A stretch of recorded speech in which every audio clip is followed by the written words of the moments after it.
Almost certain. Who Almost.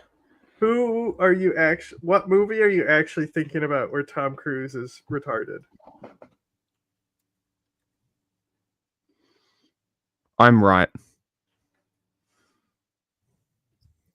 Just so you're aware. I am 100% correct. No, you're not, because he might be in the movie, but Dustin Hoffman is Rain Man. Sure. That was not the question. I thought you were. I said who plays Rain Man, and you said Tom Cruise. No, because you said. Who did you say? Tom. I said Someone. you can't Tom, have Forrest Gump Tom without Hanks? Tom Hanks, and I said, did he also do Rain Man? Who is that? So what I'm about to amend is Dustin Hoffman could have easily been Forrest Gump as well. Right. You could swap you could swap them. Sure. Now the new Joker movie and Joaquin Phoenix. Now that's probably one you can't swap for anyone else. Yeah, I would agree on that one. That was a very unique performance. That was very interesting. Very interesting movie. Low office. In this sacred space, I'm surrounded by portraits. Don't call it sacred, please. Presidents. Thomas Jefferson wrote the immortal words that guide this nation. Okay. George Washington showed us presidents are not kings. He was a coward. Hey, Biden, we got to stop with this LARPing that Washington was so noble that he stepped down because he was noble. Washington was scared of debt. He was terrified of debt. If the presidency was paying him to the point where he would have been able to secure his life and live comfortably into his old age, because only someone as rich as Washington could even have retirement back then. Okay, and you want to know what made him capable of having retirement back then? You know what it is, right? Sorry, no, I got very distracted by what made Washington able to have money to retire on? Slaves. Exactly. So Washington was like, okay, this president thing has been great and all, but the fucking Ohio Valley genocide is calling my name, and I gotta go fucking go over there and help kill Tecumseh. Look it up. I don't think he actually fought Tecumseh. I think he's after Tecumseh. But Tecumseh is if it's his name, he's one of the slept on great leaders of the genocide on the Native Americans. He basically. Who are the NRF? The NRF are the Tajik resistance in Afghanistan, named after Massoud's forces. Okay. So this guy got Massoud on his podcast, so we could probably get him. Oh, Massoud. So he probably got him on there because he was affiliated with the NRF or something. I don't know who this guy is. Sean Ryan. He's the guy who does like the what's it Navy called? SEAL. He does the like. I'm thinking of the Darkened Hour, but that's obviously Adams. What does he call his dumb shit?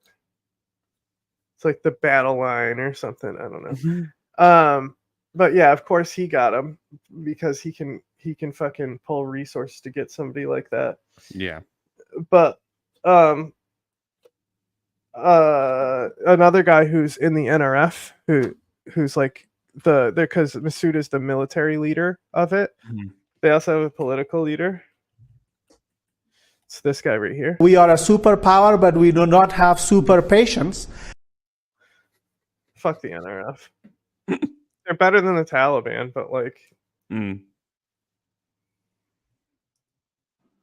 Franklin Roosevelt, who inspired us to reject fear. Killed a lot of natives. I revere this office. but I love my country more. It's been the honor of my life to serve. Oh, as your anyway, president. Tecumseh, right? Yes. So Tecumseh is he's a very interesting leader because while his there's respect in the idea of what he did, it's also stupid. So basically he is what would be the closest thing to the hyper nationalist of the native resistance. And so he does this ultra conservative thing where basically he rejects everything Western, which not Western at the time, it's everything colonial, right? So rejects all their shit, and tries to hold on and base everything around their customs, which made them just have a technology lapse. Yeah. And didn't work out too well. But that said, he also was he fucked them up for a few battles there. And then he probably, I think he died in battle, probably. I don't think he surrendered. But in the defense of democracy, which is at stake, I think is more important than any title. I draw strength and I find joy in working for the American people. But this sacred task of perfecting our union is not about me. It's about you, your families, your futures. It's about we, the people. We can never forget that. And I never have. I've made it clear that I believe America is at an inflection point. One of those rare moments in history when the decisions we make now will determine our fate of our nation and the world for decades to come. America's going to have to choose between moving forward or backward, between hope and hate, between unity and division. We have to decide, do we still believe in honesty, decency, respect, freedom, justice, and democracy? In this moment, we can see those we disagree with not as enemies, but as fellow Americans. Does character in public life still matter? I believe you know the answer to this Pol Pot walks so Ahmed Massoud could run. People. Okay. And I know this. We are a great nation because we are good people. When you elected me to this office, I promised to always level with you, to tell you the truth. You bet you lied. The truth. The sacred cause of this country is larger than any one of us. And those of us who cherish that cause, cherish it so much, the cause of American democracy itself, must unite to protect it. You know, in recent weeks, it's become clear to me that I need to unite my party in this critical endeavor. I believe my record as president, my leadership in the world, my vision for America's future, all merited a second term. But nothing can come in the way of saving our democracy. That includes personal ambition. So I've decided the best way forward is to pass the torch to a new generation. That's the best way to unite our nation. You know, there is a time and a place for long years of experience in public life. There's also a time and a place for new voices, fresh voices, yes, younger voices. And that time and place is now. That's why we're not going to watch any of it. We're just going to watch stuff about it. I don't give a fuck. Also, I don't want to platform a genocidal fuckwit. I'm not about to listen to his whole speech. So I'm not about to listen to a single fucking word of it intentionally. Because fuck that guy. Hope he chokes. Careful. For the next 6 months, I'll be focused on doing my job as president. That means I'll continue to lower costs for hardworking families, grow our economy. I'll keep defending our personal freedoms and our civil rights, from the right to vote to the right to choose. I'll keep calling out hate and extremism, make it clear there is no place in America for political violence or any violence ever, period. I'm going to keep speaking out to protect our kids from gun violence. Our planet from climate crisis is the existential threat. And I will keep fighting for my cancer moonshot so we can end cancer as we know it, because we can do it. Oh, did you see they had call for Supreme Court reform? No, I think it was to compete with China's stem cell treatment breakthrough, right? But they just had positive trials for basically they're gonna have the cure for diabetes in a pill that will basically do the same thing. It will stimulate cell growth of a specific type in the pancreas. So, and this is early stuff. So they don't even have a drug developed. They've just shown that they can treat to grow these cells to treat diabetes, right? So because of how the American system works, it's like 10 years before we might see a drug. But Trump, we just learned of that policy where you can get the experimental drugs. Yes. So maybe that policy will help develop it. Maybe. Especially if it helps you lose weight. And honestly, having the ability to opt in to try experimental drugs is honestly a pretty good way to utilize capitalism to further innovation as opposed to stagnate like it has been. It's honestly not a bad way to go about it, which ultimately could make medicine cheaper.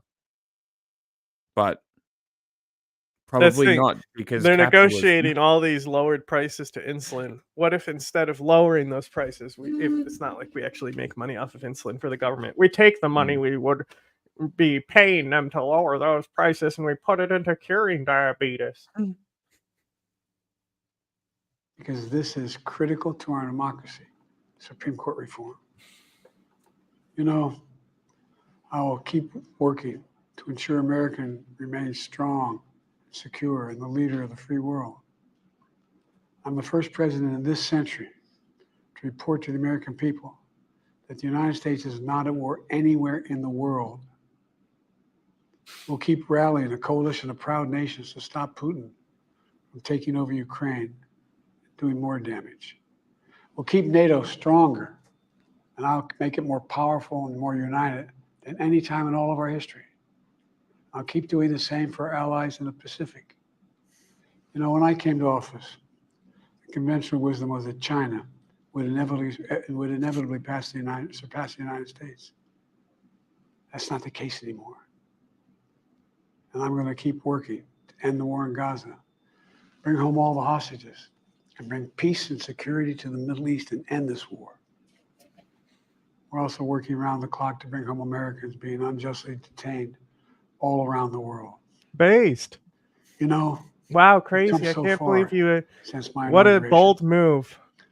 On that day, I told you, as I stood in that winter, we stood in a winter of peril and a winter of possibilities.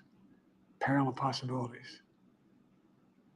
We were in the grip of the worst pandemic in the century. The worst economic crisis since the Great Depression. The worst attack on our democracy since the Civil War. We came together as Americans.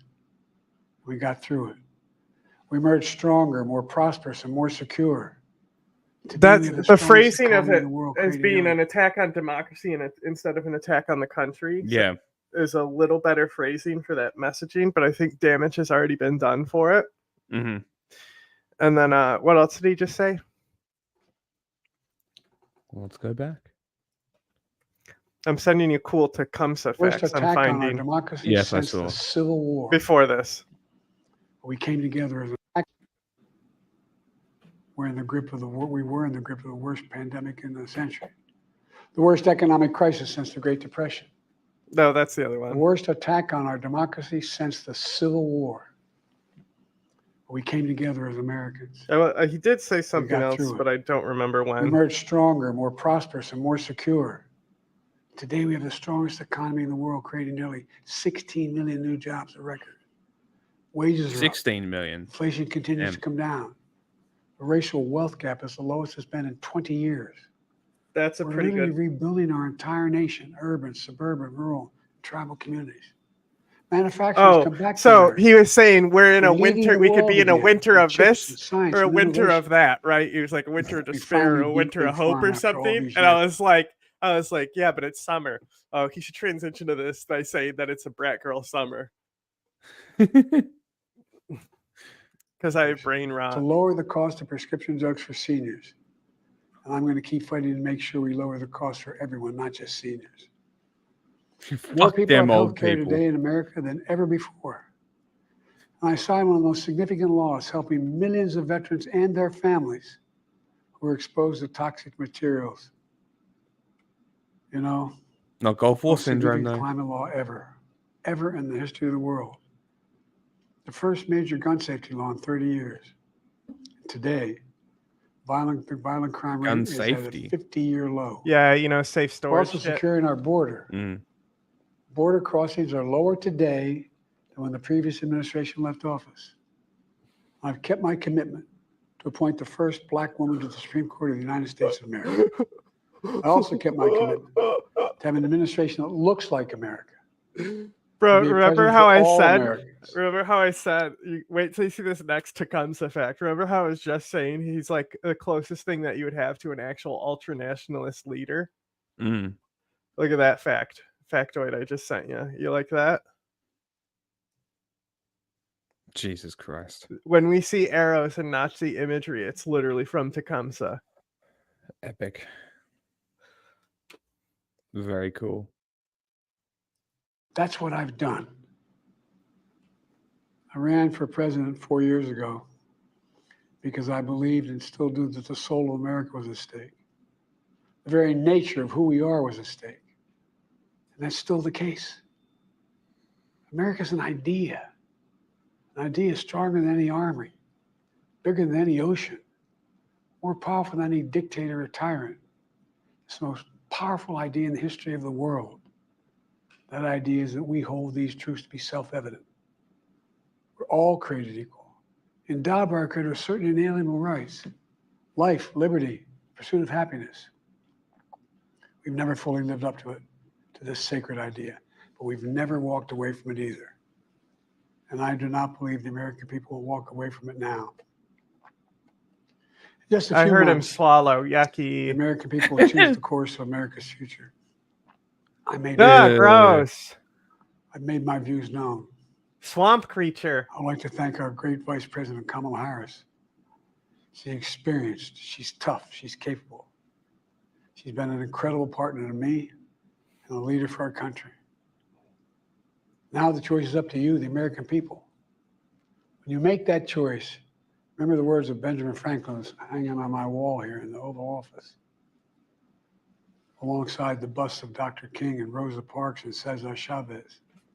When Ben Franklin was asked, as he emerged from the convention going on, whether the founders Which one? have given America a monarchy or republic, The Franklin's convention. response Bro, was, he fucking gave the entire context for the fucking famous scapegoat they talk about with the fucking Ben Franklin Republic shit. He said a monarchy. He go back because remember I said the thing is they say a republic if you can keep it, but it's taking the history out of context because he was asked monarchy or republic. Yes. Not Yeah. what was it? Yes. So this is the first time I've heard like anyone I know we've probably seen someone else, but like I don't remember anyone else actually showing that it was a multiple choice question that was phrased to him. Which convention was this, though, Joe? The convention going on. The Nazi convention. Whether the founders have given America a monarchy or republic, Franklin's response was a republic, if you can keep it. A republic, if you can keep it. Whether we keep our republic is now in your hands. Joe knew about it because he was there at the Americans, convention. it's been the privilege of my life to serve this nation for over 50 years. Nowhere else on earth could a kid with a stutter From modest beginnings in Scranton, Pennsylvania, Claremont, Delaware. From Scranton, One day sit Pennsylvania. behind the resolute desk in the Oval Office as President of the United States. But here I am. That's what's so special about America. We're a nation of promise and possibilities. You're also a child of a dreamers and fucking doers. genocide refugee. Of ordinary Americans doing extraordinary things. I've given my heart and my soul to our nation. Like so many others. He pretty I'm much blessed has his many body times too. at a time. The love and support of the American people. I hope you have some idea how grateful I am to all of you. The great thing about America. Stop trying to make us feel bad about telling you to get the fuck rule. out of the race. People do. History is in your hands. The power is in your hands. The idea of America lies in your hands. You just have to keep So I faith. should punch Nazis? Keep the faith. And remember who we are. We're the United States of America. If I yell, "This is for There's simply America," nothing beyond our capacity. and then punch the Nazi, is that how I do it? Is that the good way to do it? So let's act together. Preserve our democracy. God bless you all. May God protect our troops. Thank you. God bless you all, and God bless our troops, not God bless the United States. 4 out of 10. We're glad you stepped down. I'm sure this is kind of still, even though I'm sure it's still hard for him to do. Speech, I guess. Sure. Well, I'm glad he's not going to be president for much longer. Mm-hmm. But how long have they known? We need Congress to investigate. The enabler. Transportation. Planes. Secretary Pete Buttigieg says his department is launching an investigation into Delta Airlines over its treatment of passengers following last week's global tech outage. Authorities will look at whether the airline has been complying with laws around flight delays and cancellations. Delta has canceled more than 6,600 flights since last Friday, far more than any other airline. Did you know that the law states that if, I'm not sure if it's it has to be a specific scenario for the cancellation, like overbooking. Do you know what that is, right? Yes. So overbooking, people arrived before you, you're just fucked, right? If they delay you onto the next flight for more than 2 hours, you're entitled to compensation. It's like 3 times the ticket price by law. Seriously? Yes, you have to say it though. You have to know the law to get them on it. That's like consumer law. Yeah. So I imagine here a lawyer is like, he's like, what? There was a flight outage, right? Yeah. And it's like, I'll that means there's tons of cases I could get just getting compensation for all these people and taking a slice out of it. Because if he's only taking like a third, right? If it's 3-to-1 payout, right? And he's just taking a third of all those payouts, it's a fucking good payday for a lawyer. Fuck yeah, it is. That's a great fucking idea. What a G. Long lines, unclaimed bags, and stranded passengers. This is 1:15 in the morning. And again, like I said, I think it's because of it has to be a specific thing like overbooking, so I might be talking out my ass. But if I was a lawyer anyway, I would hear about those cancellations and go sniffing around, because there's probably a few that apply to whatever the scenario is, even if it's not all of them.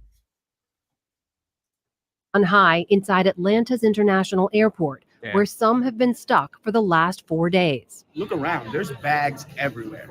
And there's still families just laying on the ground since Friday. They're dead. So this is ridiculous. Delta Airlines, based in Atlanta, is struggling to restore service to normal, canceling another 400 flights today. That is. I feel like they could totally sue CrowdStrike or Microsoft for this. Like, realistically. You think they're gonna, when they find the guy who like put that bad code in, they're gonna fucking impale him? No, I think they'll do nothing and he'll keep working. They won't fire him even? No. 10 times more than the next worst performer since the outage. Yesterday, Delta accounted for nearly 2/3 of all flight cancellations worldwide. More than half of the airline's IT systems run on Microsoft, more so than other airlines, leading to issues even locating and rescheduling crews. Passengers across the country have spent days trying to reach their destinations. Communications have been very scarce. We've gotten text messages, about, updates to gate changes and, flight departures, but they've been very scarce. The app, I think, is back up to running at some degree. It's not as bad as yesterday, but it's hard to get a hold of a representative. I contacted Delta. The wait time was 12 hours to get a hold of an agent. Transportation Secretary Buttigieg said his department has received hundreds of complaints and says Delta must inform its customers that they're entitled to a refund if they choose not to travel. Delta says it's issuing transfers and travel vouchers. But the bad news isn't over yet. Delays and cancellations are expected for several more days. Also today, federal aviation authorities are looking into Southwest Airlines after a series of safety-related incidents. Most recently, a jet flying as low as 150 feet over water while still miles away from its destination of Tampa Bay Airport. In a statement, the agency said, quote, "The FAA has increased oversight of Southwest Airlines to ensure it's complying with federal safety regulations." Southwest said today it is cooperating with the FAA investigation. New Jersey Senator Bob Menendez will resign on August 20th.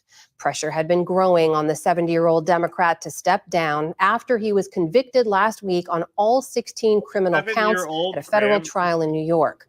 Following the verdict, Menendez had remained defiant, telling reporters he would appeal, but he dodged questions about whether he would resign.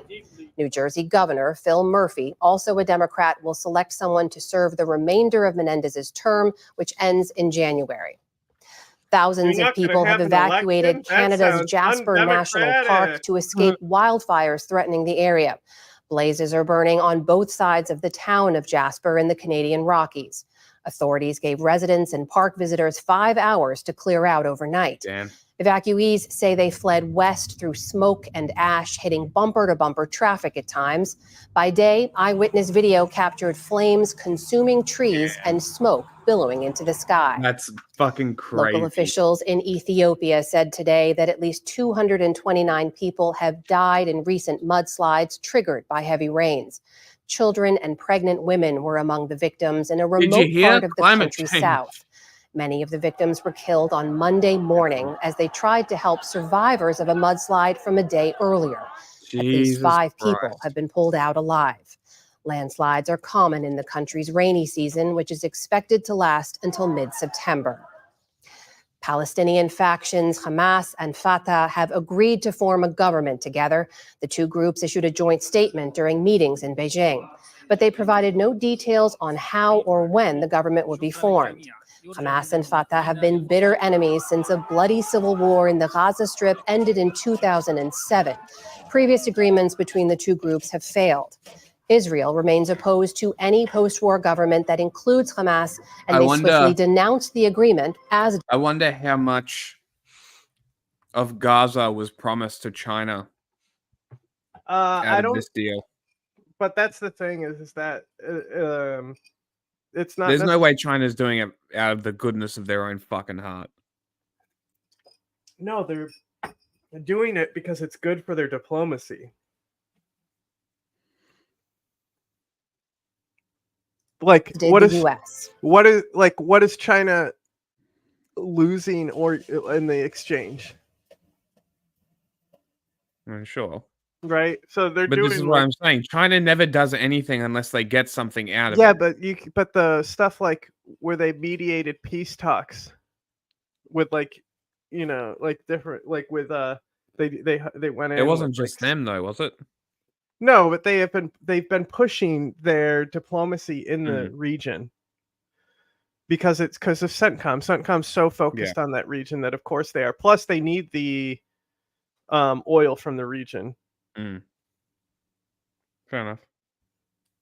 I suspect that they got something. No. They are getting something in return, but this is a big diplomacy W for China. Yes. Hamas is a terrorist organization, something that we obviously made clear before October 7th. But when it comes to governance of Gaza at the end of the conflict, there can't be a role for a terrorist organization. Hamas has long been a terrorist organization. They have the blood of innocent civilians, both Israeli and Palestinian, on their hands. All this comes as Israeli Prime Minister Benjamin Netanyahu is visiting Washington, where he'll deliver a joint address to the joint session of Congress tomorrow. Then on Thursday, he'll meet with President Biden at the White House, as well as with former President Donald Trump at his Mar-a-Lago estate in Florida. The Army has disciplined 3 reserve officers for dereliction of duty over last year's mass shooting in Maine. Last October, reservist Robert Card killed 18 people before taking his own life. In a report released today, the Army detailed multiple failures in Card's chain of command, including, quote, procedural breakdowns in Card's medical care from the military hospital to the civilian hospital where he was committed. But it cleared the Army of blame. Instead, the report recommends that the Army Reserve review and update its mental health policies and procedures. A district court judge in Iowa has ruled that the state's near total abortion ban will take effect on Monday at 8 a.m. local time. The law, passed last year, bans abortions after 6 weeks of pregnancy. A judge had blocked it from being enforced, but the state's Supreme Court ordered last month that the hold be lifted. In response, Iowa's Republican Governor Kim Reynolds issued a statement saying, quote, today is a victory for life. On Wall Street today, stocks ended a tad lower as investors waited on earnings. Capitol Hill is also where we start our other headlines of the day. FBI Director Christopher Wray revealed during congressional testimony today that the gunman who tried to assassinate former President Donald Trump searched for information on the killing of President John F. Kennedy a week earlier. Wray was speaking during a House Judiciary Committee hearing as lawmakers from both parties pressed for answers on why the July 13th shooting in Butler, Pennsylvania had not been prevented. He said the timing of the suspect's online search was significant. Analysis of a laptop that the investigation ties to the shooter reveals that on July 6th, he did a Google search for, quote, how far away was Oswald from Kennedy? That is the same day that it appears that he registered for the Butler rally. New body cam footage from the aftermath of the shooting. Wait, he registered for the rally. Amazing. Shows law enforcement on the roof where the 20-year-old gunman was killed by a sniper. FBI Director Wray blood trail, baby. The Bureau That's because the roof is sloped. Hey, there's the gun. Looks like his I motive don't know. is unclear. Is there an optic there? Can you see? I can't see. The Wray says the gunman was interested in public figures more broadly. It doesn't look scoped at all. Climate scientists say this past Monday was Earth's hottest day ever, breaking the record set just a day earlier. According to the European Climate Service Copernicus, the global average temperature on Monday was 62.87 degrees Fahrenheit. Well, we just need to 1 degree build higher more than windmills to keep us cool. Monday. Scientists say the timing of these records is especially troubling, given that the El Nino climate pattern, which warms the Central Pacific Ocean, ended earlier this year. El Nino. We've seen the signal come back to neutral and almost La Nina, actually. La Nina means there's substantial cooling happening. And so then we would really expect the temperatures to come down. And so if that is not happening, then it means there's really, really, really something wrong happening in our planet. The heat wave has fanned the flames of summer wildfires, especially in the West. The largest blaze in the country is in Oregon, which has burned nearly 400 square miles. Other fires are scorching parts of California, Washington, and Canada. Authorities in Nepal are investigating why a Sauria Airlines first-time chatter. Yes, it is. Flight crashed shortly after taking off from Kathmandu Airport today. 18 people were killed. The pilot was the lone survivor. Rescuers rushed to the scene, and airport officials say most of the passengers were mechanics or airline employees.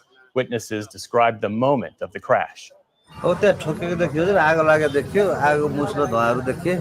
I came out and saw a plane had crashed, and there was a huge plume of smoke and fire coming out. There was chaos and confusion. We couldn't even go near the plane to help because there was so much fire and even explosions. Authorities say the aircraft was on its way to another Nepalese city for maintenance. Cybersecurity company CrowdStrike is blaming a bug in an update for last week's global tech outage. It says the bug pushed out bad cybersecurity data to millions of Windows computers, causing crashes that disabled airlines, hospitals, retailers, and more. To prevent future outages, Yeah, we could have engaged with him, but who cares? Boring. Like, Strike says it will stagger. I don't know. Like, I have no interest in arguing climate change. I don't care. I'm not a climate scientist. At this point, it's like saying COVID is fake. Yeah. All I know is shit's weird. It's been cold as fuck here. I bet you that person does think COVID's fake. Rollouts of updates give customers more control over installations and provide more details about future updates. Among the most affected was Delta Airlines, with more than 6,000 flight cancellations since last Friday. The carrier CEO said today that operations should return to normal by tomorrow. And on Wall Street today, stocks... Welcome to Democracy Now!, democracynow.org. This is War, Peace, and the Presidency. I'm Amy Goodman. In Washington, D.C., organizers expect thousands of protesters to march on Capitol Hill today as Israeli Prime Minister Benjamin Netanyahu addresses a joint session of Congress. Demonstrators are demanding an end to U.S. support for Israel's war on Gaza and for Netanyahu to be arrested and tried for war crimes and crimes against humanity. Isn't there an arrest warrant out for him? Technically, no. They said they're putting something forward to investigate him. I swear they put arrest warrants out for all the leaders. Isn't that cheating the public? Isn't that betraying the public's trust? Isn't that cheating the public? Isn't that immoral? I don't know.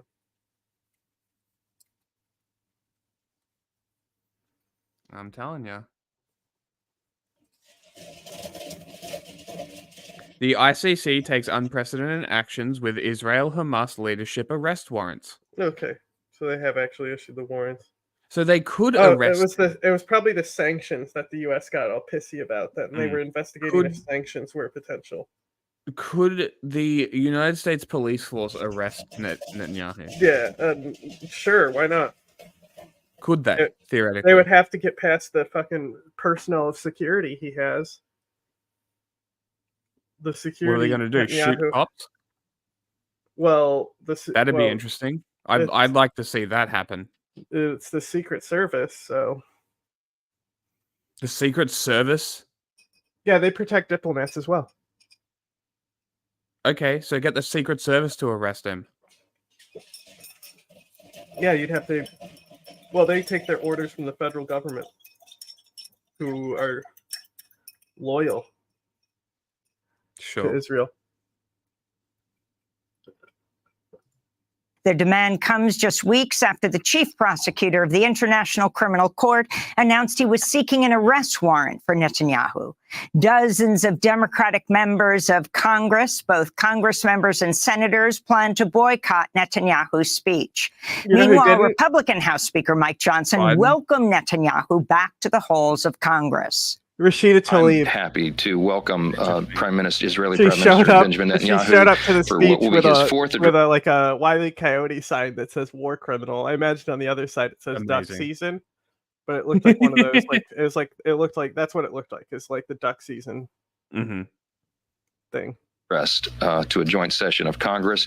He will set the record, surpassing Winston Churchill as the foreign leader who's addressed Congress the most times. Speaker Johnson blasted Vice President Kamala Harris for planning to skip Netanyahu's speech, calling her expected absence outrageous and inexcusable. I disagree. Vice President Harris plans to meet privately with She literally had previous engagements.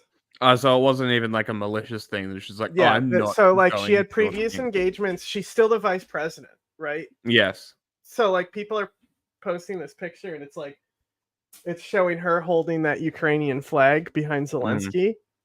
basically trying to say that she's anti-Semitic and loves Palestine, or Yeah. loves Hamas, which the people criticizing her associate as all as Palestine. Yeah. Yeah, collective punishment is good and shit, those people. Netanyahu on Thursday, as does President Biden. She'll be in Indiana today. Meanwhile, Vermont Independent Senator Bernie Sanders condemned Netanyahu as a war criminal who never should have been extended an invitation to speak to the U.S. Congress. Sanders spoke from the Senate floor Tuesday. There you go. Who did? Sanders spoke on the floor before Netanyahu came up. That's funny. He was like, when this man comes out, I'm going to spit on him. Give him that hook. It will be the first time in American history that a war criminal has been given that honor. Frankly, this invitation to Netanyahu is a disgrace. Every U.S. president. I mean, and something that we're we talking will. An actual outline for what it means. And like, obviously they're all war criminals, but you have to be especially egregious and heinous to actually get declared one by the ICC. Yeah. Look back on with regret. Wait, on Tuesday, ahead of Netanyahu's address to Congress, hundreds of demonstrators. Nelson Mandela there? They probably didn't. I mean, like, Britain had sanctions against him and shit. Oh no, they had him on the terrorist list until he died. Damn. Organized by Jewish Voice for Peace flooded the Capitol Rotunda. They wore red T-shirts reading, "Not in our name," unfurled signs reading, "Let Gaza live," and Jews say stop arming Israel. This is protester Talia Araister. We're here to say that we don't want our tax dollars funding genocide. We are willing to put our bodies on the line to say that our Jewish values and our values as people mean that we cannot be funding this. 400 Jewish activists, including over a dozen rabbis, were arrested. With more large-scale protests planned for today, the U.S. Capitol Police swore in 200 New York police officers who deployed to Washington, D.C. ahead of Netanyahu's speech. We'll have more on the protest. Oh, good. More bust-in cops to do Nazi shit. Great. After headlines. Meanwhile, family members of Israelis held hostage by Hamas rallied on the National Mall Tuesday. Protesters wore T-shirts reading "Sign the deal now" and displayed images of loved ones. They're demanding U.S. and Israeli officials finalize a ceasefire and prisoner exchange to bring all the hostages home. This is Alon Gad, whose sister Carmel was taken hostage October 7th. And we think that here in the States, Biden and the other people here need to push harder on Netanyahu and to push on Hamas to get to this deal. Because our loved ones won't last another 2 months there, another 3 months there, maybe even not 2 weeks. So we need them back. The Palestinian Health Ministry says the death toll from Israel's war on Gaza has passed 39,100 after one of the bloodiest ground assaults of Israel's 9-month-old military campaign. Gaza officials say at least 121 people, most of them women and children, have been killed since Israel launched its latest offensive in Khan Yunis, where an estimated 150,000 people were forced to flee within a single day. This week, Israel's Knesset advanced a trio of bills that would ban the United Nations Relief and Works Agency for Palestine refugees, known as UNRWA, and declare it a terrorist organization. Awesome. Israel's assault on Gaza has killed at least 195 United Nations staff members and at least 172 members of their families. Meanwhile, in the occupied West Bank, Israeli forces killed 4 Palestinians in less than 12 hours, including a 16-year-old who was shot dead in the Kalandia refugee camp. President Biden returned to the White House Tuesday after testing negative for COVID. Biden is planning a primetime address from the Oval Office this evening where he will explain his decision not to seek re-election in November. On Tuesday, Vice President Kamala Harris traveled to Milwaukee, Wisconsin for her first campaign rally since she replaced Biden as the Democrats' presumptive nominee. She further cemented her status as the frontrunner when Senate Majority Leader Chuck Schumer and House Minority Leader Hakeem Jeffries endorsed her candidacy. Since Biden stepped down Kamala Harris has raised more than $120 million, a record in presidential campaign fundraising history. Jesus fucking Christ. Meanwhile, Republican elected officials continue to attack Harris based on her race and gender. This is Tennessee Congressmember Tim Burchett, a Republican, speaking with CNN's Manu Raju. Biden said, first off, he said he's going to hire a black female for vice president, and that he just skipped over. What about white females? What about any other group? It just, when you go down that route, you take mediocrity, and that's what they have right now as a vice president. You know, suggesting she was a DEI hire? 100%. He fed it. He got him to say the Separately, he said the line. He literally gave him the line to fucking give him. You want to finish off your dog whistle there, pal? Right. So like, because he announced ahead of time it was gonna. I think he announced ahead of time it was gonna be a woman, not necessarily a black woman, though. Right. So he said it's going to be a woman ahead of time, and she was on the short list, I believe. Now, that said, I wonder when they're putting her in there is like, oh, it will be great because then we can get them to start saying racist shit. Right, and they'll start talking about how you're an affirmative action hire. Instead, they didn't invent it. It's an actual policy that they're now doing so it's now they've evolved the dog whistle for affirmative action into DEI because the Supreme Court banned affirmative action, you know. I think that was only for schools though. Wisconsin Republican Congress member Glenn Grothman said Democrats were only supporting Harris, quote, because of her ethnic background, unquote. On Tuesday, National Republican Congressional Committee Chair Richard Hudson told a closed-door meeting of the GOP lawmakers they should criticize Harris over Biden administration policies and should avoid racist and sexist attacks. New Jersey Democratic Senator Bob Menendez will resign August 20th following his conviction by a federal jury on 16 corruption counts. Stop being racist because you're going to lose us the election. Great. That's epic. That's fucking hysterical.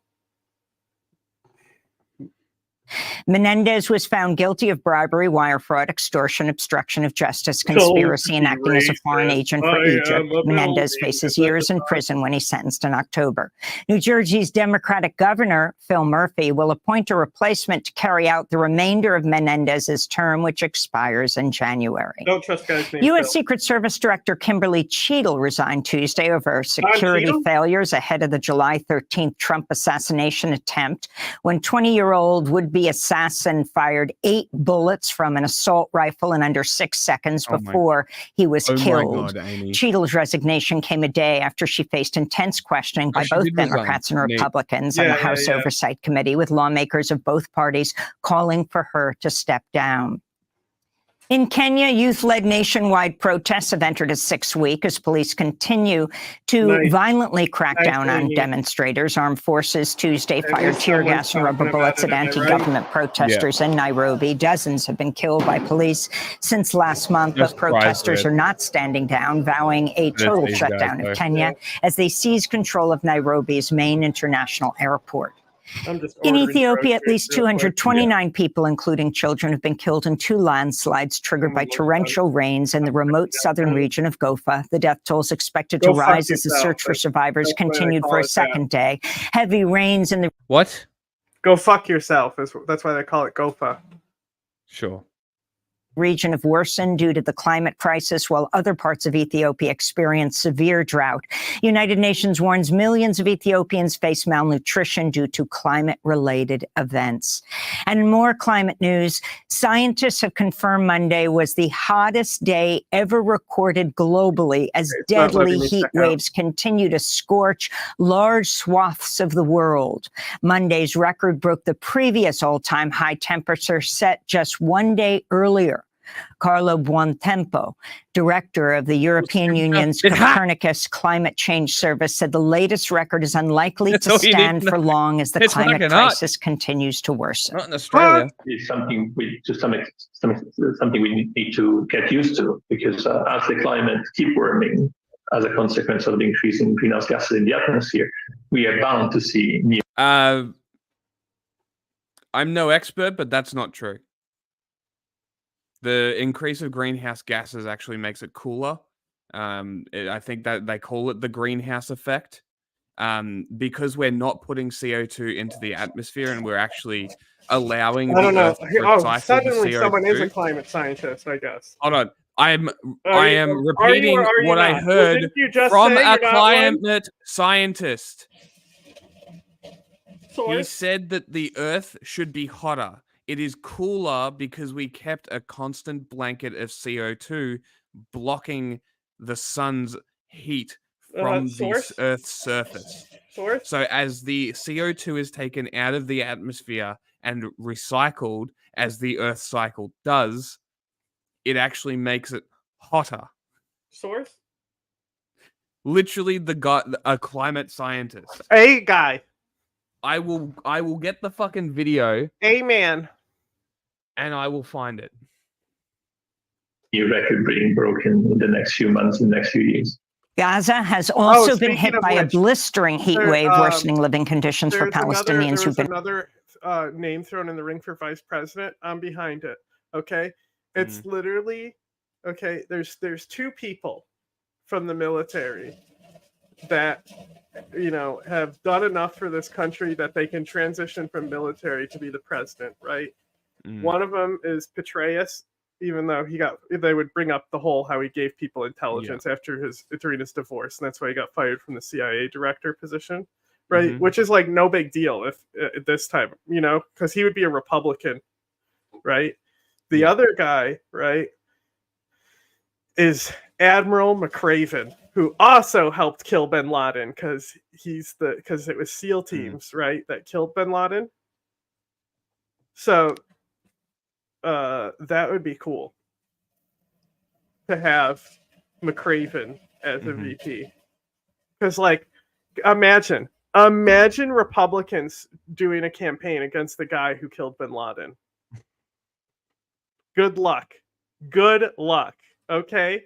That's a good pick because like generally you want to pick somebody who, like, I think the Pennsylvania guy's going to get it because you want pick something that's from a state to get the state advantage. But I would like to see someone who killed bin Laden run against the Republicans and take because if Kamala pushes more progressive than Biden did, even though Biden was the most progressive, right? He was still, in principle, that's just how he ended his career. In principle, he was quite moderate.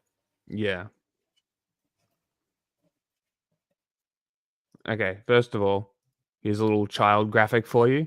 See the human enhanced, less heat escapes into space. Makes it hotter.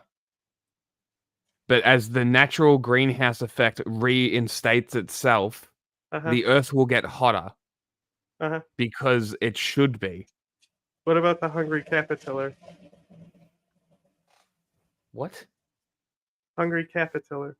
I like that. I don't care. I like the picture with the hungry caterpillar.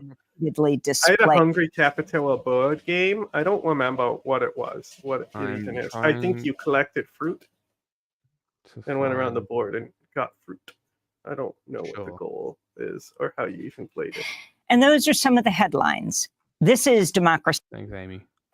Vice President Kamala Harris appears to be the frontrunner to become the Democratic presidential nominee. And now the GOP has to adjust its campaign strategy as it faces a new opponent.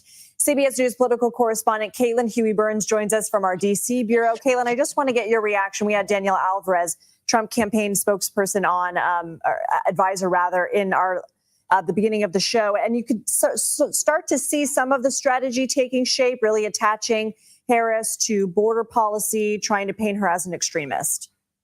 Yeah, Lindsay, great to be with you. As you know, I was talking to you last night from the Trump campaign rally in Michigan. And at the time, we were asking campaign. Trigger something in my brain, my recollection of childhood brain. It does. This board doesn't, though. The spinner does. Advisors, whether their strategy would change if Biden was replaced at the top of the ticket. And they were telling us that they believe that everything in terms of Biden's agenda will transfer on to Harris. They've been calling her today an enabler in chief and criticizing her for covering up, in their words, questions about Biden's mental acuity. But there's no doubt that Biden was the one they wanted to run against. They built an entire campaign focused on Biden, his mental acuity and fitness for office, his policies, particularly on the border and immigration and the economy. Now they have to shift strategy, and it is unclear, as you heard Danielle mention, who they may be not only running against at the top of the ticket, although it looks like people are coalescing around Harris, but also who the running mate might be, and that raises some stakes for J.D. Vance. Do you get a sense that Republicans will launch a fight to keep Biden in the race if there are even mechanisms in place for that? Is the director for the Goddard Institute for Space Studies a good enough source for you? Yes, as long as you're using a source to make scientific claims. You want to watch the video? It's actually kind of interesting. No, I just want sources for scientific claims. That to happen because they viewed him as, in their eyes, beatable. Including weather. Well, it was interesting because you saw the social media post from Donald Trump today saying now we have to start all over, essentially, and was asking for a refund because of all the money that they've spent. They actually talk about a potential solution to fix this issue of I think they were talking specifically about aerosolized you drop a big CO2. ice cube. Is using aerosols to reduce CO2, Epic. but keep... so make the. But that's what they were talking about. Bring back the fucking ozone sprays. It literally it replaces one human-made problem with another human-made problem, which is a general human issue. Is they're like, oh, let's fix something, let's introduce another species in and not actually think about the repercussions of this, because humans are dumb, very, very dumb. Against Biden. That's not realistic at this point. Of course, it's up to Democrats. Joe Biden was the one who had to decide whether to stay in, and he has decided, of course, to step out. Republicans now have... And curiously enough, this was the other thing that really stuck out in this video specifically. They talk about ocean acidification, which is the thing that I talk about with climate change, because I think that that's the more important thing. Like, if the ocean acidifies, we are about fucked. the quiet cricket. Like, we're absolutely fucked if the ocean acidifies. Like, there's no coming back from it. To figure out, how to wage a campaign against this ticket. So, I've been talking to Republicans today, and they think that this just transfers over to Harris, that they can use everything they were going after Biden to go after Harris. But there's a big vulnerability now that is kind of removed from that ticket, and that's the age question. And that's an enthusiasm question, perhaps. That's what remains to be seen. I don't know. The board just doesn't look familiar. This selection of Harris, if it does indeed turn out to be her, does that galvanize a depleted Democratic base? That was something that Republicans had. Just being like 3 would even play it by myself. Sure. Against myself or something. I know what you're talking about. Playing when you play a board game against yourself as a kid. Okay. But it's the Hungry Cat. I didn't see only news. But like as I was looking it up, the same people did the Quiet Cricket, and there's actually a Quiet Cricket game, and I'm like, oh, whoa, I wonder what that game's like. Holy shit. You see, been sort of banking on. When I talked to an advisor to the campaign last night, they said even if Harris, galvanizes the base and especially black voters, that the Trump campaign could turn out their base. What is the lesson of they have a proven ability to do so, and also could turn out white voters at higher margins. So that's something to kind of keep an eye on. Now they have this, big task of also defining a potential vice presidential pick who may not be kind of nationally defined. Does the age question now jump to the other ticket? You would open the cricket page and the book would it's interesting because they are, Trump and Biden are around the same age, but throughout all of this, Trump has been making the case to his supporters that this is not about age, it's about confidence. That's the lesson? Is that the lesson? And when you talk to Trump supporters, and because I know the lesson of the rainbow fish is like, Trump, I'm gay, I have a scale. But I don't think the Capitoler story is about being gay. think it's about being a fat piece of shit. He's just a hungry They have no that qualms keeps eating. about it. But it was interesting to note, of course, that they selected J.D. Vance as a generational contrast. That's a contrast not, designed to be a contrast to Biden, but it's also a contrast to the top of the ticket. So, that was the age question for Biden was kind of hovering over this entire campaign. And the RNC had been quite successful in elevating videos of any time Biden stumbled or They did. They really did. Just appeared to be weakened. That those videos kind of went viral there. So It really is like when you actually look at it from like a state perspective, what the Republicans have been doing to like attack the sitting president is fucking insane. Like to internationally degrade the standing of your current leader is crazy.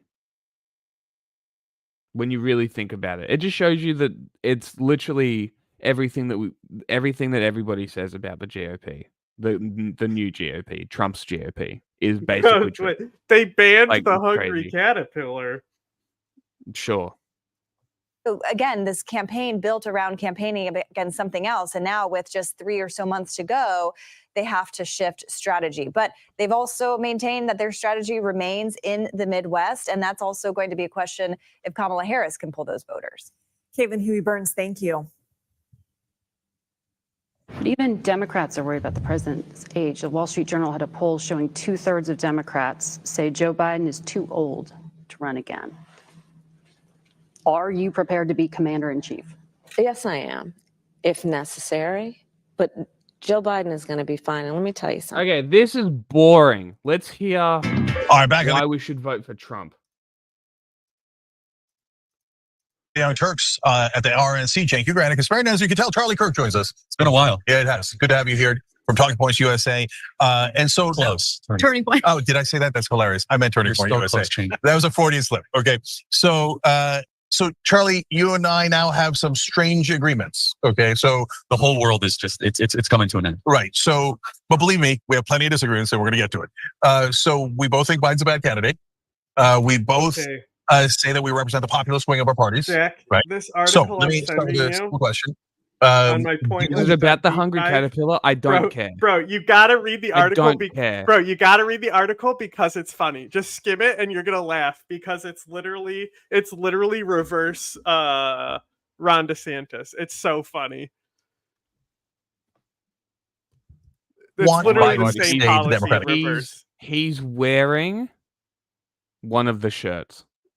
That's so gay. Epic. You get that from China, Charlie? Well, that's a good question. No, it's the opposite. Mm-hmm, yes. I think that he's probably the most beatable right now. Or maybe I would think it is so. the one. Especially Democrat corporate oligarch Biden. The more that he's leaned into kind of more of the progressive stuff in the last couple of weeks, I think it makes him hard to beat. But I just don't think he's not. Story about that they're fucking censoring shit, even though that's not what they were doing. They were just like they did it with the policy that DeSantis put in. It wasn't necessarily bans, but all those books got pulled off the shelf and they were in those big garbage cans. Remember covering that? But they were like going back on the shelves. They were just being evaluated when that DeSantis policy got pushed. Yeah. Mentally there. Okay, good one. So let's talk a little bit about some of the vulnerabilities on the right. You know, one thing that I've noticed, you say, other members of conservative media say, is that, you know, the female vote is a lot more difficult for conservatives, right? Or for the Republican Party. That the unmarried women are more likely to vote for Democrats. That's the problem. We need to get women married and they'll change their political views. But what is honestly, going on I with the wonder Dracula if thing? you realize statements like the one you made at a Turning Point USA event, you said something along the lines of, well, women are past their prime once they turn 30, right? Do you ever wonder whether those kinds of messages might actually be, I'd rather be a a little social offensive justice to warrior women, than and a then piece of fucking they shit. might think that represents the entirety of the Republican Party? You know, it's not exactly the most welcoming message for women. Well, I mean, first, what I said specific, it's close to what I said, but what I said is as women get older, the dating pool shrinks, which is obvious. And I think you would agree with that. So, I mean, unfortunately, that's the You get it. You're old and single. Yeah, Anna, you're unfuckable and annoying. biological reality we live in. But yeah, look, I mean, we do a big women's summit. I think that our agenda is very popular for all people, but it's not a new. Yes, our fascist agenda where men are at the top. Women can join, but they must be subservient house bitches. There is no other option. Make the sandwiches or don't be in the party. It's that simple. Really. But we're pro women. New phenomenon that young women lean liberal, but certainly since the reversal of Roe versus Wade and bring it back to the states, Democrats have enjoyed some, I think, short-lived popularity with young female voters for sure. Now, right here at the convention, you said that all men should vote for Trump. Well, I didn't say. Well, I do think all men should vote. Yes. Okay. I said that you're not a man if you don't vote for Trump. Yeah, that's even worse, of course. Yeah. That's pretty gay. Should we bring up that French video about how Nazis are gay?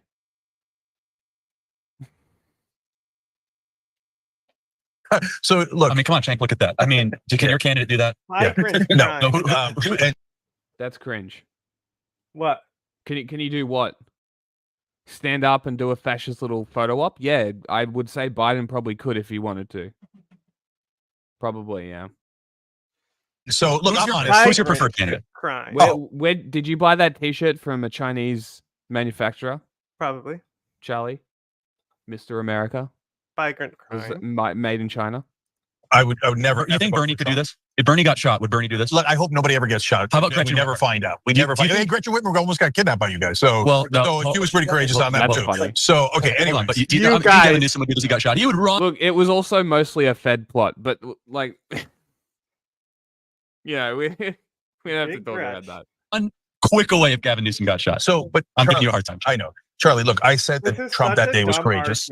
You were legit. That's why I'm here today, is because you were like one of the honest guys on the left that was like, okay, hypothetical scenario where they got shot in the ear. No, they would not have a fascist photo op. They would listen to the Secret Service and evacuate. Yes, exactly. Yeah, no question. He did a great job, and I love when the crowd chanted "USA, USA" because the president had just been saved, right? And so former president, but we still call former presidents President Trump, etc. And that was a great moment. He says, "Fight, fight, fight." They say "USA, USA." I love that. That makes me proud of America. Okay. Now, having said that, you know that has nothing to do with policy. So, if you're a man who cares about fill in the blank, universal health care, paid family leave, higher minimum wage, which leads to higher wages overall, you care about fighting inflation, you care about getting corruption out of politics. Why the hell would Trump? Should I show them the response to the Chinese person being very racist? I'm just gonna show it. So it's just very funny.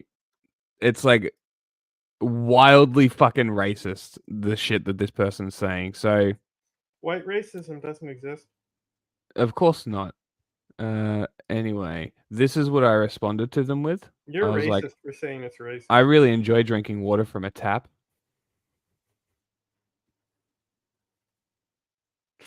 And then he goes, wow, it turns out that Australians can orgasm just by drinking water. It's really an eye-opener, the pure water colonies in China. Pure water colonies? What? The pure water colonies in China are far below international standards. I will only feel sorry for people like you, not angry. So I retweeted it with that one. Post drinking Chinese tap water. Because as soon as he does, and it's like actually out of China, it's like, you're on Twitter illegally. I'm trying to get him to Fed post, but we'll see. Doing that affect my vote at all? That's a super fair question. And what I was basically getting at is that if this doesn't, as a man, earn you some political points of respect, that's what the essence of what I was saying. But of course, that you're electing a president. Ooh, guess what? And that's a fair. What? Wu Mao, that was not the right vocabulary to come up with, right? Because I typed in pure water colonies China. First comes up as China's weaponization of water in Tibet. That's fucking awesome. So you're term that if people look up, it's fucking. You should. He's gonna get shot in the head later.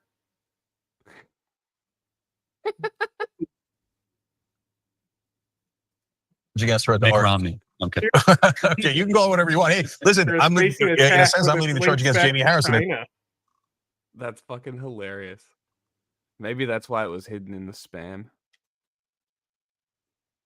Pure water colonies, huh? The DNC. So and one of us has been successful. Okay, give me time. Give me a minute. Give me a minute. It's cyber attacks, and they're saying the cyber attacks are linked to China. So when they say it's under attack, they literally meant under attack. It wasn't just like.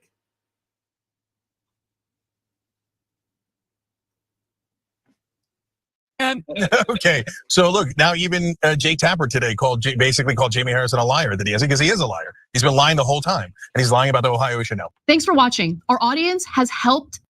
Shut up, Anna. Yeah. Where? Wait. DNC. So and one of us. What the fuck? Oh, it was an ad. I thought it was the end of the video. Of course, it's an ad. Like the video wasn't that short.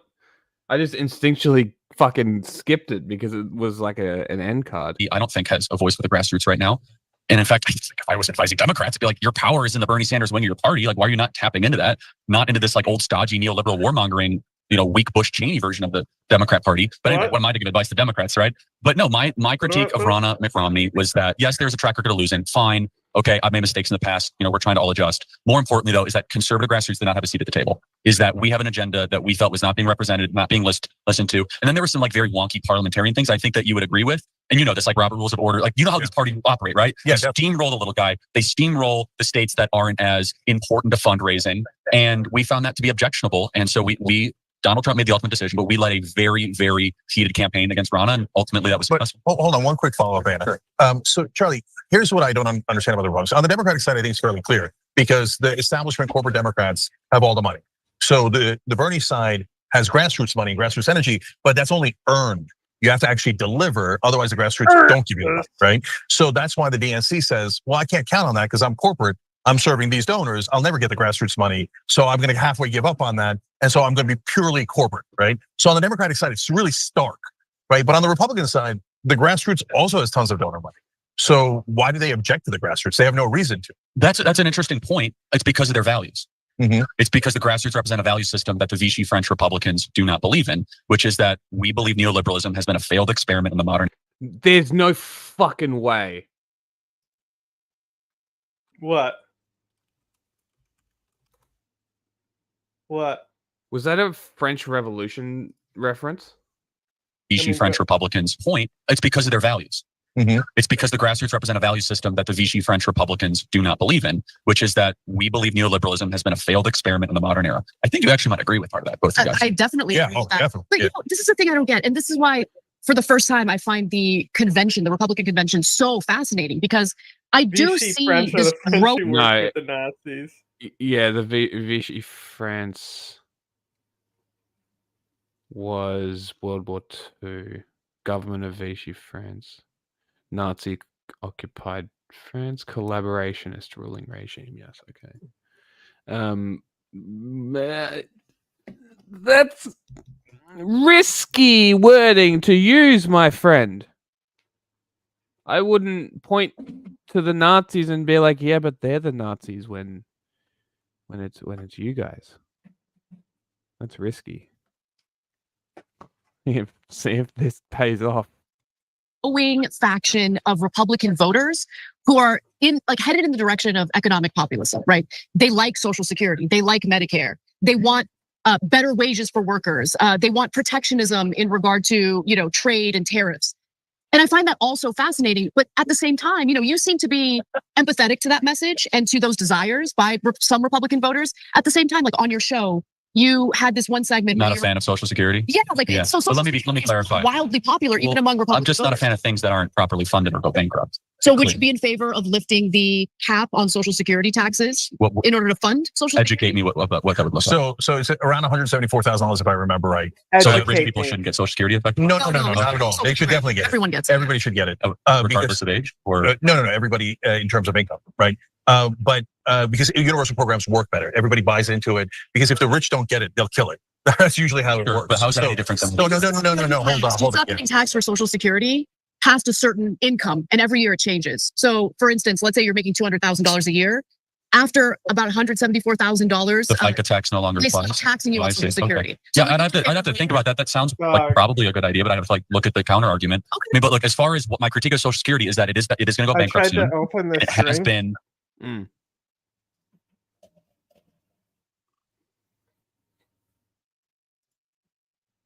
Great. Epic. Awesome. Epic. We love cans. A lot of series of promises funded by debts and deficits. But yes, we have a moral obligation to fulfill the contract that we have with workers that have paid into it for quite some time. And so, but we're fooling ourselves if we act as if this thing's going to be around forever. At the current pace, that's just not correct. Okay, it definitely can be if all you do is lift the cap. Okay, I'll take your word at it. I'm not in the weeds of Social Security policy wonkery. Yeah, no problem. So let me see if I can find more agreement.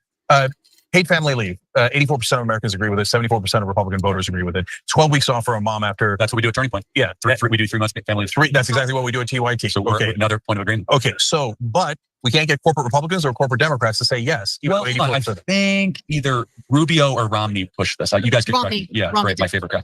But I. Oh my God. That's nuts. What? I'm just looking at research on the water quality. Because you're on Twitter instead of the show? No, I'm just curious. Also, you just spent 20 minutes searching the hungry fucking caterpillar. But it was a running joke that I continued. I was just curious because it's not 95. In my defense, that article was funny, was it not? Almost 90. I didn't look at it yet. Almost 90% of China's groundwater is unsuitable for drinking. 70% of it is only suitable for agriculture. Like that's pretty bad. I'd have to look at what the European model does. But if we're actually, and there's abuses, of course there are, but yes, I mean, again, I'm not like a huge fan of like more government programs all the time, just that's my disposition. But how about this? Instead of $200 billion to Ukraine, $200 billion to say that moms can stay with their babies for 12 weeks. I mean, we would definitely. Okay, then we have agreement. Okay, because look, I think Russia did invade Ukraine. They were provoked. Now, we can get into that disagreement. I'm more based on war than you are. No. Look, you're okay. I'm giving you a hard time. No. Let me ask you the same question. Provoked, though. Charlie, let me ask you the same question I asked Giuliani last night. So Trump keeps saying, and you guys all agree, oh my God, if Trump was president, we wouldn't have any of these wars. You say that? Well, it's not speculative. He was president, and we didn't have these wars. Okay, so it's not. But he says it's because they know that not to mess with it. The because is a guess. The point is you have to agree for 4 years we didn't have the wars. The because could be because of his stature, it could be because of threats, it could be because of relationships or friendships. That's all a guess. I don't know and you don't know. We only know what happened for 4 years, which is no new wars for 40 years. So, but he keeps saying, because they know that I'm tough. Does that mean that if Russia invaded Ukraine on Trump's watch, that Trump would have attacked Russia? Well, but they didn't. I don't know the answer to that. So he is making an argument that they didn't invade because of our big military peace through strength and I threatened to bomb the Kremlin. What you can do is shake it up and then stab the bottom of it. Oh yeah, well that was my next conclusion is fucking shotgun it, right? You could totally do that. Yeah. It won't be clean, but you could. I would prefer to open it from the top. Sure. Just do it like you know what you can do? Put like something over the top of it like this. And use that as a lever, same way you would with with the actual tab. Open and because you need to push on the center bit. That's like you need to break that ring. So that's all you need to do. Maybe that's true, or maybe it's that he had the cojones to have a Helsinki summit and was attacked by his own intel agencies. And Donald Trump looked in the camera and they said, well, do you not trust the CIA? He's like, yeah, I don't trust the CIA. Which was totally true, by the way. So I don't know, like we're guessing as to the why, but we do know the what. Here's the what. Under Biden, we do have more war and war is terrible. Under Trump, we had no war. And so the why. Is he retarded? We'll argue forever, Cenk, but you have to at least agree on the reality that there were no new wars under Trump. Some areas, I actually agree. And this is just me speculating. You're right. No one knows for sure. But I do think that Trump's stature and also the fact that he's a bit of a wild. There have been no new wars under Biden either. The wars that started aren't America's wars. Like, is America supposed to be like the prison guard that makes sure all countries don't go to war with each other? Yeah, but and to act like no wars were under Trump when fucking the Tigrayan genocide happened. Yeah, multiple genocides were happening. Not to mention, the whole on the right. Am I on the Kirkuk right? thing. No, they like your hair clearly because you're on the right. Card and you don't know whether he's going to be a rational actor did dissuade people like Putin from so I'll give you that thing, right? No, I don't think that's necessarily a bad thing, but I do have a very specific question on something Trump did that could have led to a disastrous war. Luckily it didn't. But the Iran nuclear deal, right? The Iran nuclear deal prevented Iran from developing nuclear weapons, and it had a way of ensuring, like, it wasn't just between the United States and Iran. There were other countries in the international community who signed onto that deal, and Iran allowed for members of that community to go in and check to make sure that they were not developing nuclear weapons. Trump took that, ripped it up. And then for a while, Iran still followed through with the deal, even though Trump ripped it up. They didn't need to. And then after a while, they're like, you know what? There's a lot of antagonism toward us. We're going to develop the nuclear weapons. And so they started enriching uranium again. Then you have the assassination of Qasem Soleimani, which, that was aggressive, and that could have led to an even bigger disaster. There's already been some retaliation by Iran toward our troops as a result of that. So can you at least acknowledge that there were at least some areas where Trump was belligerent in regard to international policy? Yes, and the argument that his camp would make, again, I'm not a spokesperson for Trump, okay? I'm just an admirer, friend, and an advocate, is that because of the harshness in certain elements, that it created peace. And it's hard to disagree with that. I'm not a fan of trying to go to war with Iran. I don't think the Iranian regime is moral or good, but I have a consistent mantra that has been developing over the last decade, and I have a lot of Americans with me. Foreign abstractions mean far less than pressing domestic crises. And so it's just like this war with Iran is a weird fanatical obsession with some people in my party that are here right now, like Senator Lindsey Graham, and it's insane and it's weird and it's destructive to our own country. And I speak about it both publicly and privately. And you know who also is sympathetic what I'm saying? JD Vance. And so that's a fact. Well, so I want to ask you about that as well. But so you mentioned Ukraine. We've given $300 billion to Israel over all these years. Do you want to stop giving money to Israel? No, I don't. I think it's not the same thing. Happy to tell you why. And I've made the argument before. First of all, I will agree. It is deserving of explanation why the aid to Israel went from 14 billion to 26 billion just like magically overnight. That's like, again, I'm like super Israel, like, guys, come on. Like, you just can't just make up numbers and just start. But no, I will say this, as someone who is a believer in a place for American Jewry to have a country and a state, I do believe that it is worthy of some form of aid. If it's repaid, if it's an American arms, again, I'm not a policy wonk, guys, on that stuff. But I do think that protecting a nation of Israel in a time of crisis is not the same as assisting Ukraine. Let me ask you something even more specific in regard to our aid to Israel. The United States has not had a budget surplus since 2001. That was literally the last time we had a budget surplus. Israel had a budget surplus in 2022. Okay, the pandemic didn't matter. They still that's a very good argument. Right. So I can't disagree. That American taxpayers should fund the bombs that Israel is dropping on Gaza is ridiculous to me. But so you mentioned JD Vance. You're an advocate for JD Vance. Tell me why you're excited about it. He's a friend, so I'm super biased, but I mean, he's a younger person on the ticket. I think you guys can agree if Biden remains, which you don't think he will. And I want to pick your brain about, like, actually, I'm super interested, is that we have 81, 78, 59 is the ages of the three people in contention. And now you have a 39-year-old. So I think it's an interesting new wrinkle. And he also is not a neoliberal. And we very well could have had a neoliberal on the ticket.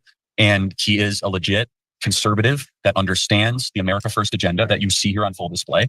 And so I'm hopeful that this new viewpoint is going to be permanent in the Republican Party.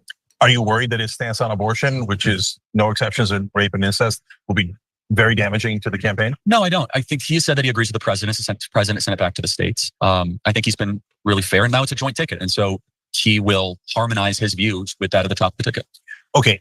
And if you guys are populist, how do you feel about the giant corporate tax cuts that Trump gave the last time around? And then this time around, he's saying he's going to do even more corporate tax cuts. It depends on, so part of it was really good. Part of it was a small business relief and tax cuts. Some of it was for families and for workers. I think I could agree, of all the legislative priorities that we as conservatives were pushing for, making sure that Google was going to have a lower effective corporate This guy is not very good at selling the point. tax rate was not the best use of our legislative energy. But I do, and you know this, I'm a conservative, so I have it. In Brazil, then they go Lula. Yeah. And it's because they don't have entrenched power that comes with corporate money being given to politicians. Right, we're the most corrupt because we legalize bribery. Yeah, baked into our system. Totally, I agree. But, and let me. That's fucking hilarious. No, it's just me. Fact. It's just me. He's Fact. American. It's baked into our system. There's a Citizen United question I'm super interested in because you guys have to, which I think is the weakness in your point, and I'll get to that in a second. But I guess why is it then mass migration has gone uninterrupted if the voters want it to be stopped? God save, right? Mm. But they were talking. No, it was Sam's. It was Hassan actually, because he brought up Newt Gingrich, right? And he was talking about how when Romney was running, he was like refining the message on immigration because it was a losing issue. And then Trump came along and was like, fuck all this dog whistling. They're rapists. Migrant crime.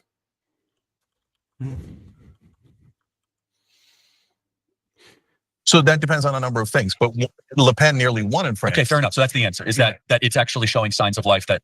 And Trump is winning now here, and Trump won in 2016. I mean, look, and that's a movement, even with all the money in politics, still, you guys had the advantage there in 2016. You have it again in 2024. Well, and we have, hopefully, the people, not just the... No, that's what I'm saying. Yeah. Despite the money in politics, and the corporations do want more immigrants in the country, you guys are still leading on that because of the big movement. And in France, that's why they almost elected far right, when France is not far right at all. No, so I get that drives voters. So let me ask you now about the only money in politics weakness I have is this, is that the way you regulate it, and this is the Citizen United case, is that would the Young Turks be considered a Democrat super PAC?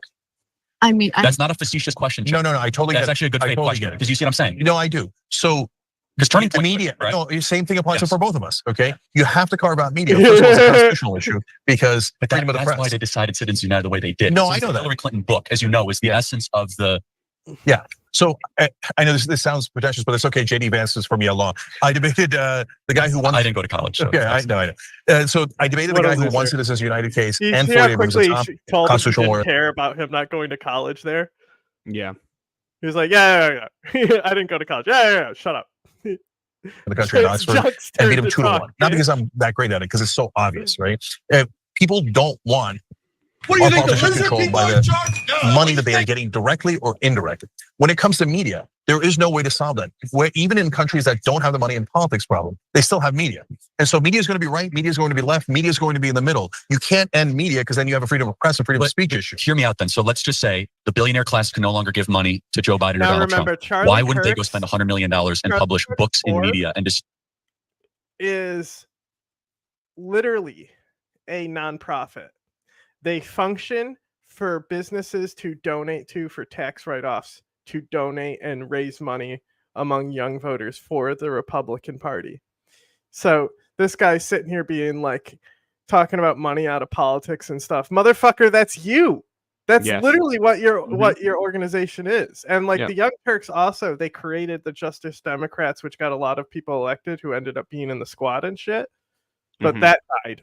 You know, they still tried and say, we, the Justice Democrats. Nobody knows what that is, junk.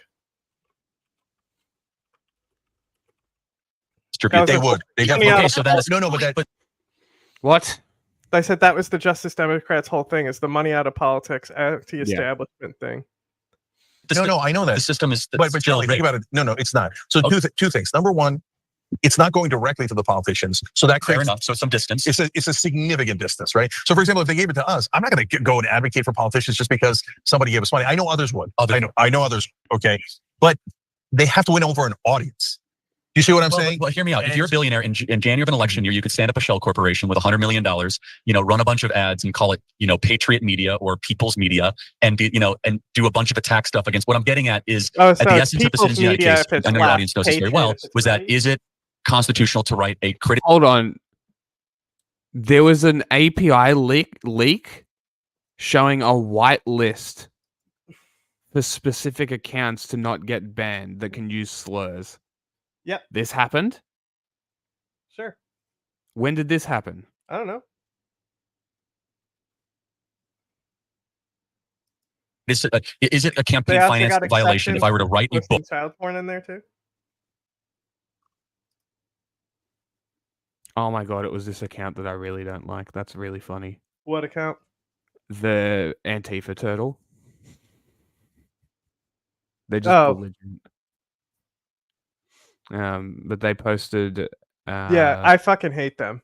Yeah, they Like posted seriously, an like API out of leak. like that's like one of the few people that's on my permanent block list. Anytime they make it's like that bad empanada. Anytime that fucking wretch rises up, it also gets blocked, Yeah, right? yeah. So like they literally were like, I don't know, complaining about something, and they literally asked my opinion on if they're controversial, Okay. and I was like, I think you're a little combative or something, nothing like, and they Yeah. freaked out and started trying to do a hate campaign mounted against me. And I'm like, I'm literally a fucking like charity. Please leave me out of your Twitter bullshit, which just made them freak out even more. I even like, I literally was being nice as hell. Right. And I was like, I asked you nicely, please, like, don't associate me in this stuff. Like, please leave me alone. Delete your tweet. No. So, like, get fucking help. That person, like, Turn the I'm phone pretty off. sure they have a lot of mental health problems. I don't know. I've seen like fundraisers go around for them. Oh, really? Okay. Yes, I think they also have like an abusive situation at home because their parents don't accept their identity or something. Yeah. Okay. So it's like it's not like I actually anything against the person. I just don't want to be involved with your bullshit. Yeah, just keep the drama away from me. Yeah, sort of like thing. if Xander Hall involved me in shit, it would be just as pointless for me. We're multi-streaming from StreamYard. Location So though. we're on everything. Where's the location though, Jack? A closet. A closet. A soldier in the bunker against Hillary Clinton, and they argued. They said, "Yeah." And so, but that's not more than media. We're talking about how about people? Let's take a step back, okay? What if Taylor Swift were to come out theoretically and say, "Go vote for Joe Biden"? Is that an in-kind political contribution for his campaign? So they're so focused on Taylor Swift that they're blindsided by Brat Girl Summer with Kamala Harris. Because this is even before Brat Girl Summer started, right? Biden hadn't even dropped out when they did this dumb interview. So you can't stop that. But Charlie, you don't have to stop that. You're saying, well, currently they could fund media, and they do, right? And they could fund the politicians and the super PACs. Well, then they have three different massive ways of influencing the politicians. So why don't we knock out the two that are the most direct, giving directly to politicians and the super PACs? Then you've got the media issue. But at that point, and it's not that it's impossible, but they have to say, like, let's say they want a giant corporate tax cut for Google that we don't want it, you don't want, right? And so then they go, oh, we have a show here that tells you how great it is to do tax cuts for giant corporations. Yeah, stuff, right? Right, it's not going to work. Oh my God. Wow. Can we, are we able to read this? Is this these good are all for the everybody? accounts that are protected. Yeah. So we've got end Careful. wokeness. Careful. They don't like when you reveal this. I don't give a shit. They're going to ban us all. What are they going to do? Was Twitter ban all our accounts from we Twitter. Can't stream to Twitter anymore. We aren't a premium they're not account. going to let us. Oh no, they're not going to let us stream to Twitter. Oh, we're going to have to pay to stream to Twitter. Why is the chat so slow to show up? I don't know. It doesn't. Sometimes it takes us a while to read the chat because we're doing something else. Yeah. So end wokeness, clown world, Trump daily posts, the Trump war room. Hey, what are those N words that are covered? Yeah, what could those be? POTUS 45, Donald Trump Jr., Eric Trump, Team Trump, Elon Musk. Okay, of course he fucking protects himself, right? Random Elon Musk accounts, Doge designer, Tate the Railsman, Libs of TikTok, Russia, MFA Russia, protecting. Hold on. Do you know what that account is? Yep. It's literally the Russian state account, is it not? Mm-hmm. Amazing. Literally, look at the slurs. Oh my God. They're like slurs that don't even get used. What the fuck? That's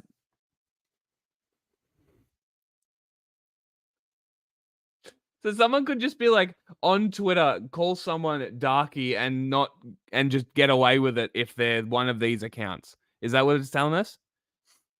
That they could just like straight up just retweet black people Tate calling them literally slurs. said you're an N-word to somebody, and a person Amazing. responded, said you're cisgender, and the one that said cisgender got fucking covered for being That's insensitive. incredible. Right? Because Elon Musk has said cisgender is a slur. Right? Just like I guarantee you, is cracker among the protected words there? Nope. Wow. I don't even give a shit about the other accounts. They just make sense. The Russia account is what's weird. You're protecting a state account? Why? And this guy is pushing for Trump, by the way, that this man is trying to argue for. Just for a little bit more context. So it's a lot less likely to work than here. Yeah, we were talking about it before, yeah. Yeah, it's almost done. It's almost done. We're moving on to sniper stuff. Yeah, someone's on top of the roof. Look, Gary is right there. There were early warnings to police. Does New York Times strike? No. They better not after all the work they've stolen from me. A Secret Service sniper team abruptly changing position. A sudden panic. Hold the thing on. that really pisses me off. I don't think I've seen that. Abruptly footage. changing position. The same. This It looks. one. It's the same angle, I believe. Though I think that's the. No, that's B team. Okay, that's not A. That's the team that took the shot. That's fucking B team. Okay, so they're. I've never seen that footage before. So they're aligned on the. A Secret Service sniper team abruptly changing position. Yeah, they must have been the ones that took the shot, like we said. Because that's totally B team. Because the other angle was from this, from like this way, right? Oh yeah, because if you look at Trump, they're oriented. Yeah. Right of him. That is B. Mm-hmm. It's B team. So these are the guys that took the shot that we thought took the shot in the first place. A sudden panic. And then, take a look at what happened. Multiple gunshots fired at the former president. A bullet passing right by his head. Not a bullet. One person was killed. That is a vapor trail. 2 more were injured. How could such a brazen assault occur at a rally protected by the secret? Does this video end here? Like, why do we have not have footage of B team taking the shot? That's what I want to know. Because nobody was focused on filming the snipers taking the shot.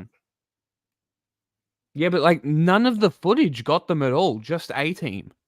It's just crazy to me that nobody got the footage of it. Take a look at what happened. Multiple gunshots fired at the former was at a rally protected by the Secret Service and several other law enforcement agencies.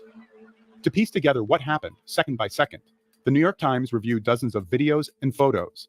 Wow, who taught y'all to do audio this? from the rally? Wow, you audio analysis too, huh? Who taught you how to do that? Analysis.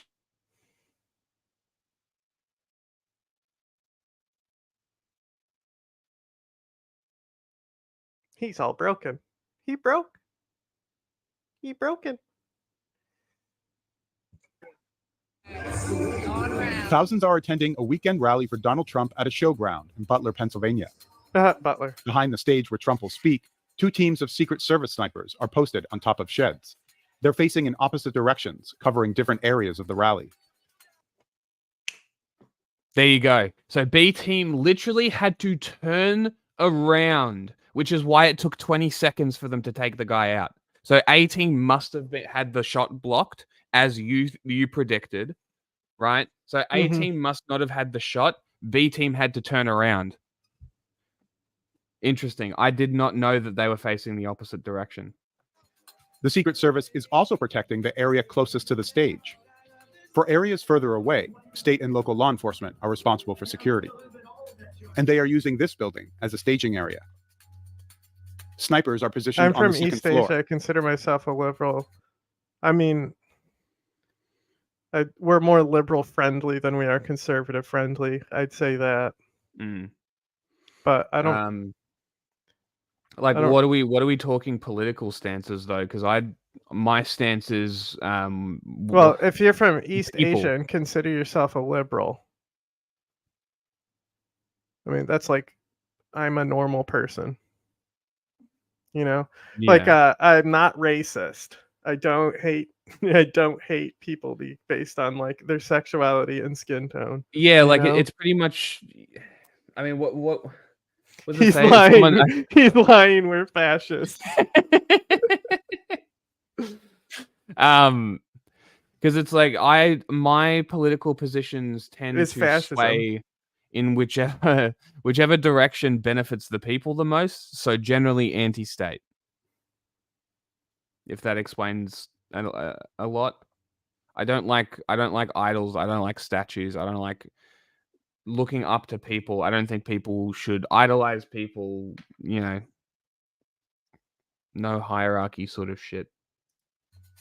Videos show several police cars I don't really parked have outside. like political stances so much as if the state is hurting people, it's wrong.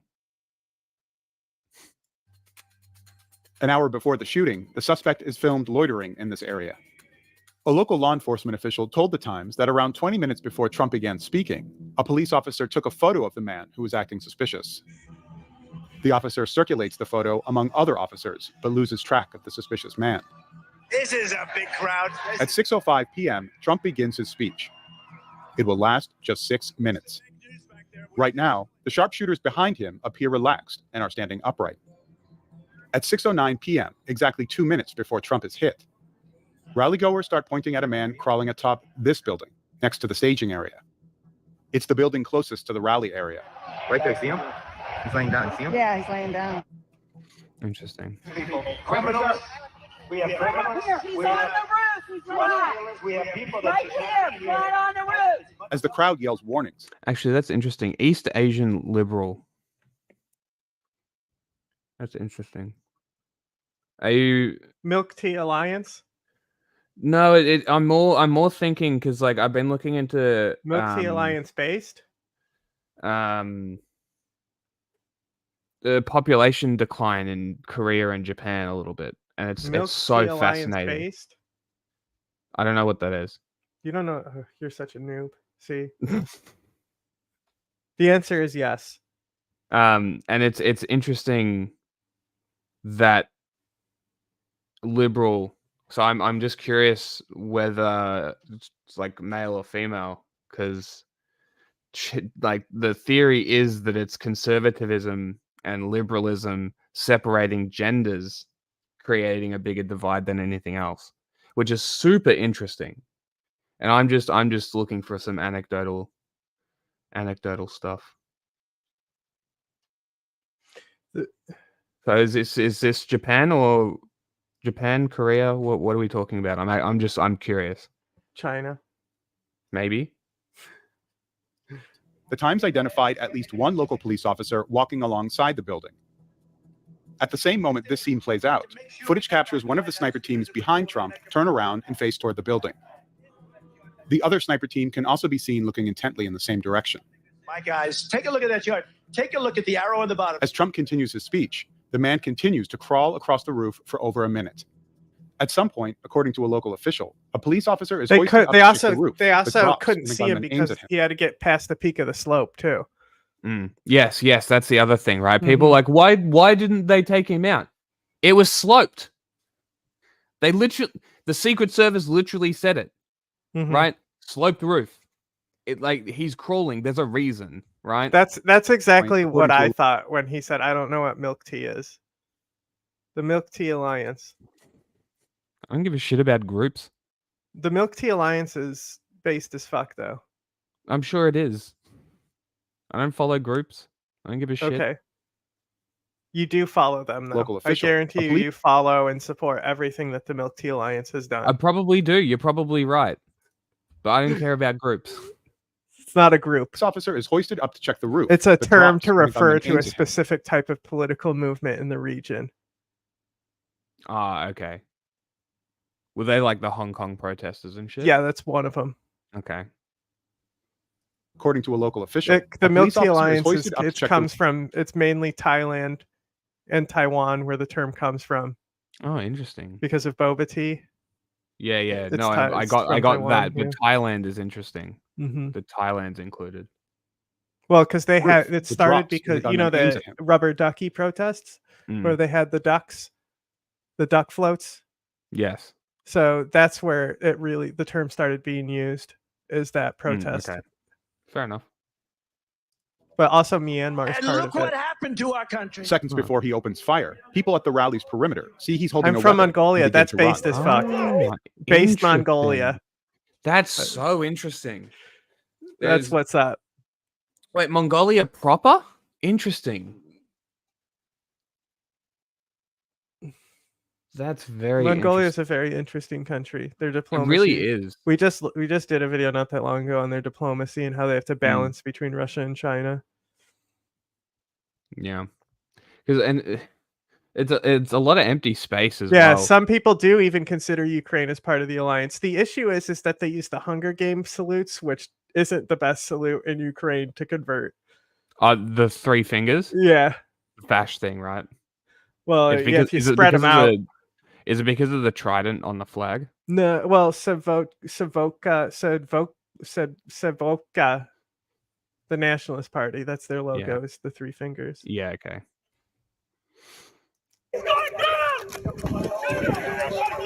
One of the snipers drops his binoculars. The other grabs his gun. Within seconds, 3 shots ring out, Take a look at what happened. followed by a volley of several more. Video analysis shows the first bullet hitting the bleachers to the right of the stage. Nice. Holy nice shit! catch. Nice catch. I did not notice Yeah, that well, at like all. you'll see a lot of times when I'm watching stuff with you, I'll be like, "Oh, is that a bullet strike there?" And I'll like pause and like look to see if there's smoke there. Video analysis shows the first bullet hitting the bleachers to the right of the stage. Literally hit the metal. That guy's so fucking lucky. He probably got hit by like probably metal did. shrapnel. It just wasn't enough to like puncture. Yeah. Trump is hit. Secret Service agents swarm him. Seconds later, a rifle shot is heard by the building. The gunman is shot. So they said it Wait, shot. there's It hit footage the of him- bleachers to the right. Dude, I didn't know this either. There's footage of the shot hitting him. Kind of. Seconds later, a rifle shot is heard by the building. The gunman is shot. You can see the guy down. So where did the bullet come we from? posted the Peter Griffin meme to that Yes. footage. He's By on top we, I of the mean roof. the Go internet. over there. Yeah. Audio analysis of this video by an acoustic expert at Montana State University found that the distance from the camera to the sniper who took the fatal shot was roughly 175 yards. Ugh, look at that. Classic triangulation, bro. It's so That's fucking easy. cool. It's so easy to do. With an audio expert though was able to predict, like, how do they figure that out? Oh, so you take basically you take the videos and you lined up the sound, right? Oh, to get the multiple timing. videos. Yes. Just so this is what remember one of the things that like came out early was forensic architecture on that Palestinian thing where they're saying that this thing that they're claiming was the rocket that hit can't be because the forensic architecture's audio analysis triangulation doesn't line up, but it was footage that we already knew was not related. So forensic architecture, the guy doing it there was like deliberately misleading people. Interesting. Which was, interesting, of course. I just find it funny that after like that 5-hour stream where we basically just watched footage, advanced ideas, that we pretty much nailed everything. I used this type of technique in triangulation for that Palestinian journalist who was shot to triangulate that it came from which but direction. see, it even says camera, right? So it's saying it's like the camera that we have. Yeah, from the person who took. Yeah, so you can hear because you know how you can hear the bullet go by too. Yes, yeah. So it's just funny that we were able to pretty much get all of this without the technicalities. So this is just confirming that we were spot on. I don't This think matches the Mongolia distance is from the that camera to boring. the southern sniper team, indicating I think that it's Mongolia is super interesting. I think people, like it's all the Stan countries that are kind of like boring, like Kyrgyzstan. What's going on there, huh? Yeah. Although the criticism of being dependent on two imperialist countries is pretty fair. Yeah, I mean, I can relate. it was self-preservation. Yeah. Yeah, not Mongolia. Yeah, I think Mongolia is probably one of the more slept on countries in Asia. Like I think the fact that the population is either in cities or nomadic is very interesting.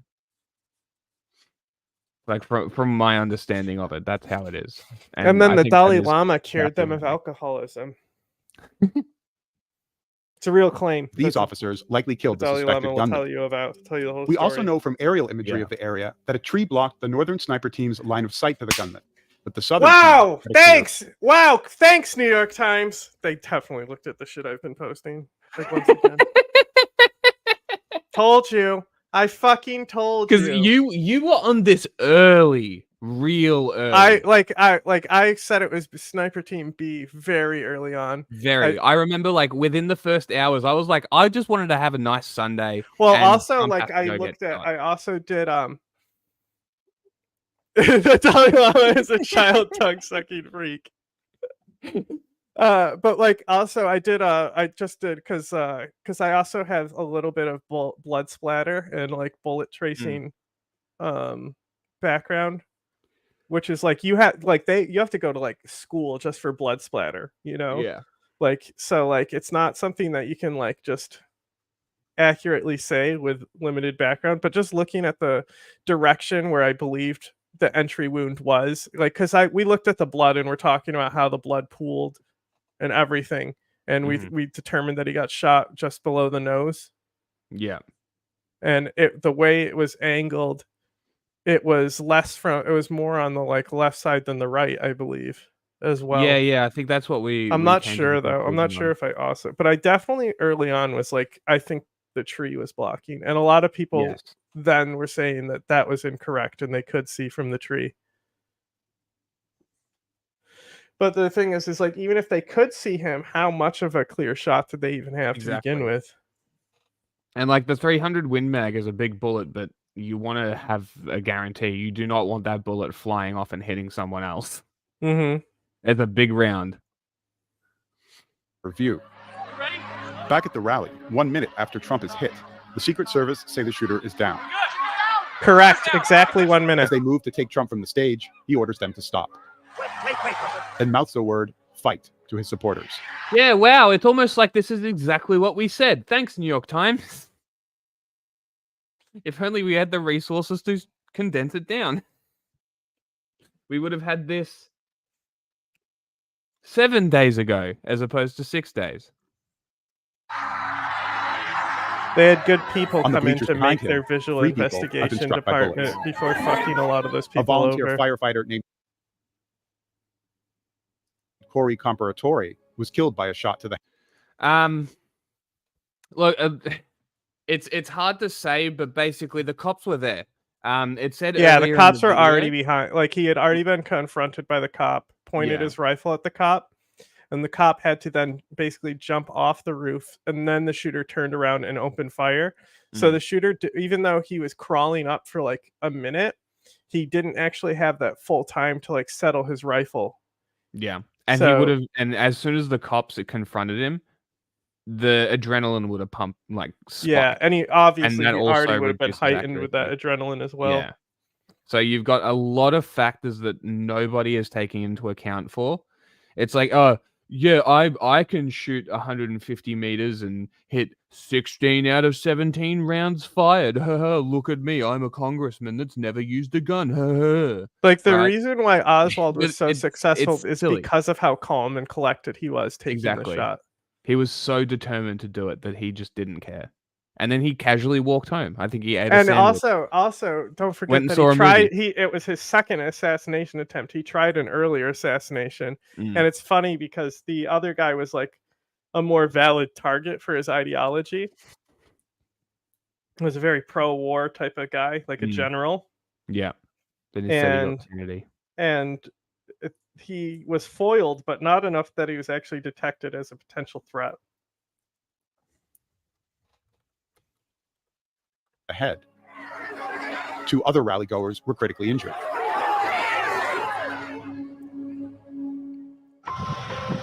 A federal investigation has been opened into security failures at the rally, and there are still many unanswered questions about the gunman's motives and movements before the shooting. But our analysis raises another question, one the Secret Service wouldn't comment on. Why the former president was allowed to remain on stage when the threat had emerged minutes before the attempt on his life. Who gives a shit? Conspiracies galore, y'all. That's what I got for you right now. Oh, God. Conspiracies galore. So as you all know, the Trump shooting went. And junk, now we go to some garbage information. For Are those everybody. stuffed animals above on his mantle over there? It's got The shrunken heads of his enemies. down. We've covered every single detail of it, but let me get into the darker side of the internet here. Now, look, I'm going to walk you through this. Some of the things, as you'll see, are more reasonable than others, right? You have some conspiracy theories that are just fucking bonkers. You have other ones that seem kind of intuitively plausible. And some of these things I'll give you are just facts, right? Like some of these things are like, whoa, that's a wild fact. But I'm going to share it with you here in this segment. So let's start with some low-hanging fruit. Oh, God. The shooter who attempted to kill Donald Trump was, quote, a Chinese man. This is I don't know, this is like I think it's like a Polish news site that people use all the time. Actually, I don't know if it's Polish or... But, I mean, they're... something from that general area, one of those countries over there. They are from Poland. They came out, like, immediately after the Trump shooting, like, within 2 hours, and was like, the Chinese. Well, as you can see here, not true. The shooter, Thomas Matthew Crooks, was identified as a white male in their 20s by the FBI. Okay. So, again, low-hanging fruit. The Chinese were blamed immediately. Now, let's get to this one. What about the Kurds? I'm going to show you a video here. People are really picking apart the reaction by the FBI and law enforcement officials to the Trump shooting. They're picking it apart and, kind of analyzing it like the Zapruder film. Thing, and it is kind of like the Zapruder film, right? In the Zapruder film, JFK got his head blown off. In this instance, Trump almost got his head blown off. But I think people are also maybe reading in too much and pretending like they have expertise they don't, and not understanding that in the moment, it's chaos, right? It's chaos. There's so many moving pieces and moving parts. You got a lot of people making a lot of noise, a lot of people trying to figure out what the hell is going on. You might have a crisis of leadership and that it's really not all that centralized and there's not one voice who's calling the shots and making decisive calls, right? And so here you have, these are the counter snipers. What are you saying? What? Nothing. There was just like they said that he was subscribed to OnlyFans and spent over $1,000 on it. And then Esau said, I think the OnlyFans is fake news. Yeah, interesting. Okay. But his last search the history Rifle Club was porn. real, yeah. Kyle's always been a lesbian. What are you talking about? He's always had his lesbian hair. Yeah. My favorite was the PKK being blamed by Turkey. That was probably my favorite as well. Oh my God, close the tab. Who ended up killing him. And let's see this. Oh my God. Did he just say A team killed him? Hang on. Yeah. I think he did. Let's see this. All that centralized and there's not one voice who's calling the shots and making decisive calls, right? And so here you have, these are the counter snipers who ended up killing him. And let's see this. What the fuck is this hotspot? What is this source?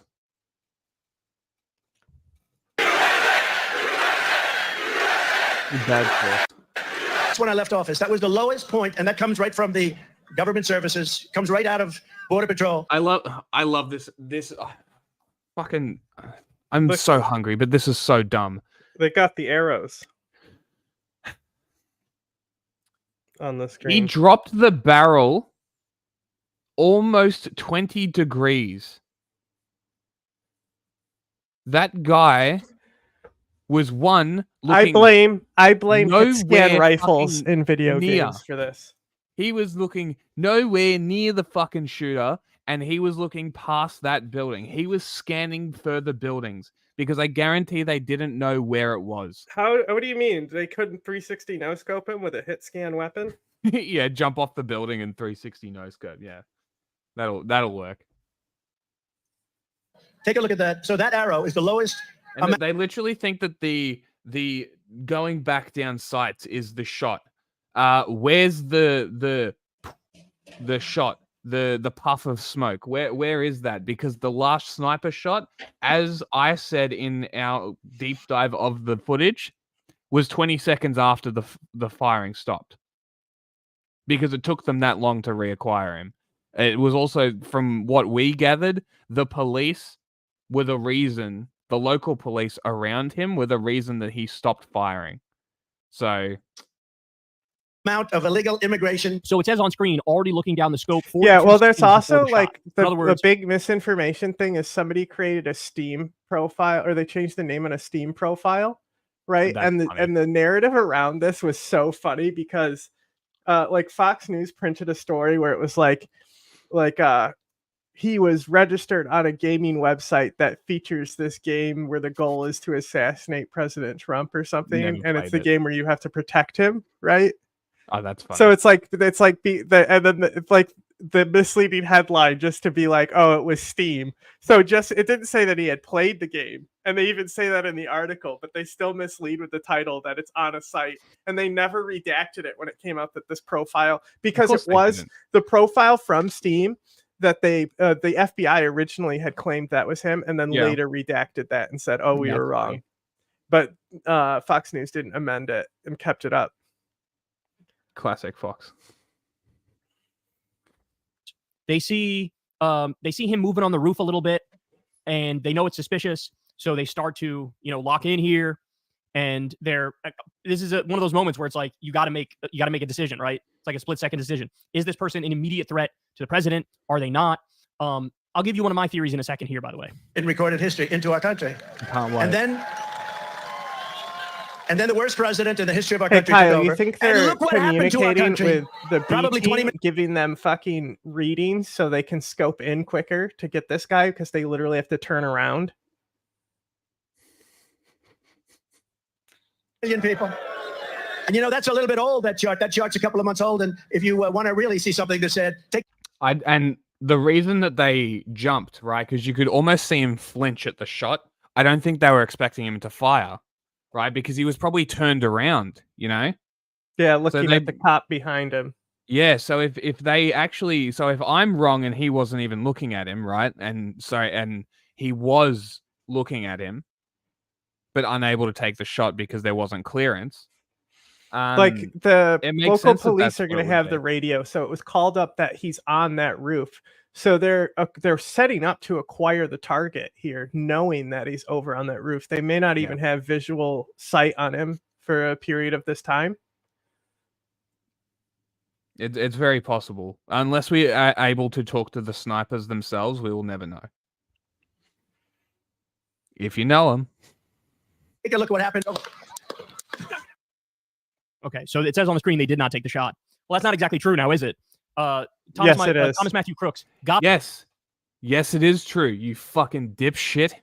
The shot off and hit Trump's ear, and then they immediately shot after they saw he shot. No, they didn't. You fool.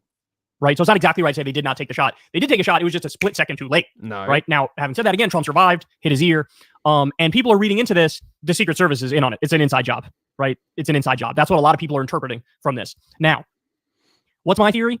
Guys, as a general rule, always default more to incompetence rather than like malice, right? It is much more likely. Wait, he actually has a brain?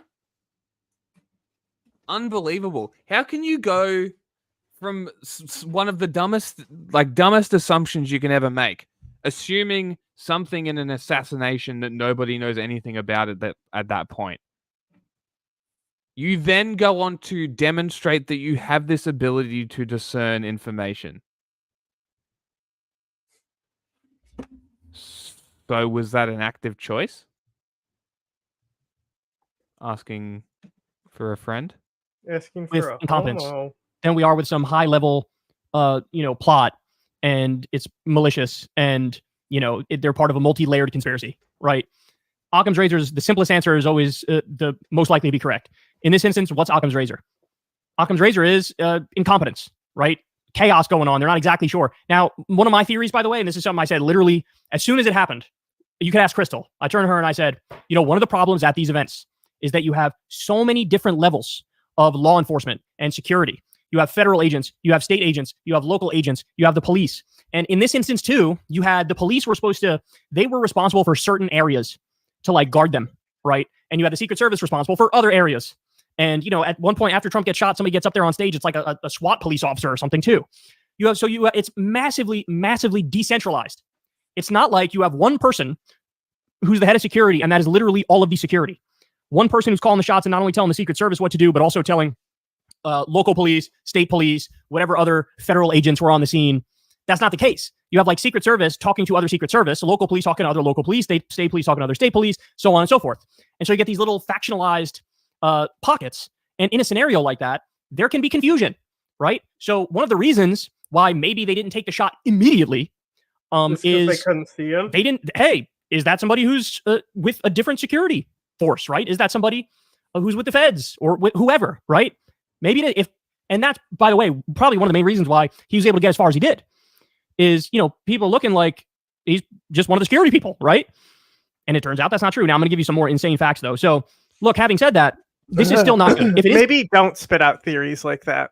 Yeah, that's a fucking dumb theory. I literally came back to say how fucking dumb that is. You got to see that's this fucking dumb. The some more news Tim Pool one, because it keeps going. Tim Pool's a really bad guesser, and it keeps showing like how far off he is on so many guesses, and it just goes, "That's a bad guess, Tim." You are watching night 2 of the Republican National Convention in Milwaukee. With the GOP ticket officially set, the party is now unifying behind Donald Trump and his new running mate, J.D. Vance. The pair expected to make another appearance tonight. We're told a little bit earlier even than had been anticipated, as Trump's former Republican rivals take. And Republican-leaning independents that lean towards the right. Off to the fairgrounds. A lot of the background about what happened that day. They know that he went to his employer at the nursing home where he works as a dietary specialist before this and said, I need Saturday off. I have something important to do. But he told his coworkers, I'll see you on Sunday. So he changed his days off, presumably for this. Tim Pool has been saying that there's going to be a civil war for 5 years. Yeah, but now he's saying that they're not violent. Mm-hmm. Of course. We also understand that when he got to the fairgrounds where this rally was being held for Donald Trump, the first thing that puts him on the radar of security people is near the magnetometer area where they're screening people in. He's carrying in his hand a rangefinder. It's a device that looks like a small pair of binoculars, but it's used by shooters to measure the distance when they're setting up a long distance shot. Because he didn't have a weapon, that would not have prevented him to go through security. But they did flag, what does he have this in his hand for? At that point, they told people, keep an eye on this guy. Rangefinders are great binoculars, by the way. They're high magnification and they're very fucking golfers use rangefinders a lot. Yeah, and Trump loves golf, so. Yeah, that's exactly right. Yeah. This is what I'm saying. Like, they're fucking great. Okay. I mean, that's funny. I think the funniest thing about it is like they immediately like, this is because Biden called him a Nazi, even though Biden has not, right? But it's like, yeah, let's blame one guy. It's the only guy who's been using decisive and combative language around Donald Trump. Like don't want people to call you a Nazi and all this shit. Don't be one. Simple.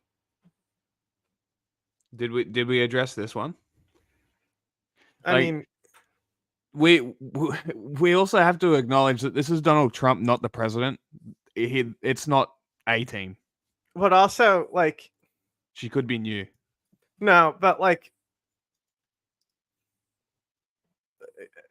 I can see somebody like everyone focuses on the draw instead of the reholstering, right? So they like, they missed twice and they're like, fuck it, I'll just hold on to it because I probably still need it anyway.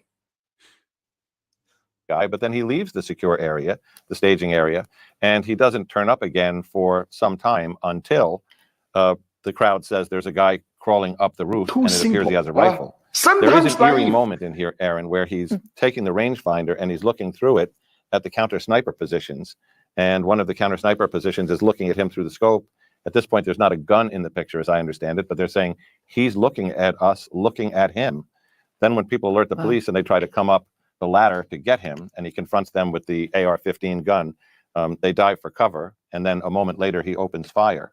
But a lot of this sounds very spread out. The end of it happens very quickly. The last piece is the search of the car. As we reported last night, 2 remote-controlled IEDs, remote-controlled bombs in the car. The remote control for those devices found on his person on the roof, according to sources. 3 fully loaded magazines with nearly 100 rounds. Oh, there we go. Vest. That's what I asked. So Did he have more mags? Did he expect to escape from this? And if so, what was all that intended for? What was to happen next? Questions that are still open in the minds of these investigators. Tell me the right. I mean, I know the that they say they IED. just simply don't have details on motive. I mean, I just saying as a layperson, I understand, you know, if you don't have a gun, then you can go through. It's kind of interesting that he had 3 magazines in the car. Oh, they weren't on his person? No, they said it was in the okay. car. Which it makes it even more So he interesting. did only about have the one mag. explosive. He did only have the one mag. Unless I misheard that. It sounded like 3 magazines in the car. From this. And if so, what was that, according to sources? The 2 remote-controlled, the search of the car, as we reported last night, 2 remote-controlled IEDs, remote-controlled bombs in the car. The remote control for those devices found on his person on the roof, according to sources. 3 fully loaded magazines with nearly 100 rounds. Okay, so I was correct. Also, it's funny that he's like nearly 100 rounds, 3 magazines, 3 30-round mags, standard magazines. Bulletproof vest. So it raises the question, did he expect to escape from this? And if so, what was all that intended for? What was to happen next? Questions that are still open in the minds of these investigators. Right. I mean, I know that they say they just simply don't have details on motive. I mean, I just saying as a layperson, I understand, you know, if you don't have a gun, then you can go through. Having a rangefinder and still being allowed to go through, I think is jarring for many people watching, that they would have some discretion to say, sorry, you can't bring that in there. So I will admit, That's a really interesting point, because this is a prickly issue, which is, you know, this is in a place where there are a lot of Trump supporters. There are a lot of Trump supporters coming to the rallies. You may have been to these rallies where people show up wearing camouflage. People show up outside the rally with weapons. This is not a weapon. It's a device used by shooters, but also by golfers to measure these distances. And for security people, he just brought up golfers. I completely forgot what I was going to say. Hold on. There are a lot of Trump supporters coming to the rallies. Yes. Open carry as well in this state, by the way. This area was not deemed a no open carry zone either. So there's that as well that people have been talking about. Not that we give a fuck, but it's just like a factor that people seem to give a shit about. You may have been to these rallies where people show up wearing camouflage. People show up outside the rally with weapons.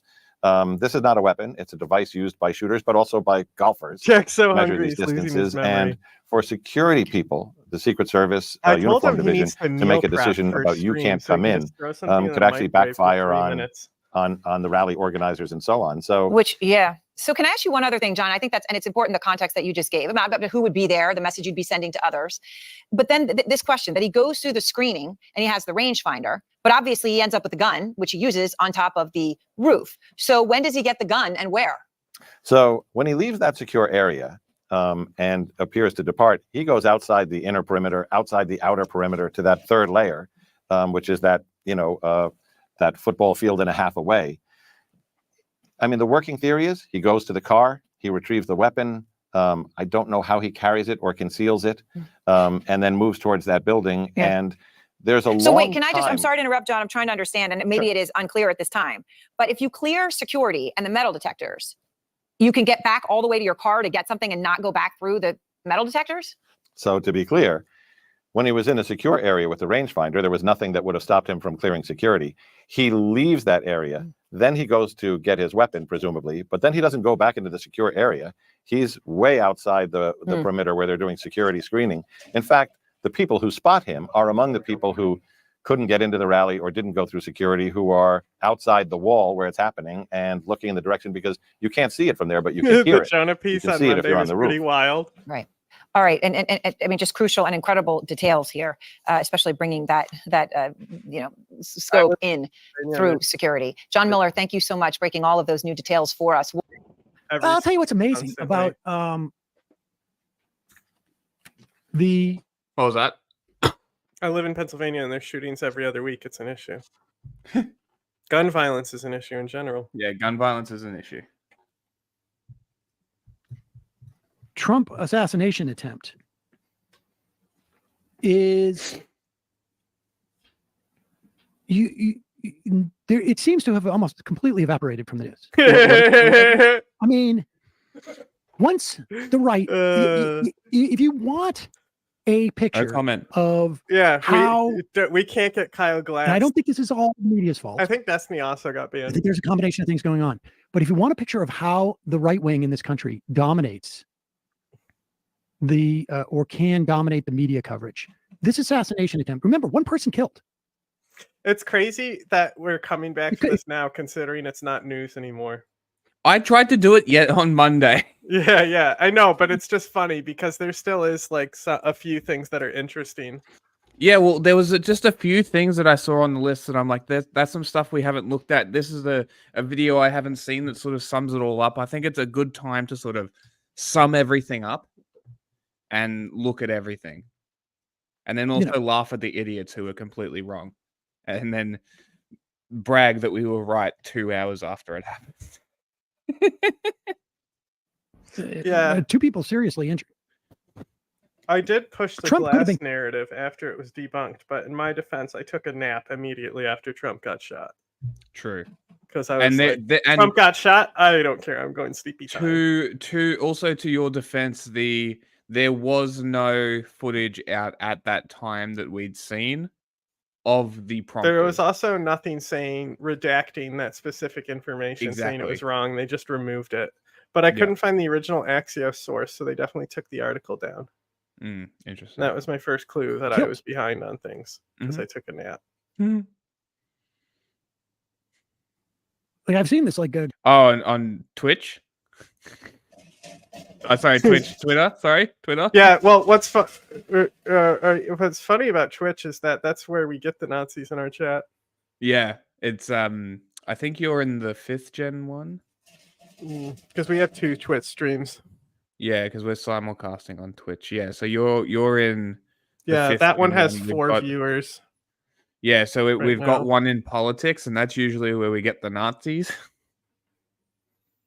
But the other one is in talk shows and podcasts, and they don't. Yeah, he got banned from Kick.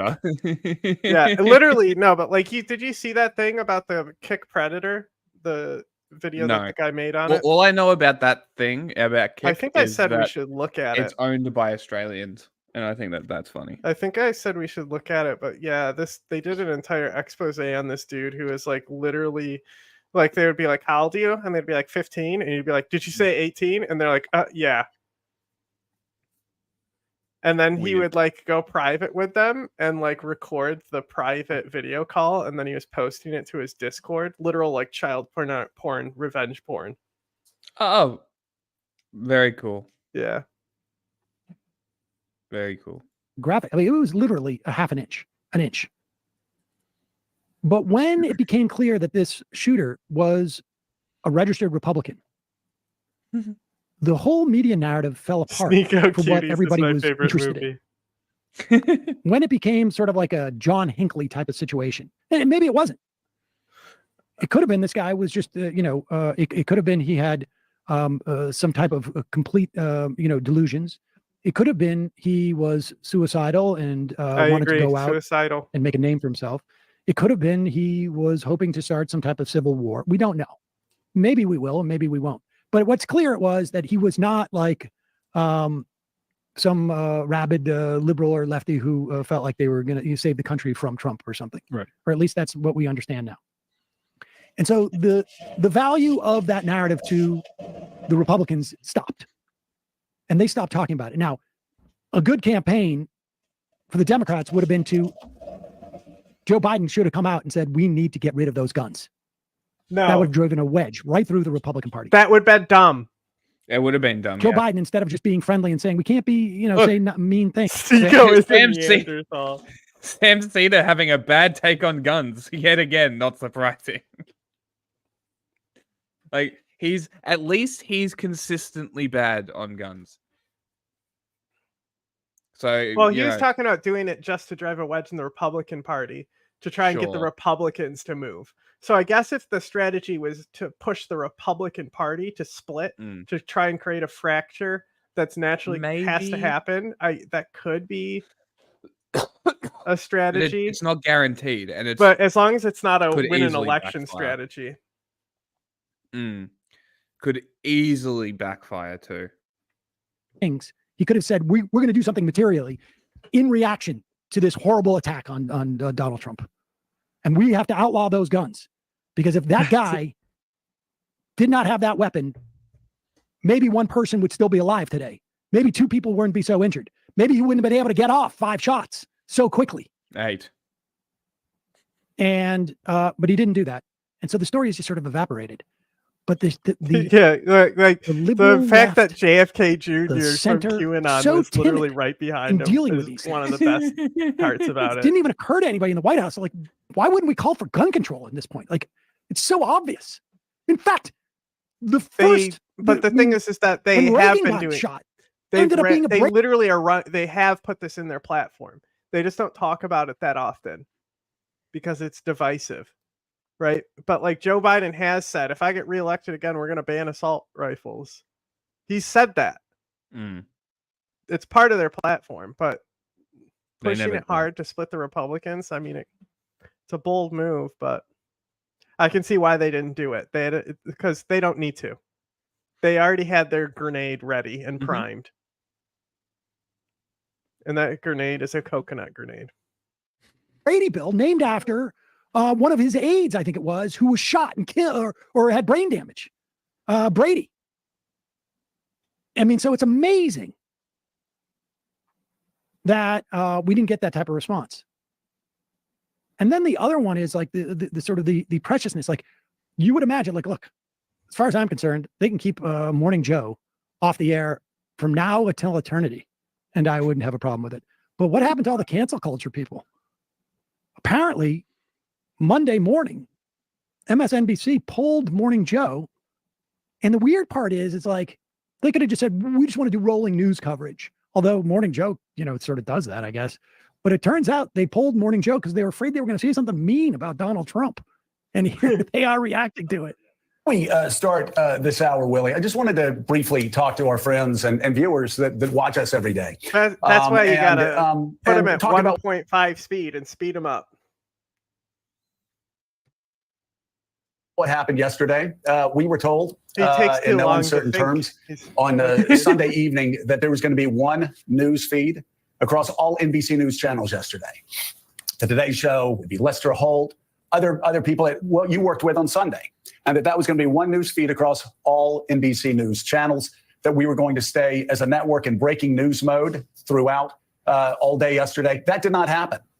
We don't know why that didn't happen, or team was not given a good answer as to why that didn't happen, but it didn't happen. We were also told it was going to happen throughout the day. And I guess I don't care about after there was such strong blowback about yesterday morning, I guess they changed their plans. And so those plans changed as well. The reason this was on here was for the Sam Cedar gun take, for you to react to that. That's the only reason I put it on there to begin with. I didn't get this far. Fair enough. It was bad. How was a 20-year-old? I thought he was going to focus a bit more. Oh, here we go. Let's see if we get some open source intelligence here. Yeah. How old is this? Able to defeat Secret Service security measures that cost hundreds of thousands of dollars and get onto a rooftop within 150 meters of Trump. How old is this video? 8 days. Little outdated. We'll see. Fire multiple shots. Are my tax dollars going straight into a dumpster fire? Maybe the device was just to observe the speech and the rally. Digitally gives you the exact distance of a target that you're aiming at. The suspect was pacing around outside the metal detectors at the bag area check. Officers thought maybe the device was just to observe the speech and the rally better. The officer put out a message, though, over the radio net to warn everyone of this sus behavior, which was passed along to Secret Service and other agencies. Now, AP reported that police officers then lost sight of him in the crowd as they tried to follow him. According to John Miller, a former senior FBI agent, people had his description and were looking around for him. Even when regular cars drive up to a typical DUI checkpoint, for instance, if they try to pull a U-turn and avoid it, it's standard operating procedure to have a second police officer in what's called a chase vehicle to stop them. So already we're off to a rough start. And that's why Americans are angry right now. We want to know exactly who is in power, who's responsible for this oversight, and we want them held accountable. To get there, though, we have a lot of questions. And so far, the answers we're getting do not look good. So what happened next is the shooter made his way from the event security around the AGR building perimeter, and he was able to breach it without being apprehended. This is the second pre-planning major security failure. Because beforehand, they're supposed to lock all the doors and make sure there's no way to gain roof access and post officers around the building and on top of it. Let's take a closer look at the complex of 4 separate buildings at 615 Whitestone Road, where he fired from.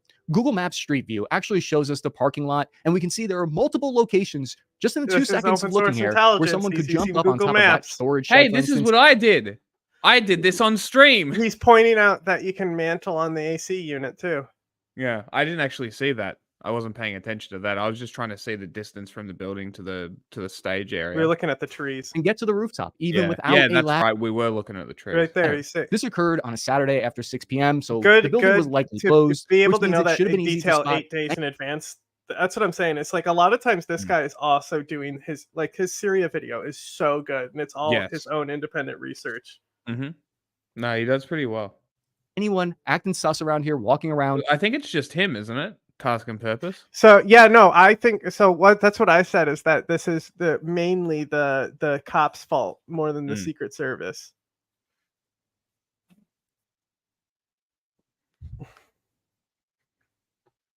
Because there shouldn't have been employees over there. Secret Service spokesperson Anthony Guglielmi said that the agency had designated that specific rooftop to be under the jurisdiction of law enforcement.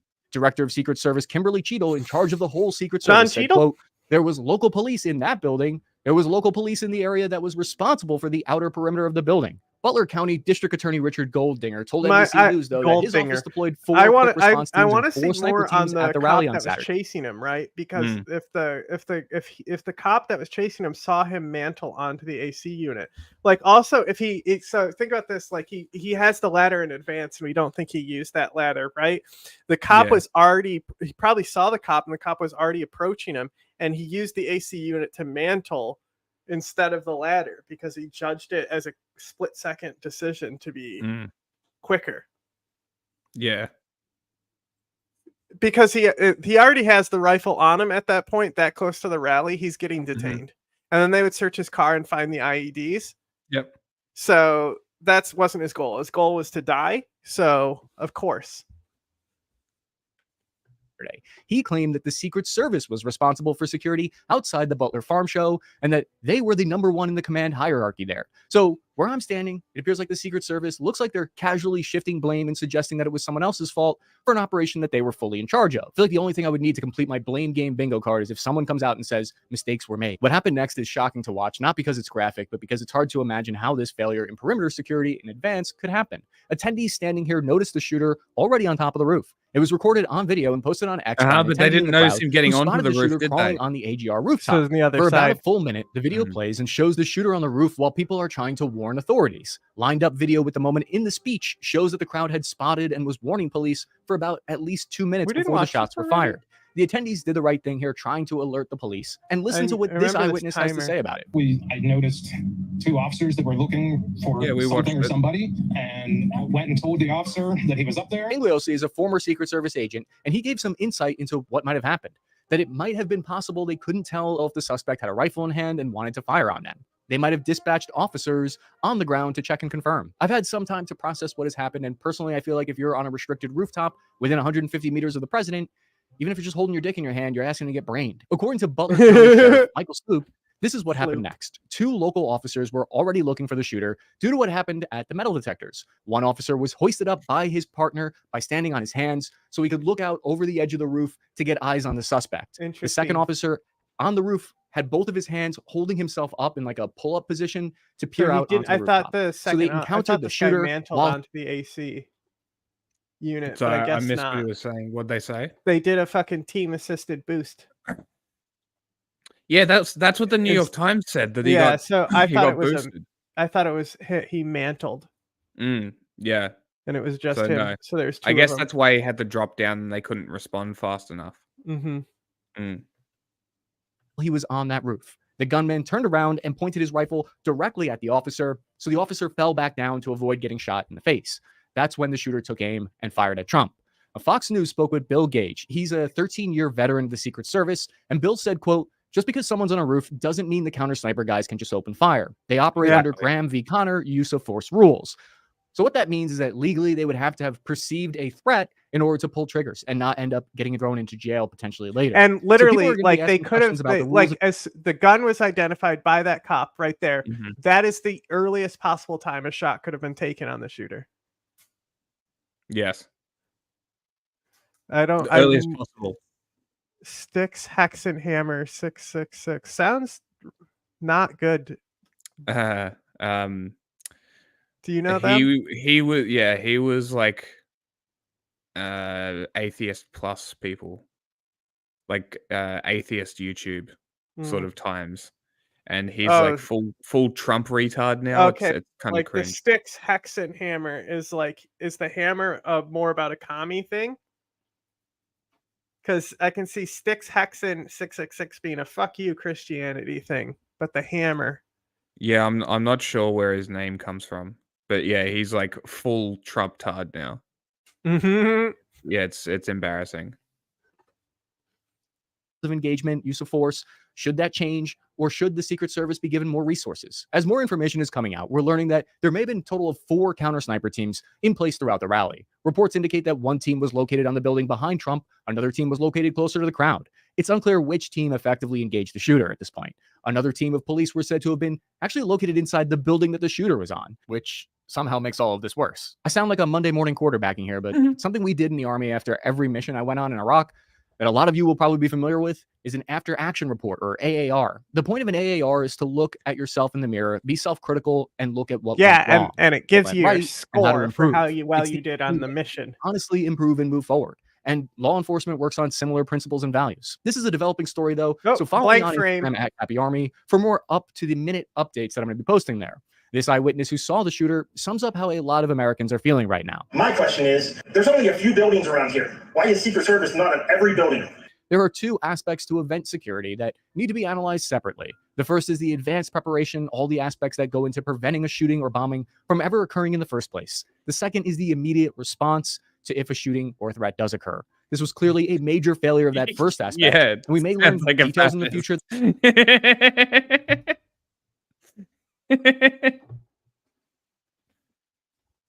That it was a failure in the second aspect as well. Like, yeah, that makes sense. The Satanist thing, I remember him being like, hang on. What did the Secret Service just throw off stage there? Trump posted that first aspect, and we may learn details in the future that it was a failure in the second aspect as well. Trump. That is shoe. Is it Trump's shoe? Because one shoe was left on stage. Mm. Right? He didn't get his second, he didn't get any shoe. I thought he got one shoe on and they walked him off, but that might have been them throwing a shoe. Right? Because the picture had the last shoe on stage. I didn't know the other one was thrown off if that was the shoe. Okay. I mean, so they you know what they did? They determined it as a potential trip hazard, so they cleared it. That's literally what they did. That's probably what happened, yeah. We do the fun streams on Friday. We could probably pick some stuff from his channel. Yeah, along with Yakub. Yeah. We could do that maybe. Have a look. Because I haven't watched any of his stuff. 8 years probably. Because I think he started going towards Trump, and I never gave a shit about Trump. It was always just a gross person. I was just like, I didn't care at the time. A little sympathetic at the time as well. So right after the event, saying, quote, I want to thank the United States Secret Service and all of law enforcement for their rapid response on the shooting that just took place. Some people believe they should have moved Trump faster out of the kill zone. But personally, this is my thoughts here. I think Trump wanted to show that iconic moment of symbolic defiance to the attempt on his life. And to him, it was worth it taking that extra moment. Sometimes a picture can go a long way in helping unite people and can change the perception of that moment from one potentially of weakness to something of strength instead. You might have a different opinion, and that's okay. We have to keep in mind that the Secret Service is not an intelligence agency. They rely on information about credible threats from the FBI and other investigative agencies. How many Secret Service agents does our taxpayer dollars pay for? About 7,800 of those agents are split up to protect all government officials, including cabinet members, senators, current, past presidents, visiting heads of state, etc. So basically, they're overseeing thousands of missions each year, which is part of the reason why they have to pull from local police departments, small town police departments like Butler and Pittsburgh, in order to fill their manpower. The amount of taxpayer money that goes into the FBI, Secret Service, and intelligence agencies is huge. The FBI has an annual budget of $11 billion. The Secret Service has $3 billion a year. And that's why we hold them to high standards. And that's partly why I think this next part's, it's justified to talk about. According to their website, quote, our diverse workforce is comprised of more than 7,000 special agents. Regular viewers of the channel will know that I'm not a culture warrior. I saw Barbie with my wife. I liked it. But that statement from the Secret Service it rubs me the wrong way, because it kind of suggests that diversity is of paramount importance to an agency whose one job is supposed to be keeping public officials safe. Who's responsible for that? Kimberly Cheadle, the director of the Secret Service, who was appointed by Biden in 2022. She's going to have to answer questions from Congress at a hearing scheduled for July 22nd. Many are calling for her to step down and resign in the wake of this failure. But the reason she's in the spotlight right now and under a microscope is because she made it her aim to comprise the Secret Service of 30% of women by 2030. A lot of people, they're not upset, I don't think, with the idea of there being women in the Secret Service.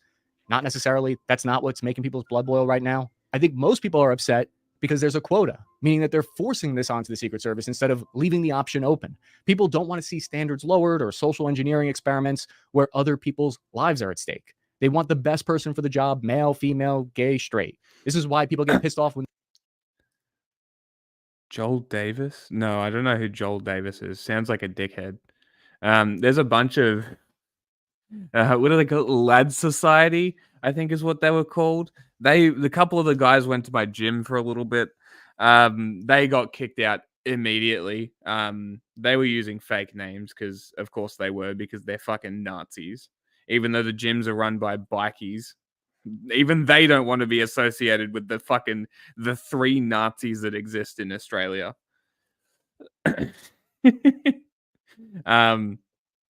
We also spent a lot of time mocking the Nazi guys who went to have their little circle jerk with Posey Parker and her turf squad.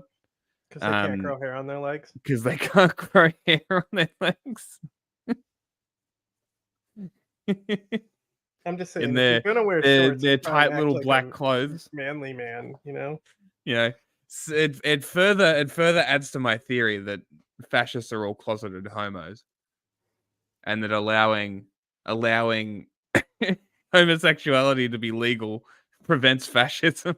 Well, there's that one video that we just did where it's French woman explains why all fascists are gay, or all Nazis are gay. Yeah. They hear people are getting killed or injured, and the focus is not on performance and merit above all. Currently, the motive of the shooter remains unclear. The FBI found bomb-making materials in his car and home, but they were described as rudimentary. He wasn't on the authorities' radar for anything. People have been sleuthing around trying to figure out who this dude is, but there isn't much to go on with his social media accounts, no big old manifesto yet. His politics aren't obvious either. People have dug up records showing that he's a registered Republican, but he also donated $15 to a political action committee for the Democrats and the progressives in 2021. A few former classmates say he had conservative leanings, but we're still waiting on all of this to shake out. Something that's important to Americans is something that's important to a lot of countries. We aspire to hold public officials who are in power accountable for their actions. Please keep in mind that this is a developing story, so I'm going to be changing my opinion on what happens in real time as we get more information. Great. Another fantastic video from Task and Purpose, as per usual. There was one that was pretty shit, but they're usually pretty good. So this is the guy. Yes. Like has glasses on and he's. So we have the picture of that. I got that.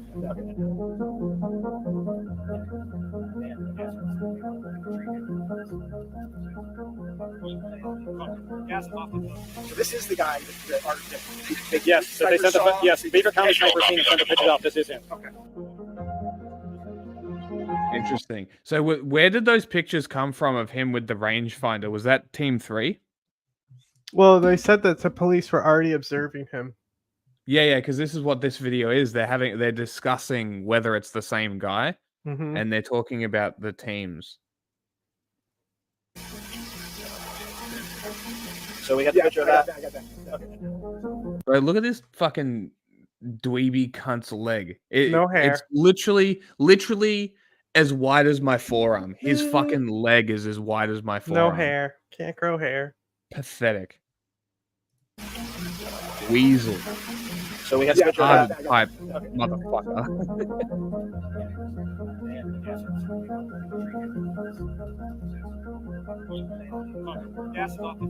This is the guy that yes, so they sent Beaver County sniper team sent the pictures out. This is him. Okay. Yeah, so that was their sniper. Yeah. Police, local police. The sniper that seen these and sent the pictures is right inside this building. Michelle, is Greg in there? The sniper who took the pictures name was Greg. This is head. Inside circle. Listen to me, and I know you listened before. You had the Secret Service call me. Okay, I think we're gonna skip this one. But yeah, let's get to the current actual news now, please. Yeah. Spent too much time on shit that's like 2 weeks now outside of the news cycle because nobody gives a fuck. Let's see that JD Vance Diet Mountain Dew clip. Oh, you want to do that now? That's a small one, right? Transitional clip. Sure. But you're gonna love this. Think of it like comedy. Total ban on the total initiative relative to what we're going to do with more border patrol and more asylum officers. President Trump? I really don't know what he said at the end of that sentence. I don't think he knows what he said either. Moments like that one on the CNN debate stage in Atlanta sent the Democratic Party into a tailspin nearly, but not yet, 1 month ago. The lead up to the debate. I always feel like she's just talking like this. She's got her head as far back possible, and she's just talking like this. And this maybe she broke her spine riding a horse like Christopher Reeve. Is that a thing? Christopher Reeve, yeah. It was being billed as a make or break moment for Biden's struggling campaign, and of course we now have. Okay, let's get to the Mountain Dew. Joining me now, Mark McKinnon, former advisor to George W. Bush and John McCain. Mark, I would not have guessed you, in no small part because before the debate, you wrote something right along these lines in Vanity Fair. You said this quote: "If Biden goes down in this first match, Democratic I picked this because the title was funny. Are they not going to show the fucking clip of him doing the Mountain Dew thing? Can we get to the fucking there? There is him. How much of this they're going to show? They're only going to and also racism. Let's watch it. Democrats say that it is racist to believe. Well, they say it's racist to do anything. I had a Diet Mountain Dew yesterday and one today. I'm sure they're going to call that racist too, but it's good. I love you guys. What the fuck is he talking? Right? You see that nobody's laughing, so you do the laugh as the comedian on stage, right? Fucking hell. That's the clip. I sort of hate to do this to you, but let's just recall like what happened with Jeb. That's it. That's all. That's all I needed to see right there. You guys are awesome, right? And then he got a little bit of applause after complimenting the audience. So it was a please clap moment for him as well. Meanwhile, though, the picture is not at all. The breaking point's talking about him as well. JD Vance. I just want to see. Plus 19. And I know, I've been around long enough to have been there on an election night. And the reason I was there because the person who wins Ohio wins the White House. Right. Ohio's a red state now. Yeah. So what does the Finally. Not bad. It's pretty good. Politically not bad. Republicans, by the way. I really don't care what they have to say. I just want to see what clips they've got as their example of why he is eating his house. The most unpopular.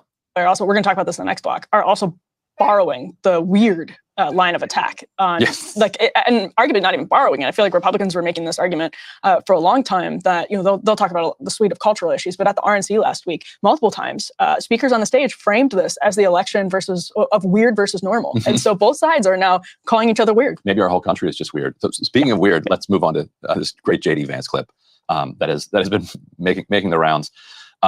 So let's just jump right into that one. It is the weirdest thing to me. Democrats say that it is racist to believe. Well, they say it's the same clip. Racist to do anything. I had a Diet Mountain Dew yesterday and one today. I'm sure they're going to call that racist too, but it's good. I love you guys. We're effectively run in this country via the Democrats, via our corporate oligarchs, by a bunch of childless cat ladies who are miserable at their own lives and the choices that they've made. And so they want to make the rest of the country miserable too. And it's just a basic fact. You look at Kamala Harris, Pete Buttigieg. He's an internet chud.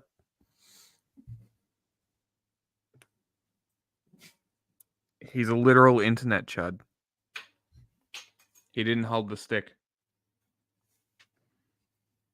AOC, the entire future of the Democrats is controlled by people without children. And how does it make any sense that we've turned our country over to people who don't really have a direct stake in it? Famous cat lady Pete Buttigieg. Although since then, yeah, Buttigieg and Chase had a kid. Well, it happened a month before that clip. Oh, really? He hadn't even like updated his talking point on that one? Well, it wasn't updated at that point. But the Mountain Dew, though, you wanted to defend it, I think. I was going to say, I actually think Diet Mountain Dew is one of the better diet sodas. I think it's Diet Dr. Pepper and Diet Mountain Dew. Diet Coke's in the league of its own, but Diet Mountain Dew I'll defend. I think it tastes closest to the original product of many diet sodas. As a concept, it's just so ridiculous. Like, if you take Trump's famous line that he's never seen a thin person drink. Shut the fuck up. The only one that's close is Dr. Pepper because Dr. Pepper isn't a real flavor. Shut the fuck up.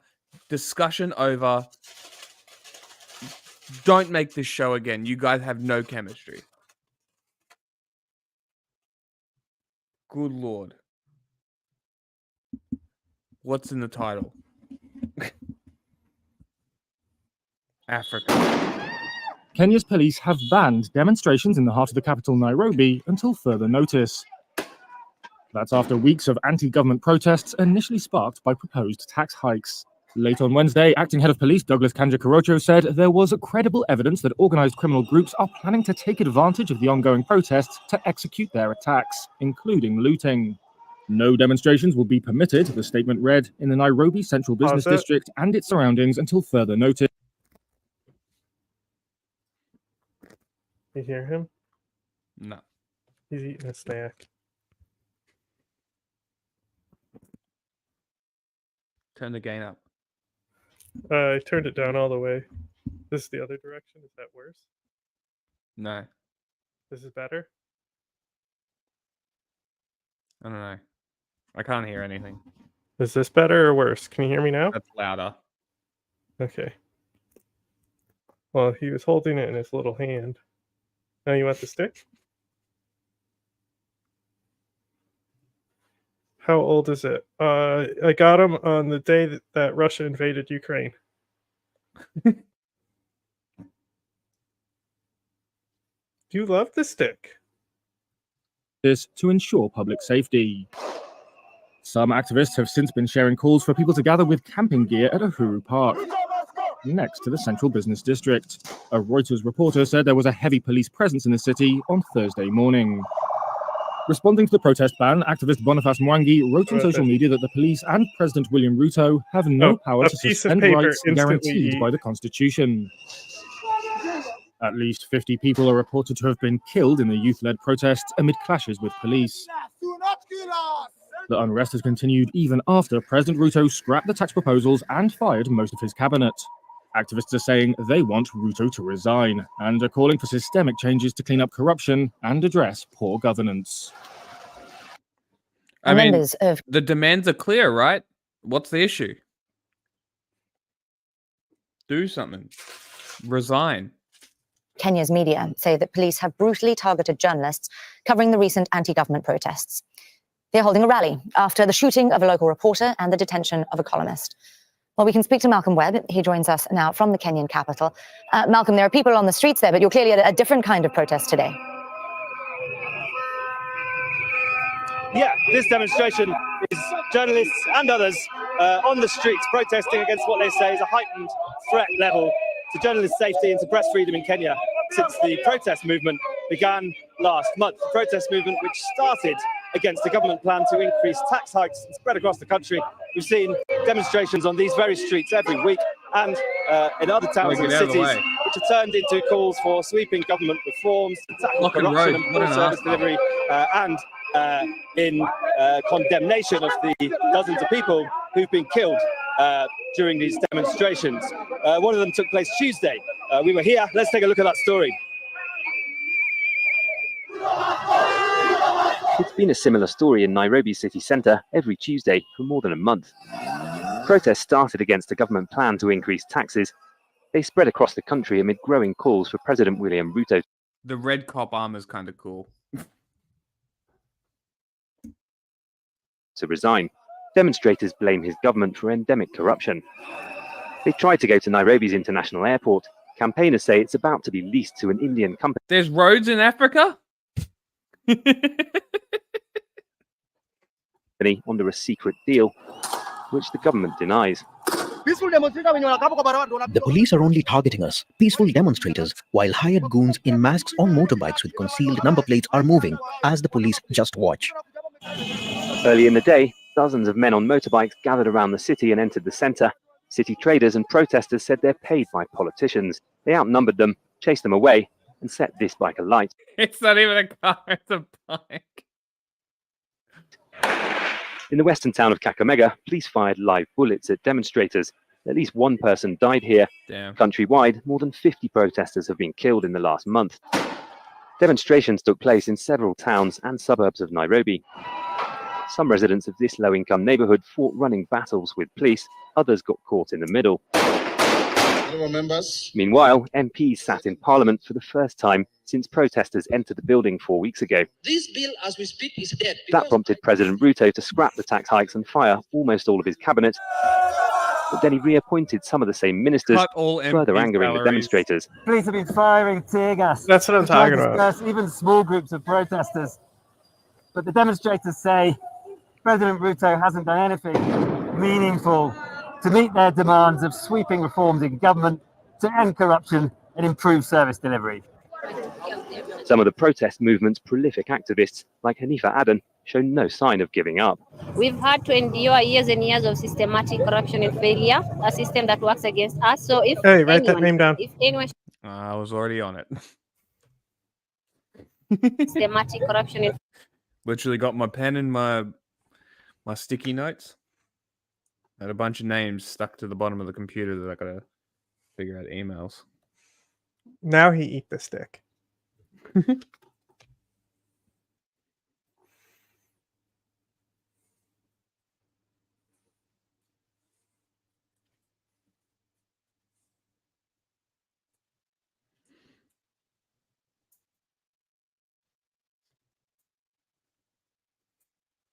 you know who Catboy Kami is? Yeah, no. This is the guy. That's the one guy that I was talking about who's in the movement who would meow at people. That's very funny. Right? Is it the I like pretty girls guy? No, that guy's not a fucking Nazi. In the Nazi movement in Australia, remember? One of them is a cat boy with autism who goes to gas station on stream and meows at people. That does not ring any bells at all, and I feel like it would. Look, go watch I our don't- Better Way to A video where I talk about him, and it's in there.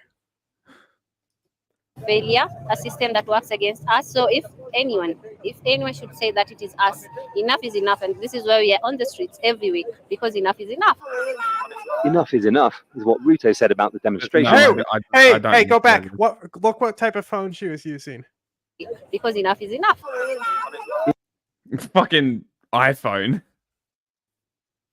I think it might even be the same one as mine. Enough is enough, is what Ruto said about the demonstrations when he spoke on Sunday. Weeks of police firing tear gas in the streets hasn't stopped the widespread discontent with his government. That's just dancing. Malcolm Webb, Al Jazeera, Nairobi, Kenya. Malcolm, clearly after the events of the last few weeks, we're hearing calls for justice from multiple sectors of society. I love this. This is great. Yeah. So I have someone with me who's the president of Kenya's Association of Freelance Journalists, Winnie Kamala. Move. Winnie, why are you on the streets today? We're here to demand for our rights, media freedom. We need the freedom to report objectively, freely. Kenyan journalism is so good. That's why it was Kenya was like always like a staging ground to do operations into Uganda. Like that was like one of the earliest regions identified as this potential cell staging ground. Mainly to focus on Uganda though instead of Kenya. Yeah. because Kenya has press freedom compared to Uganda. Yeah, comparatively. And not being infringed on It's and actually not being Uganda. attacked by the police. And that's why we're on the streets to demand for our rights as journalists, because we've seen the police have started crossing the lines. They've crossed the lines. The government is crossing the lines. They're demanding us they're telling us to self-censor ourselves, and we do not want that. What was it? Association of what? Freelance journalists.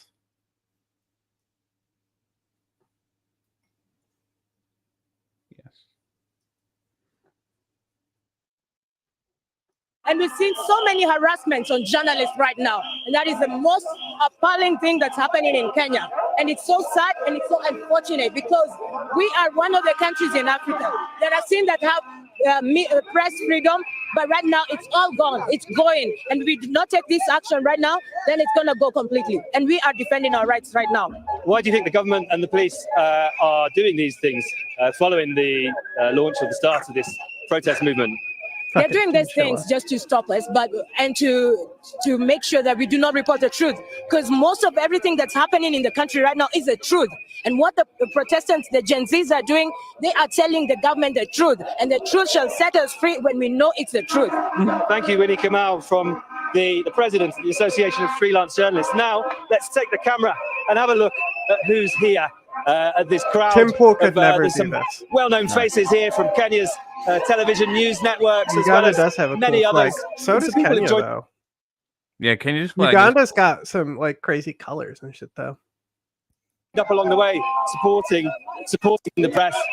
Placards have been printed, but this has gone peacefully so far compared to the other demonstrations that we've seen on these very same streets in recent weeks. We've stood right here and been tear gassed again and again and again. That's one of the things that journalists complain of when they're working on the street, is incidences where sometimes tear gas is fired quite visibly directly at the press, not the protesters. We've experienced that.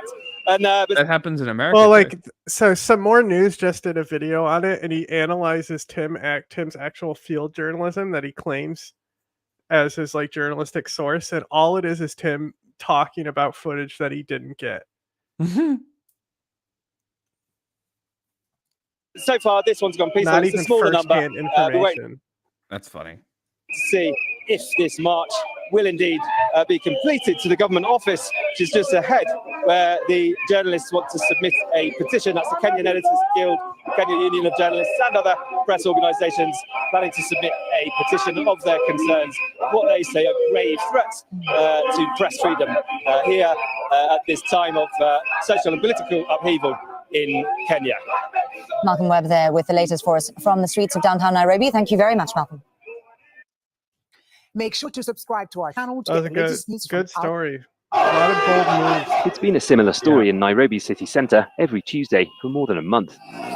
Protests started against a government plan to increase taxes. Wait, they spread across why the is it in country amid English? growing calls for President William Ruto to resign. We either watch this 3 minutes. This might have been the first part of that video, actually. Okay. Hello and welcome to the program. Thank you so much for joining us at this time. I'm Layo Olarinde. We start in South Africa, where President Cyril Ramaphosa says that the country is not in the hopeless state that some opposition parties claim. He also emphasizes that the government of national unity is not a fleeting convenience. Mr. Ramaphosa made these remarks while responding to Friday's marathon debate on his opening of Parliament address. He urged all parties to work together. This is 27 minutes of just straight news. Yeah, but this is that's interesting right there, though, the African government stuff. Sure. South African government. Our South Africa correspondent, Innocent Samosa, reports. President Cyril Ramaphosa said the country had entered a new era of politics, which was one of hope and optimism. The president added that South Africa should not lose sight of how far it had come since the dawn of democracy 30 years ago. That this parliament should become the epicenter of the advancement of the will of the people of South Africa. Much of what has been said during this debate has confirmed interesting that we have entered a new era. On the continent. What other story is in here? Besides the landslide, what's the story after this Kenya, South Africa thing? They might not have it marked because it's. No, they don't. So it looks like killing many of the would-be rescuers on the. And then That's the landslide. Kenya. Some interviews.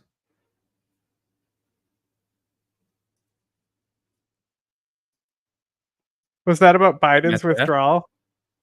There's a Doctors Without Border interview there. Yeah, that's what I said. The caption, it said something South about Africa. something about withdrawal on the guy's name tag. Africans react to Biden's withdrawal. Yeah, that's funny. Let's see what the Doctors Without Borders source said there. These rules risk fines of up to rescue ships to dock further and further north along Italy's coastline, meaning long journeys that raise their operating costs and strain their ability to continue saving lives on the Mediterranean. Captains of vessels who breach these rules risk fines of up to 50,000 euros and their crafts being impounded for 2 months. Repeat offenders risk permanent confiscation. So we know that these people are now going to be entering Italy, where they will have a chance to ask for asylum and get the protection and the medical care that they need. Of course, the worry for the future is what is going to happen with the externalization of the border and the externalization of border proceedings in Albania. It is, of course, a real concern that people are not going to be able to access the level of protection that they need. It has become more and more difficult to be present in the search and rescue area, in the place where we are the most needed, because we are being sent to distant ports. Like it's the case for Livorno. It took us over 3 days to reach the port when we are desperately needed to cover the search and rescue operations. So Italy's in the specifically sidelining Doctors Without Borders? That's what it seems like, yeah. They're making them go further and further up the coast, making it harder to get to where they need to be. So more in people addition to die. this, Pretty much. the 2023 decree law of the Italian authorities that is imposing us to head to a port as soon as it is assigned to us means that in many cases we have to leave the area of operation after our first rescue. At least 150 people are dead after 2 here we go. Landslide hit southern Ethiopia. Let's just give you a recap of this leading story. Joining us now on the program is from neighboring Somalia is VOA correspondent Mohammed Sheikh Noor. Mohammed is in Mogadishu. Hello, Mohammed. Thank you so much for your time on the program. Thank you. Thank you for having me. I mean, it's an unfortunate day and a fortunate weekend for Ethiopians at this time. Over 150 people. So far, we've heard that at least 157 have lost their lives. Can you tell us what the situation is now and if there have been any survivors yet? Well, the latest development in Gova zone has really resulted in the loss of 157 lives as homes in the area were engulfed by a landslide. So I guess this channel is in Nigeria. The local authority has stated that the search for survivors is now ongoing, but there is also a possibility that the death toll could rise. Gova is a part of southern Ethiopia, located approximately 320 kilometers southwest of the capital, Addis Ababa. There are now concerns that the heavy rain is causing the landslides might also impact other parts of the Horn of Africa region, including Somalia. And historically, when heavy rain is and landslides watermark say there? Just says the channel name. That's all. Okay, in the mountainous areas of Ethiopia, it's also affects also Somalia. The following water might reach parts of Somalia, especially the water-borne region of Hiran region, Beledweyne town, which is often affected by flooding. This can result in the displacement of residents and even loss of lives. Now, we've seen footage showing people, digging with shovels, trying to find more survivors. Is the government also deploying, any sophisticated and perhaps more sensitive equipment to be able to help the rescue operation? They're using bombs. Well, the government is trying its best to evacuate those who were trapped in the mud. Also, the affected are also women, vulnerable communities like women and children in Gova, in southern Ethiopia. And this is the second one that engulfed in the region. Others who gathered staging is still also ongoing. There are also bodies that are yet to be recovered. The area is very challenging, as footage shared by local administration showed people really digging up bodies with shovels and bare of hands. So the situation is very dire. What are weather authorities saying? Is more rainfall expected? And, how long do authorities plan to continue this search and rescue effort? Well, the area is really a very hard area to reach, but the government is trying its best to help its community. They don't have a lot of footage. This landslide is caused many ramshackle houses. I think maybe people are a bit busy. Yeah, exactly. They're actually digging instead. Well, the news would still be shooting. Yeah, they're not supposed to interfere. In the area to be demolished by these Palladies, and the area is really very hard to reach. But it's trying its best to evacuate. Was it Tigray? Where was it? Southern Ethiopia. Okay. Southern Ethiopia is also kind of interesting region, because Ethiopia, it's got like natural defenses on all sides, so the south is pretty interesting as well. The geography. I mean, look at who it. are trapped. See how it's all like uphill and shit, and like it almost looks jungle. In the trouble and the map. All right, Mohammed, earlier on you mentioned, Somalia having an effect of what happens in mountainous Ethiopia. So what is the government in Somalia doing to still has prepare? In comparison to other parts of the state, is where more scarification is still happening. Oh, okay. It's just more mountainous, is it? It's like it's more like I almost want to say it's like more exotic in a way, because it's a little bit more remote. It's a bit more natural. Mm-hmm. The way people think Africa is. I'm gonna see if I can get a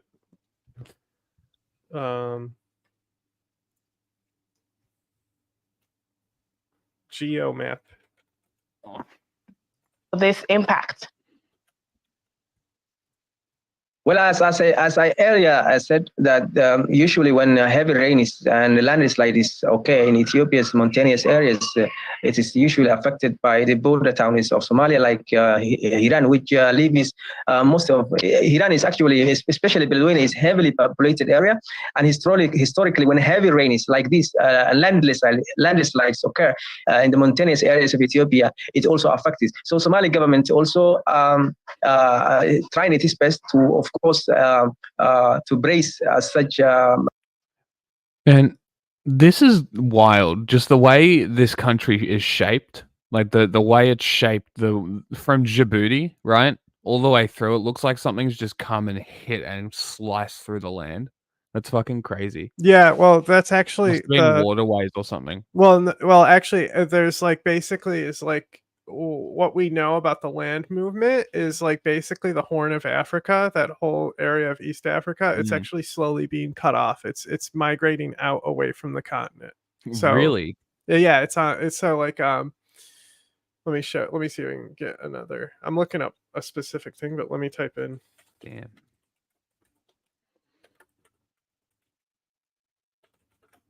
Because it's all like relatively green except for this little bit over here.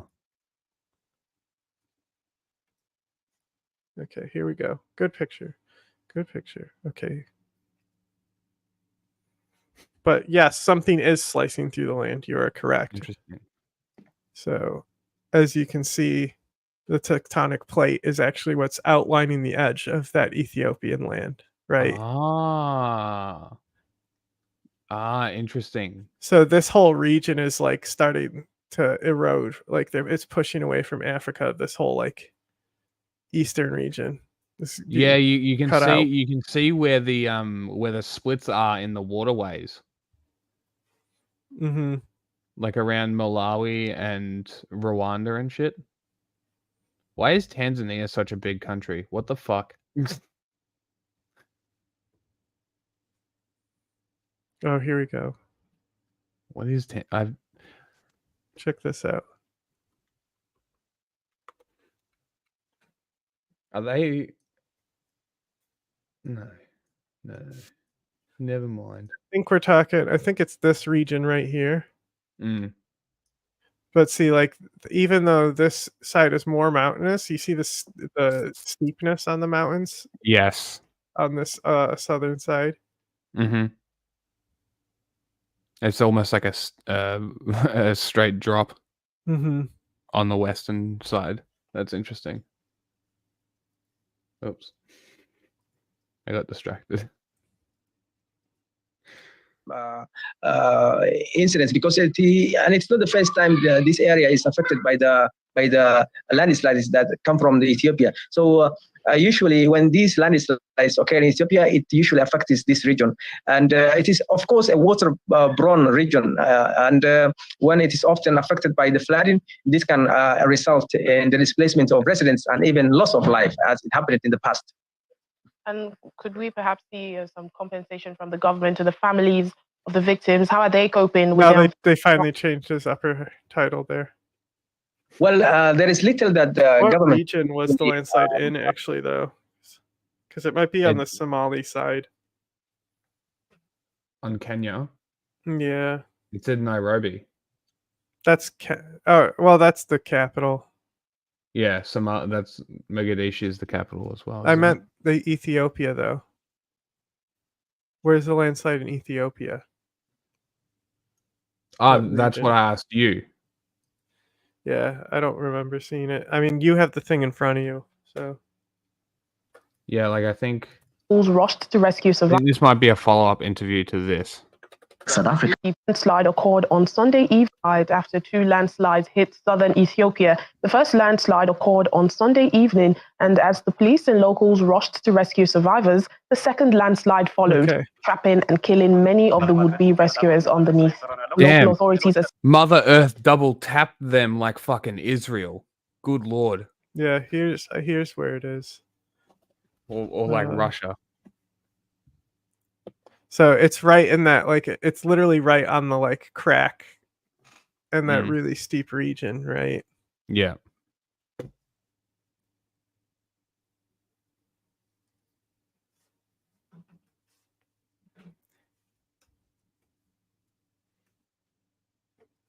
What was it? Searching the mountainous area of Gopher Zone, where the incidents happened, for survivors, but fear the death toll may increase. Over in Mali, at least 26 people were killed after an armed group attacked a village in the central region near its border with Burkina Faso. The assailants attacked villagers as most of them worked in their farmlands in the Dembo village on Sunday evening. While no group has claimed responsibility. No, I don't hang around any of that sort of stuff. The closest I get is like libertarians on Twitter that are actually just like conservatives or Nazis. Closeted Nazis. For Sunday's attack, but blame quickly fell on JNIM. That's an extremist group linked to Al-Qaeda that often targets villagers in the region in a similar manner. Well, such attacks are becoming increasingly frequent in central Mali as the country's military junta also struggles to contain violence in the northern region. The armed violence across central and northern Mali has raged on for more than a decade now. Extremist rebels who were once forced from power in northern cities with the help of recently expelled French troops have regrouped and launched attacks on remote villages and security forces. It appears the dust has not yet settled and crisis hit Kenya as pro and anti-government protesters clashed in the capital, Nairobi. Police guarded key points this morning, including Parliament, as they dispersed the protesters with tear gas. Kenya's President William Ruto reinstated several cabinet members over the weekend after he had dismissed them about a week ago. This is to form a new government that he expects will respond to the grievances of the protesters. Protests which started across the country against the proposed finance bill has morphed into a larger call for action against President Ruto's government. The protests have resulted in more than they got the beating people since it began in mid-June and left President Ruto caught between. It looks like they split at the top too. Yeah. Right. You know, how, like you split the sticks to make it do more flesh tearing and stinging damage. Just the geography of this country is insane. I love Ethiopia's geography. It's so interesting. It's so crazy. It's why it was never conquered. And then you've just got this big valley through the middle here of water, and like it's splitting up here as well. Also, but like, you know how we talk And about how here. Ethiopia, it's like the United States in a way. Yeah, but yeah, it'll literally cut off here. This whole thing. It's pretty crazy. From lenders to pay down high debts and the public reeling from high cost of living.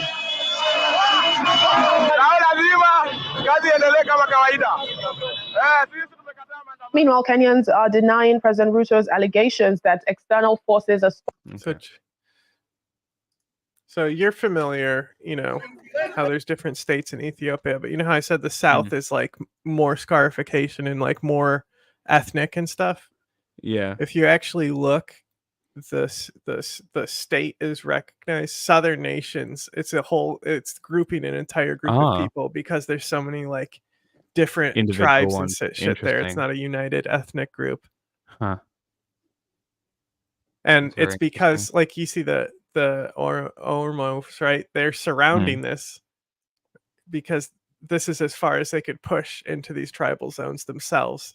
Oh, no shit. Because like these, it's like you have warfare through history, right? And that's how these groups became ethnically distinct. Mm-hmm. You could probably see mountain ranges and shit that divide the tribal groups as well. Mm-hmm. Yeah. Mm. Also, I was thinking, what are they saying? I'm curious.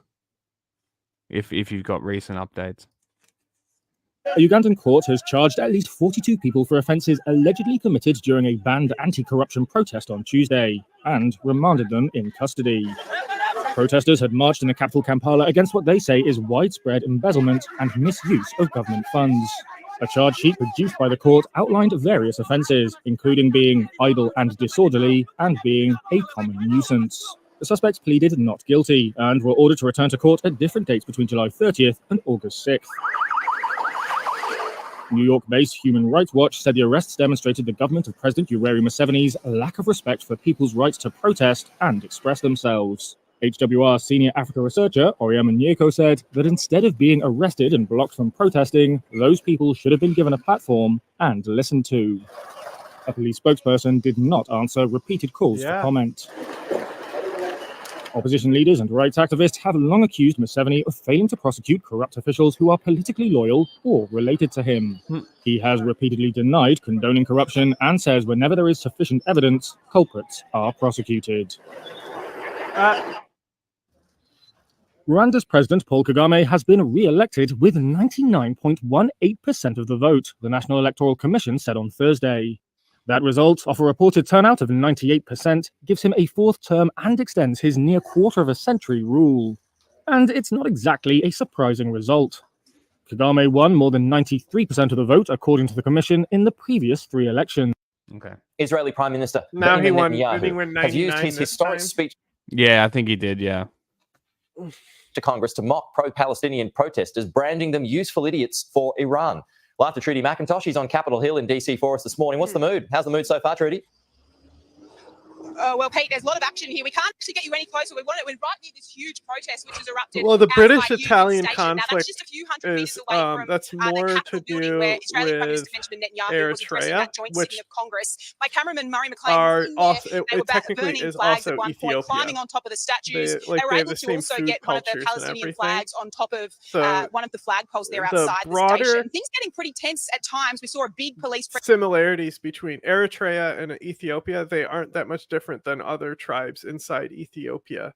So like Eritrea, they are ethnically distinct from like Tigray because it divides them, but they used to be one of the main tribes of Ethiopia. Police also using at times several flashbangs. I heard them myself, at least 3, to try and disperse some of this crowd. Earlier in the day, closer to the Capitol building, there was also tear gas used at one point to try and push back the crowd. A bit of back and forth was going on between police and protesters. All of this disrupting downtown Washington, D.C. at the moment because of the very fact that Benjamin Netanyahu is here. They're blurring out fuck 12.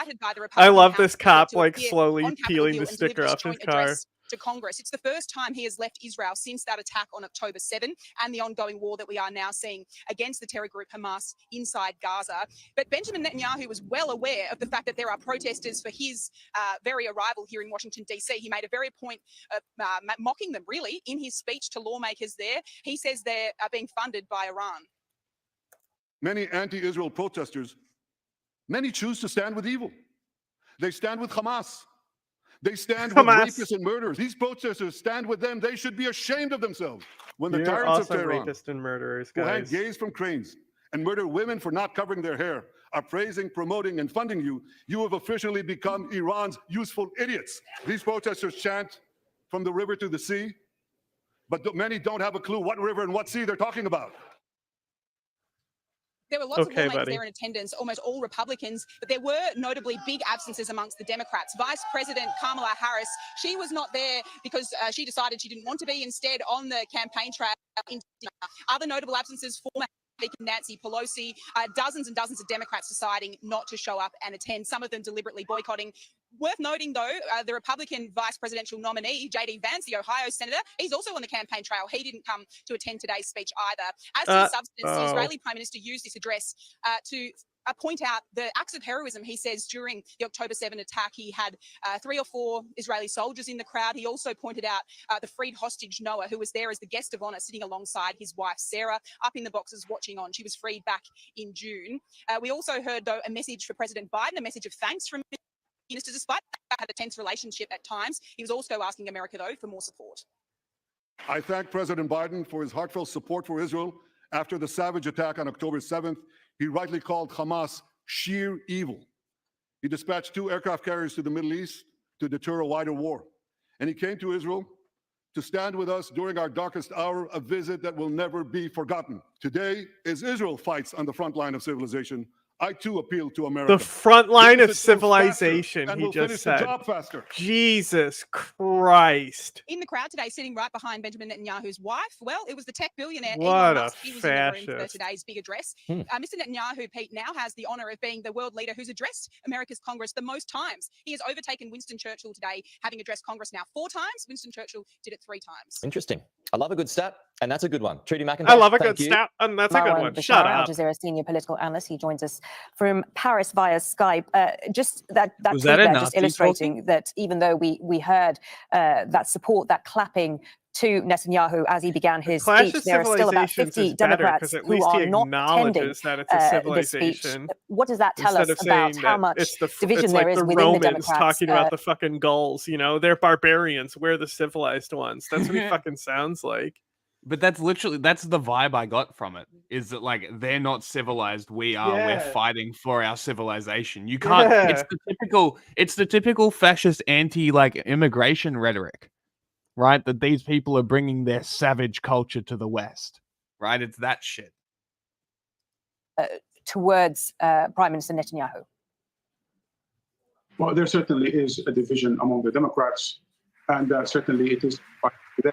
But still, a majority of Democrats, certainly a majority of Republicans, continue to pander, in fact, to a fanatic Israeli government.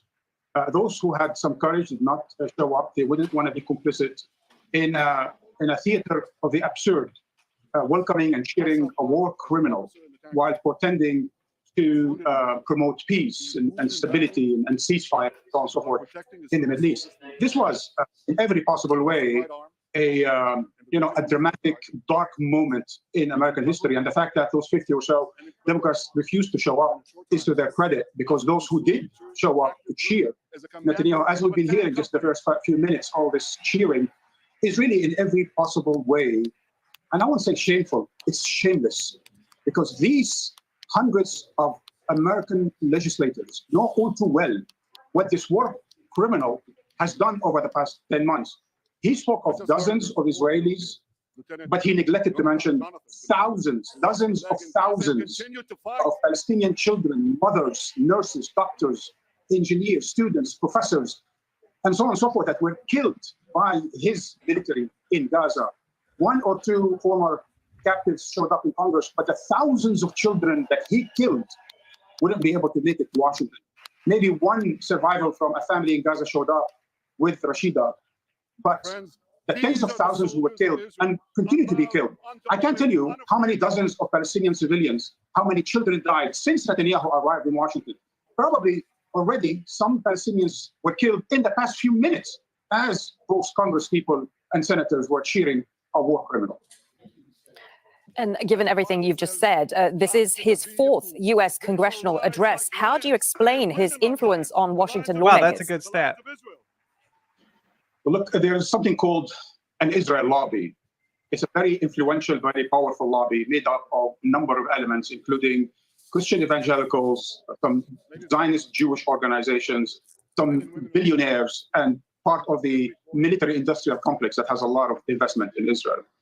Israel, once upon a time, could have been considered an asset to the United States. Today, it's a burden. There's absolutely zero strategic reason, logic for why this relationship continues, other than the pandering to the Israel lobby. All of these congressmen, senators there, few of them are fanatic, religious fanatics, ideological fanatics. Like, for example, the Congress Speaker, Mike Johnson. He's like a Ben Gvir of the United States. Religious fanatic who's more than happy to see kingdom come. That's what matters. They had the King Jew representation there. Did Chuck Schumer go to Netanyahu? I'm king of the Jews. Speech. I have a chair. I have a chair. He did go, but he did not shake his hand. Ooh. In the so-called Holy Land, where it's very unholy nowadays, in order to please his religious fanatical following in the United States. So the Israel lobby is the one who vote and brought a lot of these people into Congress today. So the so-called citadel of democracy, in fact, is no more than the marketplace of, and I'm going to have to use this expression, I realize it's a bit explosive, but this is an utter political prostitution, whereby those people have been bought and sold by the Israel lobby, by the billionaire supporters of Israel, in order to support their election campaigns. They support Netanyahu. They're not even supporting Israel. I can't believe because most hates Israel enough not to show up. He can't say it, but I can. You're all whores. In fact, he's like he called them prostitutes of a lobby. That's great. Please do not trust this man. The absolute majority of Israelis want this man out. This is not a show of support for Israel. This is a show of support for a fanatical fascist government that continues to carry genocide in Palestine. Okay, Marwan, stay with us. We will return to you. I just want to give it a show of support for. Why he's so large? What the fuck? Did his brain damage give him gigantism? A fanatical fascist government that continues to carry genocide in Palestine. Okay, Marwan, stay with us. We will return to you. I just want to get a sense of what is happening outside the White House. We can go to Shihab Ratansi, who is with many thousands of protesters in Washington, D.C., outside the Capitol, who are protesting Benjamin Netanyahu's speech and visit to the United States. Marwan, what's happening where you Shihab, what's happening where you are? It was quite the juxtaposition, because at the very time we saw those members of Congress greeting Netanyahu with the ovation and the warmth, the people those members of Congress were representing, who were out in the streets and their thousands outside the Capitol, were being pepper sprayed. We were, at that very moment, we were with a bunch of people who were pepper sprayed by the Capitol Police. We kind of knew something was up anyway, because many of them already had their gas masks, their shields, their batons already out. They were very, very jumpy. They've also been augmented by scores, as far as we can tell, of NYPD, New York Police Department cops. And by the way, this is the same Capitol Police who did nothing when the January 6th protesters tried to storm the Capitol. They stood aside, but a few Palestinian protesters, a few thousand Palestinian protesters. Okay, I don't care anymore. Israeli Prime Minister Benjamin Netanyahu was in Washington, D.C. on Tuesday, a day before he's set to speak to a joint session of the U.S. Congress. But even abroad, he could not escape pressing challenges back home. Video and images released by his office showed him meeting with families of Israeli hostages believed held by Hamas in Gaza. He told family members that, quote, the conditions are ripening for a ceasefire that would bring some of the captives home. But senior Hamas official Sami Abu Zuhri told Reuters there was nothing new in Netanyahu's stance. He said, quote, Netanyahu is still stalling, and he is sending delegations only to calm the anger of Israeli captives' families. That anger was on full display in the days before Netanyahu left for Washington. Mr. Netanyahu, this is not the time for... Are not in the chat right now, as of right now. But I'm sure they probably don't like Israel either, because war crimes are bad. You should join Twitch and make it seem like we have an active Twitch. I mean, we had Yes, YouTube people should migrate to Twitch because active Twitch chat is great. Also, Twitch emojis and shit, we can like customize it, and then once if we get enough money and shit through Twitch, we can figure out how to pay for shit and get like those custom borders and stuff. We can make it look flashy, and then we can attract people with flashing lights, right? Because that's how you get people. You need. I wonder if there is any Mongolians with opinions on Israel. No, I think they navigated away. But they were retained for like at least an hour while. and a half. That's good retention. Good. But like the other thing that I'd like, because I really think that we should focus on Twitch. Like YouTube has clearly told us that nobody gives a fuck, and then we'll just upload everything to Rumble as well, and see what happens there. But yeah. Also, Twitch has cool emojis and shit that we can like customize. Yeah, so we can like YouTube make is custom better for the Osama clipping bin and Laden stuff. emojis and shit, and you guys can Osama bin Laden in the chat. Like you still get like about 100 views per stream on YouTube. It's still good, but like I think to There's have like, the like well, for the I mean active chat, the Twitch is better. I the think. growth lately has been pretty positive because of Bangladesh. Dude, don't. It's fucked. We've stagnated so hard. It's because of YouTube demonetizing our shit, though. Yeah, literally. And the best part is, I don't know. I think we've said this before, but YouTube demonetized the entire channel. Told us to do an educational thing, and the educational thing is exactly what we did. As like they gave the example. Be like, is this okay? And then like, you had to pick what was okay. What we did, and they don't care. It's great. No, that's expensive. Website stream expensive. Very expensive. Show trip. Danielle Aloni was held captive in Gaza along with her 5-year-old daughter before they were freed in a November ceasefire. Adina Moshe is another former hostage. I call on you, Prime Minister. Don't go before you sign the deal. Save those you can. There are living hostages. There is no time. Hamas gunmen killed 1,200 people and took more than 200 captive in an October 7th rampage through Israeli communities, according to Israeli tallies. In a week-long truce in November, more than 100 hostages were freed in return for 240 Palestinian prisoners. Hamas and other militants are still holding 120 captives, around a third of whom have been declared dead by Israeli authorities.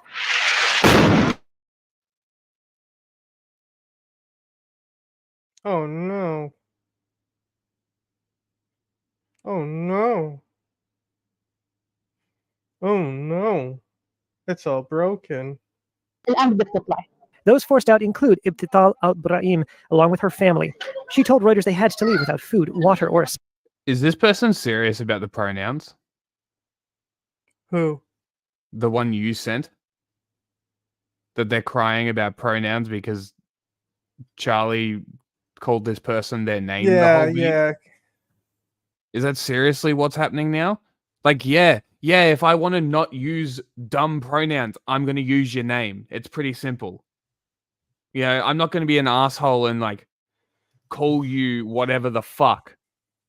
But I'm not using your stupid pronouns. It's easier to use he like used the full name every time too. Yes. Yeah. Like it wasn't a big deal. I got bored of the video because I didn't care. It was like 35 minutes. Essentials. She said missiles were falling and she saw aircraft and tanks moving into her neighborhood. Months of efforts mediated by Egypt and Qatar to reach a new ceasefire in the war between Israel and Hamas gained momentum in recent weeks under a proposal outlined by U.S. President Joe Biden in May. An Israeli negotiation team was due on Thursday to resume talks that would include hostages being released in return for Palestinian prisoners. Did you just send me that tweet? The giant thing? The giant rack? Like, no. You sent me your reply to Black Red Guard. Oh yeah, that one's. I said it a little earlier. No shit. Huh? Because I literally stopped and was like, did his brain damage give him gigantism or something? And you mustn't have heard me And then I'm looking through the messages that you sent me, and it's literally Black Red Guard saying the same fucking thing. It's just so funny. It's like, does he have gigantism? I'm like, yeah, the big motherfucker. I didn't realize he was that big. And What did you think of my comment? Very funny. But this is the other positive. Like, yeah, we might have to deal with people being able to like Andrew Tate just egregiously calling people the N-word. But I can freely say cunt now. I have not once had a tweet censored because I said cunt. It's excellent. It's great. It's such a good change. Partially. You know, you win some, you lose some. Arguably, it's worse. But I can say cunt, so I don't know. Maybe we should all just transition to calling everybody cunt, and that can become the new catch-all. I don't know. Yeah, see, this is like the longer that I talk, I'm like, yeah, it's maybe not so great, but I can still say cunt, so that's great. Held in Israeli jails. No longer being discriminated against. So glad you're for streaming being with us. Australian. Well, as you know, it's been nearly 10 months since Wow. that horrific attack by What a Hamas wacky militants in Israel, top. sparking the war in Gaza. More than 1,000 families torn apart that day, their loved ones killed in cold blood. Hundreds we more gotta were take the taken little hostage. victories when The we ensuing can. war claiming the lives of tens of thousands of people in Gaza, many of them just innocent civilians, children. And as Israeli Prime Minister Benjamin Netanyahu addressed that joint meeting of Congress just moments ago, the families of the dozens of hostages still held by Hamas are holding out hope for a deal to free their loved ones. Joining me now in studio is a woman who was actually held captive by Hamas for 51 days and whose husband is still being held hostage. Aviva Siegel joining me now. Thank you so much for Kanye being would with have me. a fucking Cybertruck, wouldn't he? Oh, of course, right. But like, why even wear a top? You know what I'm saying? Yeah, that's what I was about to say as well. What? Why wear That clothes? second picture. Yeah. Yeah. All you can see is her tits. Like, why even bother? Literally nothing left to the imagination. And I see the yellow ribbon pin. We saw a number of lawmakers there on the floor wearing those pins, even Benjamin Netanyahu himself wearing that pin as he gave that speech. I want to talk about you. I want to talk about your husband. But first, if you could just tell me what you thought of the Israeli Prime Minister's speech to Congress just now. I didn't go. I decided not to go. And I just cannot understand and cannot believe in such a critical moment that Netanyahu is here and not home. He should be home in Israel, caring about Keith and all the 120 hostages, and what's happening in Israel is terrible. It's just terrible. So sad. So sad. He mentioned, the first thing he mentioned, What up, the bitch? hostages at the beginning of the speech. Does that give you this any is a sense hostage, of former hostage. encouragement or peace of mind? Yeah, the since that hostage was the families first fucking thing that he hate mentioned. Netanyahu. Did you think that that was genuine? I'm doing everything I can not to hold on things like that, sentences like that, until I won't. You know, it would be funny if somebody pulled the fascist symbol off the wall and presented it to him. Like, here, this belongs with you more than us. Just as like a shit post and just walked out. See Keith with my eyes and being able to hug him and see that he's okay and to see that he's alive. I'm not there yet. I know that video was released, I believe it was back in April Now they can get tortured by the US too. of your husband. Could you look at that? Were you able to look at that? No, I decided not to Oh, see the this video guy. because I felt like I won't be able to see it, that I won't be able to see the sadness in his eyes. Because And you know what the worst part is? The more that America steps in tow with Israel, the more convincing Russia and China become. And the more convincing their information warfare becomes. And the harder it's going to be for Americans, for Europeans, for the British, for the Africans, for the Australians, the Kiwis, everybody else to discern what is and isn't true, because America is just doing whatever Israel wants. And it's pathetic. And we're supposed to believe that America is this big superpower?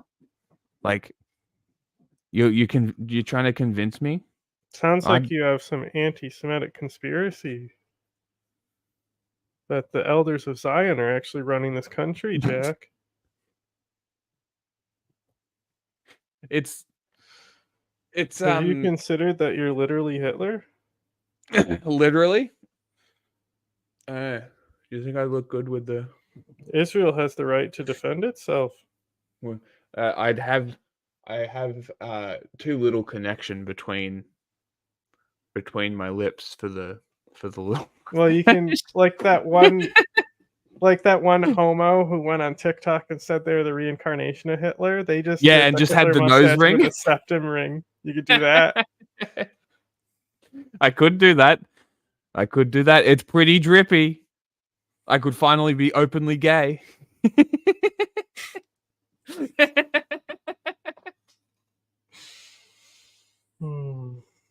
I know exactly where he is and what he's going through. But it's like just remove money from politics and this problem goes away.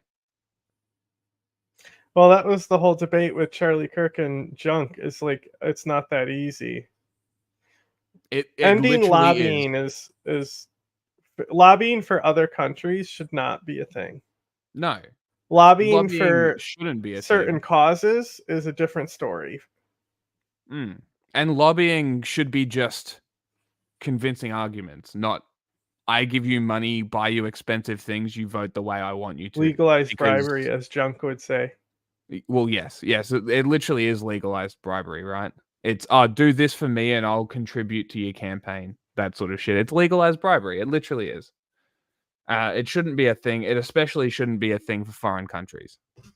Israel should not be able to have its interests over the American people. It's the same with American interests in foreign countries, right? American interests should not trump the interests of the people within that country. It's that simple. Like, I don't know why this is such a hard thing for people to comprehend. Like, I don't understand why, and it's funny because I got asked this question. I'm like, do you care about the CIA in your country, like Pine Gap and shit? I'm like, no, because I know my country's bought and sold. I'm not represented by the people running my country. I don't give a fuck what the government does. Because it's not going to affect me whatsoever, because my life is dictated by the state. So whether they fuck with the CIA or China, it really doesn't matter to me at the end of the day. I get no choice in the matter. I can pick whichever idiot is at the top making the choices. But even that, I don't. Right? So I just don't care. I just don't care. So I don't know. You just got to deal with it. I know you say that Benjamin Netanyahu should not be here. But for a moment, let's talk about the relationship between Israel and the United States and the amount of aid that the U.S. has been giving Israel to fight this war against Hamas. The speech given on behalf of Benjamin Netanyahu was very much a plea that the aid should have come with stipulations. The bombs could not be dropped on civilians. It's supposed to. No, because remember they had that investigation. They just classified it. Right? What? They were dropping. They investigated the use of U.S. weapons, and I said they better be honest in this report. And I literally said they're gonna fucking hide. Like they're either gonna do a sham report or they're gonna fucking classify it and not put out the report to the public. Which Surely means they people know. have tried to foil it. So like this report would potentially say that because like it's not like I've already said this before. Like the president has an override to fund child soldiers. Yes. He can do 10 different child soldier exemptions a year. Mm-hmm. And they last an entire year. Maybe. You know. So they're going to be like, "Oh, we knew we were breaking our own laws by doing these things." Yeah. And it just further reinforces my opinion that everybody who voted in favor of aid to Israel should also get facilitation. Well, what they're going to do is they're going to say that the reason why the funding and weapons continued is because it was a matter of national security. Was it though? I mean, that's the excuse that they're Uh-huh. going to use. And they should They investigate literally, it. I mean, that's and- what's written into the code for the child soldier Yes. override. It has to be, the president has to do it in the interest of national security. Sure. Nobody checks though, because nobody Of knows the course, president because can there's actually no do actual that. oversight, right? Nobody knows that the United States is the only one who hasn't signed to the UN of the outlaw of child Mm. soldiers. They don't know it's the single country still remaining to do so. Yeah. We need you. We need all of you lawmakers, is basically what he was saying, to continue to vote to support us. We need the money. Yeah. We need the support. We need the weapons. I am not giving up until I destroy Hamas.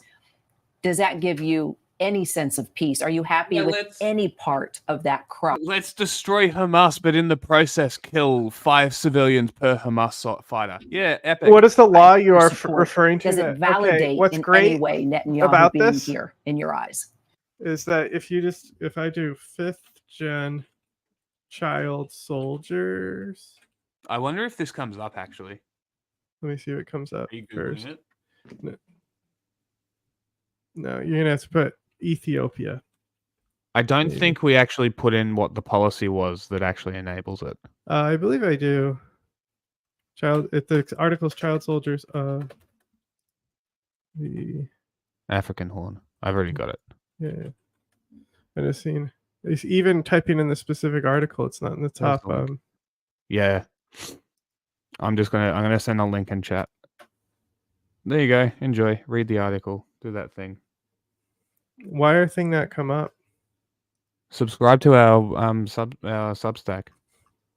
Do that. Read our things when we post it. Well, we Which is also never. when I fucking remember, I also post the updates to for the show as well. But I think I'm like 10 episodes behind. I just want to say that the leaders of the world have been chosen by us, by people, to lead this world in a better way. And killing should not be allowed. There should not be wars.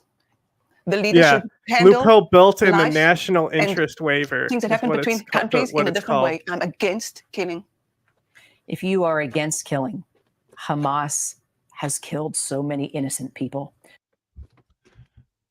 Hey, lady. Do I have a fucking proposition for you?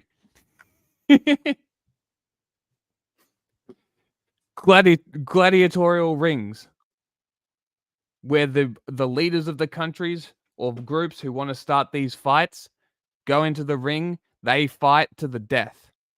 It is televised for all citizens of these countries for free. If other people outside of the country want to watch, they pay money. I think anyone The who winner accuses of the us fight being gets like the pot American and agents should it's read over. that child soldiers article for real. Huh? I said if anyone accuses us of being American agents, they should go read that child soldier article. Sure. I would agree. But yeah, I think that's a good idea. So if you want to watch from outside of the country, you raise money. Whoever wins, that pot goes to that country, right? Whatever. And then you just sort of get bragging rights for a while. And then you recycle the leader and you get a new one. I think that's a pretty good idea. And then at the end, the guy who wins, you put a bullet in his head. And then from there, you replace that leader too. And then you've got two fresh leaders that aren't going to go to war with each other. I think that's a pretty good It's idea. like the baboons. I don't know. I think that's a pretty good idea. And Yeah. you'll know what I'm talking about when Jack looks at that episode to approve. Because realistically, these people don't want to die. They want power. And if they want to retain power, they don't go to war. Because if they go to wanna war, they die. endlessly critique power. It's perfect. So, in your eyes, how does Hamas need to be dealt with? Biden needs to be the strongest person in earth and to show them in any way that they can't lead the world. The terrorists and Hamas cannot lead this world. And that's what they're doing. They're leading the world to be a terrible world. Keith and 120 hostages are there suffering suffering so badly. The stories that I've been telling of being there are the worst things that any human should go through. Any human. And Keith is still there. Keith is an American citizen. And I want to ask Biden, please, there's 8 citizens, American citizens, and you should get them out. If Bibi can't get them out, you should get them out. It's your responsibility. Keith is American. He was brought up in North Carolina. His mom is 97 years old in North Carolina. And we're doing everything we can not to let her know what's happening to her son. And it breaks my heart. It breaks my heart because Keith doesn't even know how she is. And I'm sure that he's so worried about her. And while we were there, one of the things that he said, the first thing, when I get out, I want to hug my mom. How did you meet your husband, Keith? The minute I saw him, I fell in love with him. I was 19. I've been married for 43 years. And I've been there for Keith. And Keith, there, was the best person. If get kidnapped, Keith get kidnapped with Keith. Because he was perfect. He helped me in every way. And now, there's nobody there for him. And I'm not there for him. But I do know that I'm doing everything I can. Everything I can. I've been to the States 7 times. I've met Biden. I've met Lincoln at least 7 times. And I'm begging. I'm begging. I think this war, for me, is so cruel. To think that Keith is still there, lying on a mattress, just like a rug, with no human rights at all. When you two were taken by Hamas, how long were you together before you were separated? I'm sorry if you don't want to talk about it. I completely understand. No, that's okay. Okay, if you can take us back to that moment so we can sort of understand how long you were together, how you became separated, and then of course the moment that you saw, freedom's door, and he didn't. Keith and I were together for 50 days. I was lucky. I was just so lucky that he was with me because I don't know how I would have handled it without Keith. How did he keep you strong? What did he say to you? He just helped. We weren't allowed to talk. We had to keep quiet all the time. But even just the love of his eyes was so much for me. And I didn't feel alone. Even though for at least 5 weeks, I couldn't even touch him because they broke his ribs. And even with the finger, if I used to touch him, it was so sore for him. And they used to force him to sit part of the day. Okay. I think we've given our protests have erupted. We've got to move on. Yeah, I'm really proud of the way that article turned out specifically. I think that's probably the best article that I've ever worked on.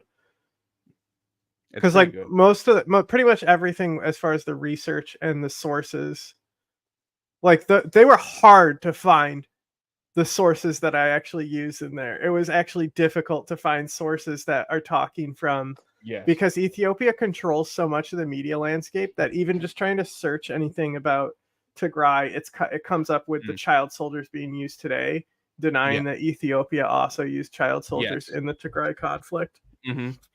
And that's the thing is, it's like because they try to use it as like genocide denial, don't they? Well, they just say that like it's the same way Turkey does it with the Kurds, like, and it's not like the Tigrayans deny that there's child soldiers within their faction. Mm-hmm. But they claim that they don't have like active combat roles. Yeah. It's after Israeli Prime Minister Benjamin Netanyahu landed in Washington, D.C. yesterday. Protesters pulled a flash mob stunt at the Capitol Rotunda. That was backed by the United States. What? I said the Derg's use of the child soldiers was worse, though, and that was backed by the United States. Mm-hmm. Sitting on the floor, chanting and clapping and putting pressure on the Biden administration to immediately cease all arms shipments to Israel ahead of Netanyahu's address to Congress. Kamala Harris has already announced that she won't preside that's over what the article's or even about. attend Netanyahu's address to Congress tomorrow. The article There's one good reason there. The article presents multiple perspectives on child soldiers, and it's actually like if you get to the end after reading the article, it's kind of pro child soldier because it's specifically talking like when we look at conflicts where women have no choice, right? It's either like defend yourself or die, and so it's like it's more of a thing where it's like when you get to that situation, like who am I to tell a kid that they can't fight for their own autonomy? Mm-hmm. Exactly. But then when you have stuff like the mercenaries that they're used in Yemen and shit, like that's fucked. Mm.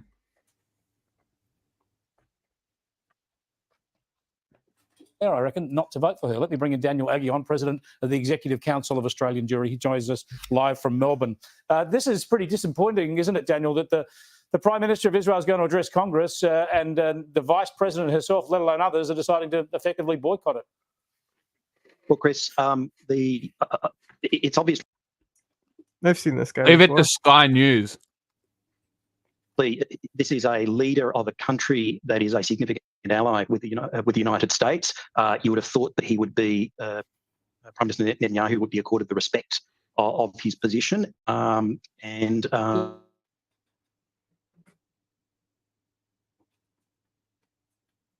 Well, what does Vosh say when he makes the argument about the deontological thinking, when he talks about when he uses pedophilia and child porn as an example, which is a poor choice of him, right? Like, yes. That article is whatever Vosh is not doing there.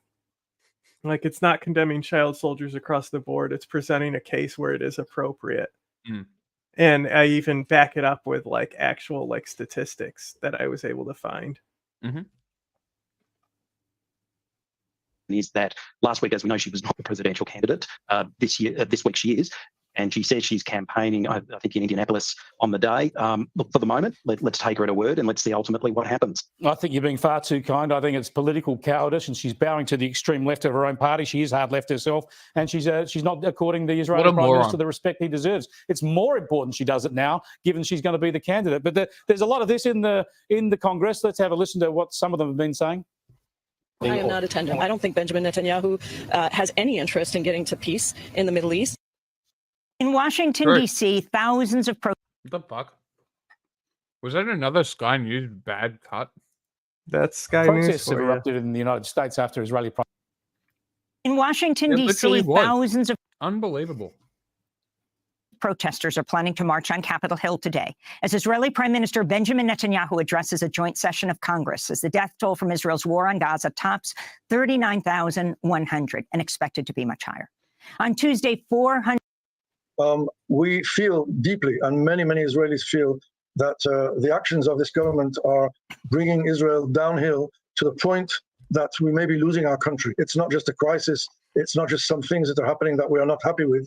We actually feel that the existence of the country that we so love, and all six of us have served for many decades in various capacities, is at a grave risk of collapsing the country down to nothing. At the very least, we feel that such an invitation to Netanyahu should have been contingent on his doing essentially three things: returning the 120 hostages home. There was a way to do that 6, 7, 8 months ago. There's a way to do it right now, which he seems to be pushing off time after time. The second thing is to stop the war in Gaza.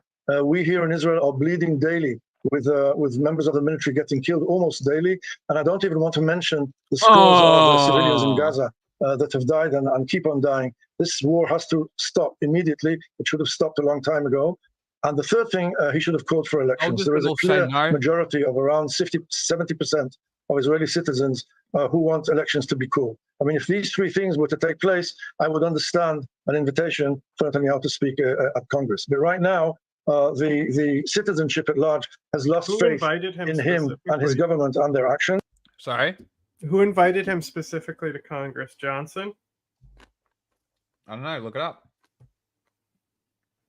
I'm not sure. I haven't heard anything about it. Who invited you? And we feel, in fact, let me quote you a father of one of the hostages, I think it was yesterday or today in Washington, who said, and this is a very nice term, he said, what Netanyahu is going to be doing in Congress is a political theater. He has really one main goal, and that is to speak before Congress, to get the ovations that always come with the act, and to strengthen his base in Israel. And by the way, strengthening the base in Israel might sadly and terrifyingly have the consequence of the war being prolonged even further and the return of... What? It just says congressional leaders sent it. So Johnson was one of them, but it was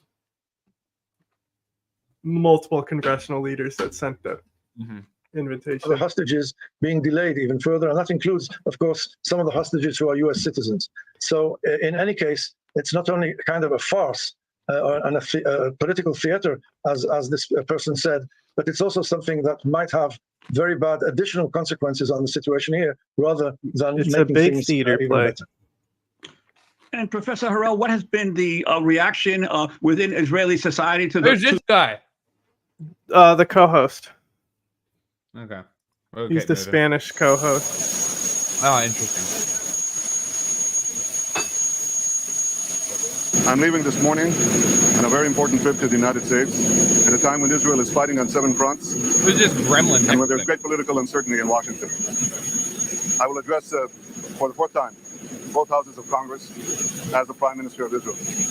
I will seek to anchor the bipartisan support that is so important for Israel.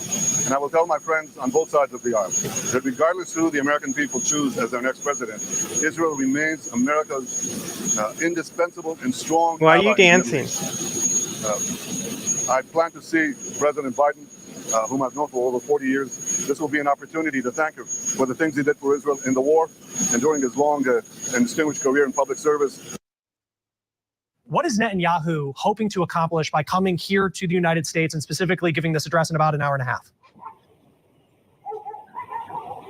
Hello there, Chris. He'll really be trying to assert his leadership, not just in the United States, but also here at home in Israel. We do need to remember I was just not how much pressure expecting that Benjamin voice to Netanyahu come is out of that under, with the face. latest polls here in Israel showing that more than 70% of the Israeli public believe that he should step down over his handling of the war and also his perceived inability to release these remaining Israeli hostages. Now, this speech from Netanyahu is expected to be one of unity. He's also expected to thank President Biden for all that he's done for Israel, not just over the years, but really throughout this current war in Gaza.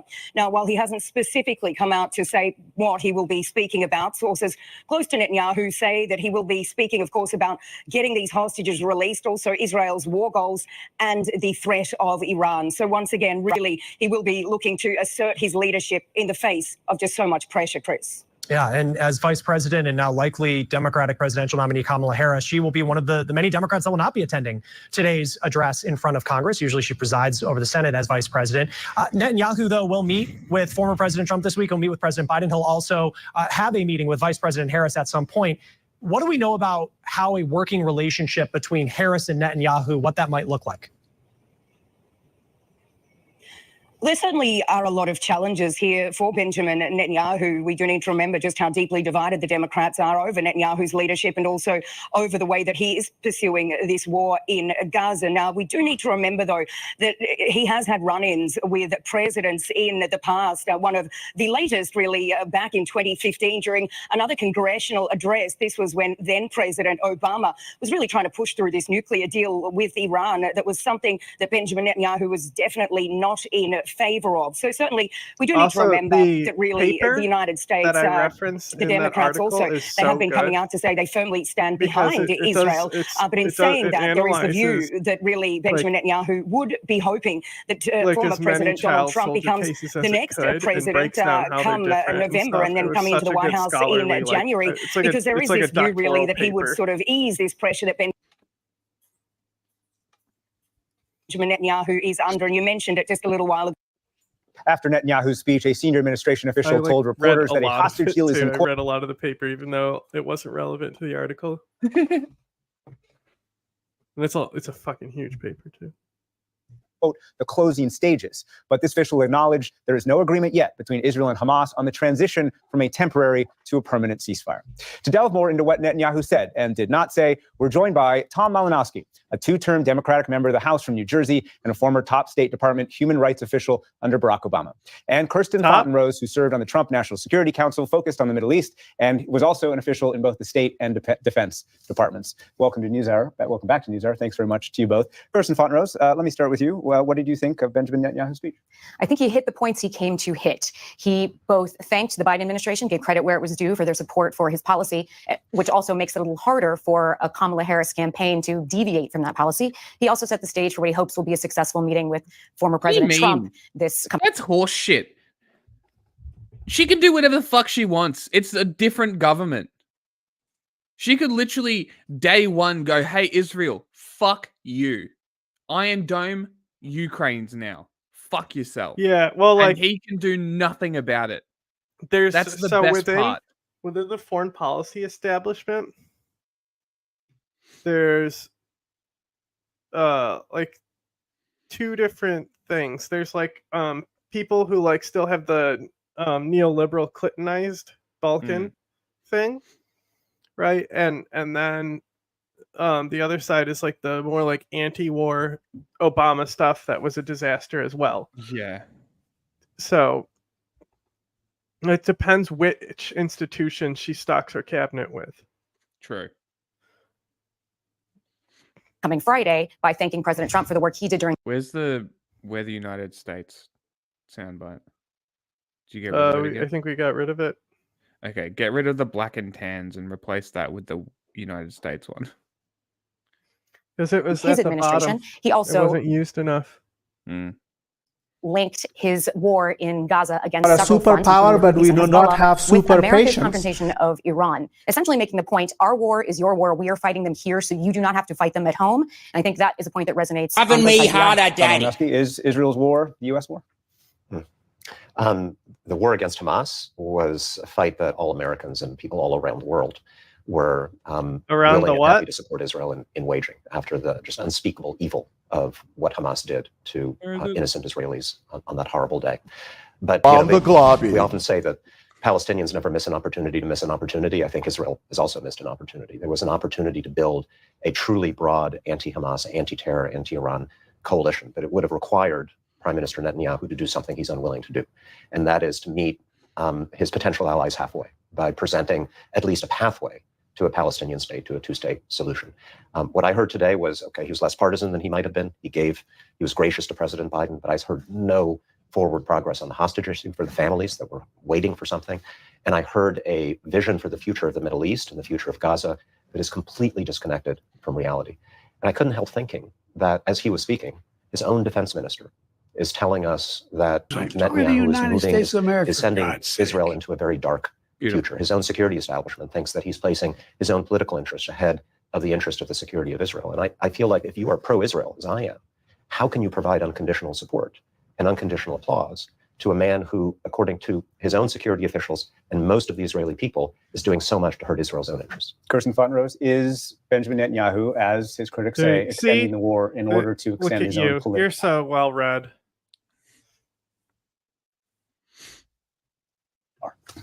I don't think it's really up to him. Granted, the Knesset probably cannot dissolve his government while they are out of session, which ends this Sunday. But this war is being extended by the parties on the other side as readily as it is by Israel. You have the Houthis who just recently launched new attacks using drones. Kamala sends about 150 rockets and missiles across that border every day. This war is being extended. It's being managed, but it's certainly already being extended. And so, Tom... I guess Israel isn't harassing Lebanon and Syria and Iraq. Well, that's part of them extending. Like she's acknowledging Netanyahu's extending the war.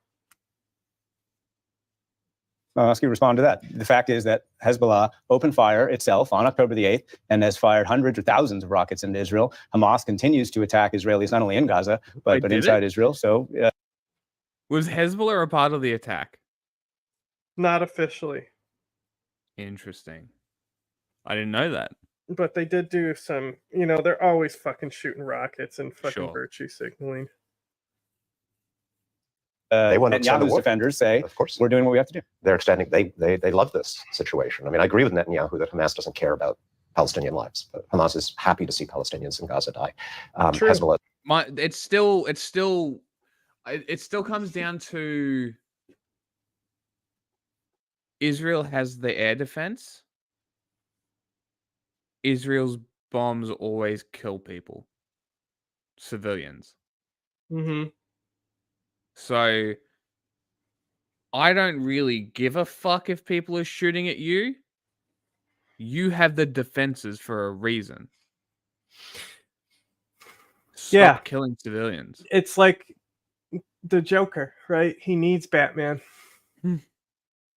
Is happy to see that. The Houthis are happy to see this. Iran is happy to see this.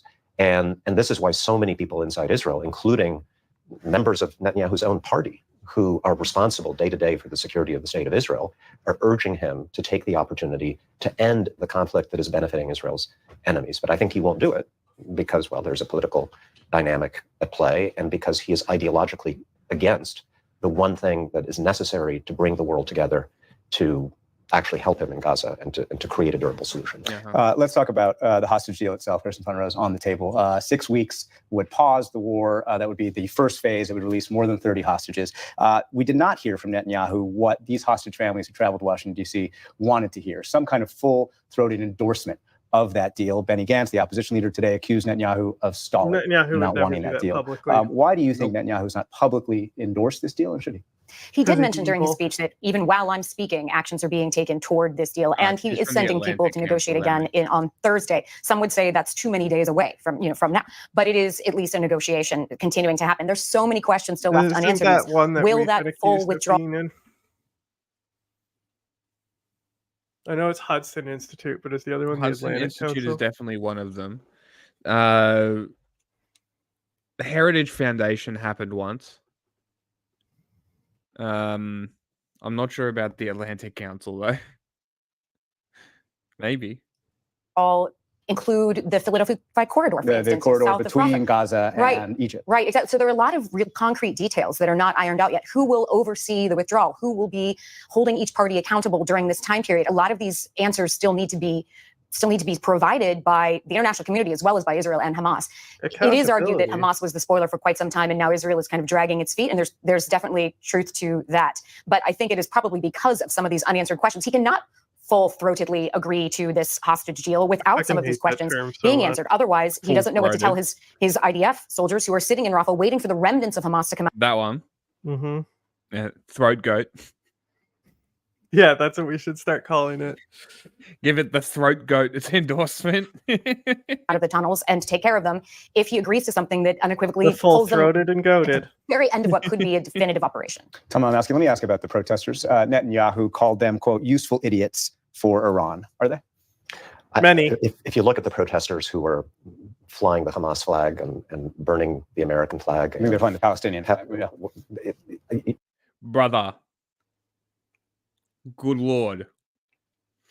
I would say that if Netanyahu had paid those protesters, they couldn't be more helpful to him, because he wants to go back to Israel and say the alternative to me is we give in to people who are calling for the destruction of the state of Israel. And so then he doesn't have to listen to the 2/3 of the Israeli public that would prefer a hostage deal to continuing the war. He doesn't have to listen to the most pro-Israel American president in history, Joe Biden, who has been trying to help him out of this situation. Donald Trump That said, moved I think he was unfairly disdainful the embassy to the many people in the United States, including people who are deeply committed to the defense of Israel, who have legitimate concerns about the humanitarian situation in Gaza. Kirsten von Rose, you brought up Vice all of President this Harris. must have a cost. Today she was not there. Her staff said that she had a scheduling conflict. Thank you. But Jared she has been a Kushner. little bit ahead of President Biden in the past on her criticism of Israel. And let's take a listen to something that she said back in March. Crazy that one is. People in Gaza are starving. The conditions are inhumane. And our common humanity Don't laugh, Kamala. compels us to act. And given the immense scale of suffering in Gaza, there must be an immediate ceasefire. Kirsten von Rose, quickly in the time we have left. Israelis believe Harris would push an end for the war in Gaza more than President Biden would. There will be a difference between Harris and Biden. Do you think they're right? I think they are right that she might push for that, but really even a President Harris could only do so if she tied, for instance, American support to Israeli. Iran. Complicated. So Hamas's Muslim Brotherhood. Egypt is like Arab Spring put a Muslim Brotherhood government in power. So Sisi is strongly opposed to the Muslim Brotherhood. But Egypt also, because they have imperial interest in the Sinai region, it gets complicated.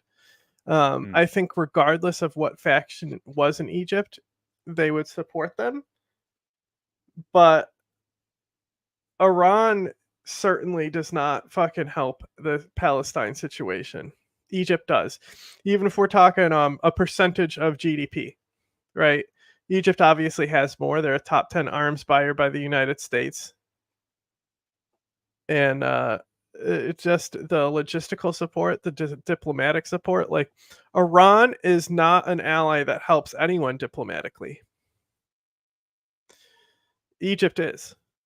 Egypt's a really good ally for diplomacy to have in your corner in the Middle Eastern states, because like Egypt will have more leverage over things than like a country like Saudi Arabia. You know, like Egypt doesn't have an outwardly known atrocious human rights record like most of the countries Outwardly there. known.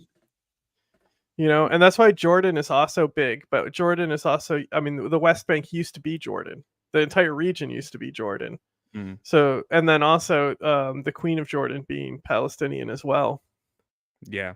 So Jordan and Egypt, I would say, are way more important to Palestine as a whole than Iran.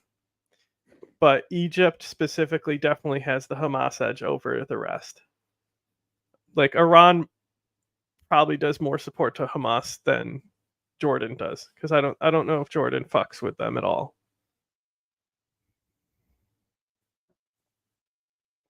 Military activities to that ceasefire, and that would require approval of the Senate. So it really depends on more than just your own election. Kirsten Fontenrose, Tom Malinowski, we'll stop there. Thanks very much. Thank you. Thank you.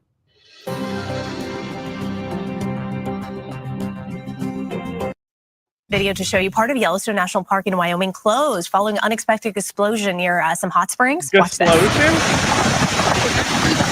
Unexpected explosion? So the so-called hydrothermal explosion sent hot water debris about 100 feet into the air. This happened in the Brisket Basin area. This is a collection of hot springs, a couple of miles actually north of Old Faithful. A scientist with the park says these kinds of explosions do happen when passageways in. As far as like human rights and shit are concerned, Saudi Arabia is worse. Like if we're talking about like moral positions, like Iran has more moral positions that they can claim, because it's not like they both didn't back Assad. People try to claim that Saudi Arabia didn't. Get the fuck out of here with that shit. Saudi Arabia hates Al Qaeda, so they backed Assad. Simple. I mean, Al Qaeda that's their sole organization. Their sole goal is to fuck Saudi Arabia's government. Yeah. In the natural plumbing network under Yellowstone basically get clogged. It creates a buildup of heat and pressure. The water suddenly flashes to steam and just blows. So no one was hurt, which is good news. The area remains closed until further notice for repairs. She said just you know, Mother Nature's Mother Nature. You know, she's trying to say just. This is a big deal because we're polluting our environment, right? This is a man-made product that's being. Yes, that's I think what she's trying to say. Just explode. Put out into the ocean. It's something that they may or may not be able to metabolize, and we don't know the ultimate, long-term effects of this. It's not just a problem in the ocean. We also see this in our riverways with freshwater fish and other fish in the bays. And so ultimately, if no intro to the cut to this person, right? What? They didn't. She's just talking. We don't know the context of the story. You know.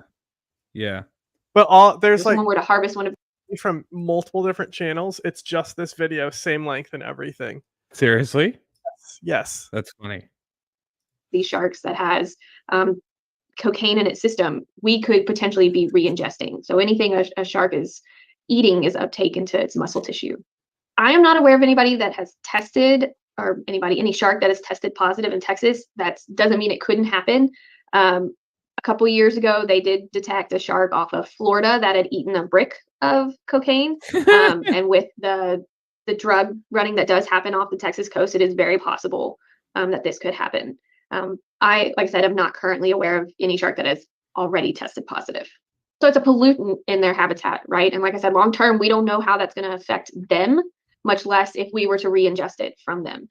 We don't know if it makes them more aggressive. We don't know if the cocaine or any kind of pollutant in the water column could cause irritants in their gills, so they can no longer breathe. I mean, there's a lot of things that could come into play here. But if we want to have healthy ecosystems, not only do we need to remove the pollutants and stop polluting our environment, but we also need sharks in our environment. So we're potentially damaging down the food web, not just from the pollutant, but causing an imbalance in our fisheries by having these sharks potentially be removed. For me personally, I feel very sad to see that it has become such an issue, especially in our Gulf waters. I actually studied pollutants in freshwater environments for my master's, looking at EPA water quality criteria, along with like heavy metals and SDS, which is what causes your soap to foam. So it's found in absolutely everything. And it's amazing the amount, the minuscule amount you need to affect the environment and to affect individual organisms. So it's going to be interesting, and I'm curious to see, I agree. Where the research goes from this. It's something that we should probably start looking at in Texas as well. So we do a lot of shark research currently, all the way from just what species happen in our waters seasonally to movement patterns to we actually do look at. It is weird. It's clearly shot through Zoom. Yeah. Toxicology. But like, we look at story that's are there being pushed, PAHs, the shark cocaine stuff, and then like she's already basically detracted, being like, okay, it's more important than cocaine. The cocaine doesn't matter. It's pollutants. Can we just stop polluting in general? But they're talking about removing sharks. Like, there's so much left on the table that this story, but like all the networks that like ran this story just ran this cut up interview like this. That's 4 minutes and 11 seconds long. Crazy. Bad journalism. Heavy metals, different types of contaminants that could potentially impact this population, and then ultimately come back to humans, right? So these species can act as indicators for a environment that's becoming degraded, and so we are testing for that constantly. Cocaine is not necessarily something on the normal test list. We may need to add it apparently, but because we're not producing it in Texas like they are out of Brazil from the report you sent, I'm less concerned about it coming in from like a factory runoff. I would be more concerned about bricks or something being floating and them ingesting it that way. We'll say, while this is an issue to monitor, looking at our fishing practices and as a whole for the Gulf, so not just the U.S., but looking at involving Mexico and Cuba and anybody else that has fishing rights in the Gulf of Mexico is very important, because that may actually be more of a threat to shark populations than. Yeah, I guess we need to also look at not to say cocaine in their system is a good thing. It's definitely not. Like from the article, but that may, at least in our area of the world, be like, somewhat. Shut the fuck up.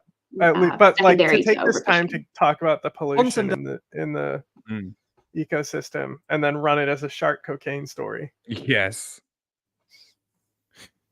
I really want to hear the interviewer constantly trying to bring it back to cocaine.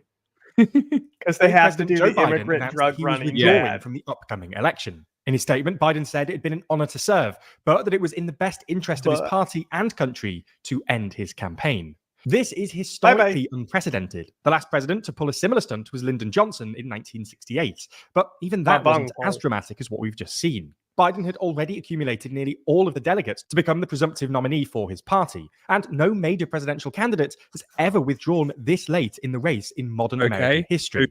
So in this video, we're going to take a look at what just happened and why Kamala Harris now looks overwhelmingly likely to succeed Biden, whether she can actually beat Trump, and who Harris might pick as her VP nominee. Yeah, they do. Before we start, if you haven't already, please consider subscribing. They seem to struggle with a lot of American and be notified when we release new videos. The prospect of Biden withdrawing from the race has been on the cards for a while, but before it actually happened, there was a degree of ambiguity over who might succeed him.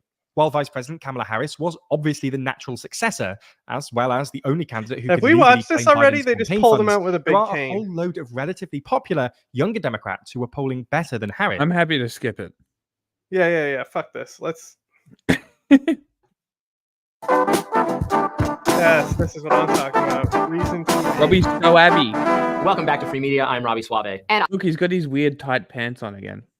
I'm Amber Duke. The ladies of The View are ready to defend Kamala Harris against sexist, racist, and misogynistic attacks that they swear are going to start pouring in any day now. Let's watch. She is part of why we got so much done in the last 4 years, and she has the agenda for the next 4 years. It's already started to be somebody legitimately said she doesn't have kids because she gives blowjobs. And then it's been parodied by other people posting the same tweet with the fucking I just want people to have healthcare, sweetie girl. Yes. It's now a copy pasta. It was such a dumbass tweet. That's fucking hysterical. Veiled by President Biden. That's her agenda. Because I took the Trump War Room post and used the last text about Democrats being evil and ultra liberal or whatever, or Kamala Harris is hyper liberal and ultra woke or some shit. I copy pasted that into the search bar. That is like a conservative talking point as well. DEI candidate as well. She's I'm pretty sure that's gonna trending. put her own stamp. DEI. Not Kamala Harris though, just DEI. Let's see if it's still trending on it, but what she needs is our faith in her and our willingness to fight back for her as we hear all of what we know are going to be a lot of misogynistic, sexist, racist attacks on her. We got to be ready. So are you all ready? Yes. You can hear in her voice, Representative Jayapal, her some other way to say her longing for those attacks to start, because they know that will be, I think, beneficial for this narrative they want to construct, that all criticism of Kamala Harris is necessarily racist, sexist, misogynistic, etc. When, and I'm sure there will be and has been and will continue to be commentary and criticism of her for those reasons. There's also plenty of criticism directed at her that is just based on her objective record as a part of a Biden administration that has, I would argue, failed the American people on the economy, on so many other issues. Trump was trusted more than Biden at this point by viewers and polls on virtually every issue because of the failures of the administration. And she has been a part of that. So they will try to delegitimize criticism as being. That might be one of the funniest things I've ever done. On like, to someone on Twitter reposting, yeah, but at least I can drink water out of the tap, and a video of me drinking tap water. Based on those things. Yeah, I think actually the only thing Kamala can really do to potentially push herself above Biden in a matchup against Trump is actually just to completely throw him under the bus, to completely differentiate yourself from the administration, play into some of the reports that talked about tension between Kamala and Biden, and say, yeah, hey, he wouldn't let me implement what I thought was best for the American people. He sidelined me. Jill didn't like me. And so it wouldn't go very well for the rest of government. Like, sidelining your entire party is a bad idea. Of these failures that have come out of the Biden administration are squarely on his shoulders. He's losing his mind, whatever. Maybe she doesn't have to lay it on that thick. But otherwise, she completely owns everything that he's done that the American people have rated incredibly poorly, from the economy to the border to what she was in charge of. To which, borders are, foreign policy, even on the matter of democracy, Trump is rated higher than Biden. There's still inflation above where it was when Biden took office. What about crime is another issue that is top of mind for voters that Trump is leading Biden on, and probably. I honestly expected them to be being like, but we're not doing that because they don't need to. Like Reason TV. This is like the one case where they will be able to have valid criticism where other people aren't going to have it. True. More valid, I should say. Because it's still a fucking, like, Ayn Rand grift. Yeah.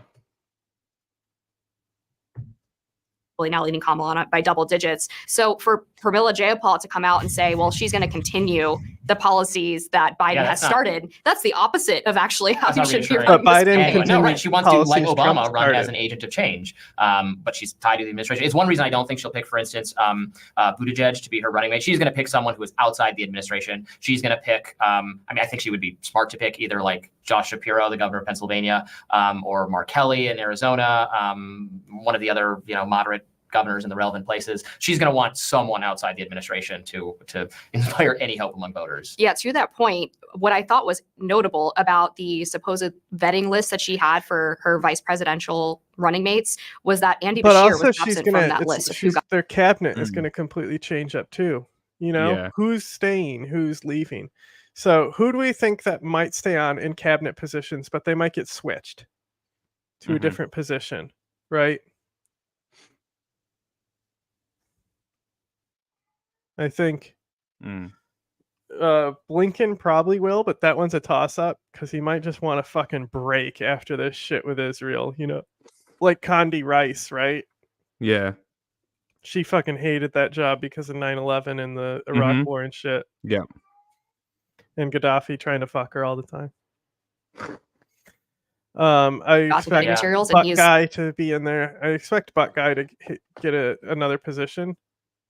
But will it be transportation still? Maybe not. Chief Homo. They might give him energy. What's What's his like? What's he sort of focused on? Like, what's his? He's the transportation specialty in sec. government. Yeah, I know what he is, but that's not always what I their mean, thing is. What's his thing? They don't necessarily have to be focused on a thing. Like, you just give the Right. fucking cabinet positions out. They're more of like promotions to establishment people, you know? Fair enough.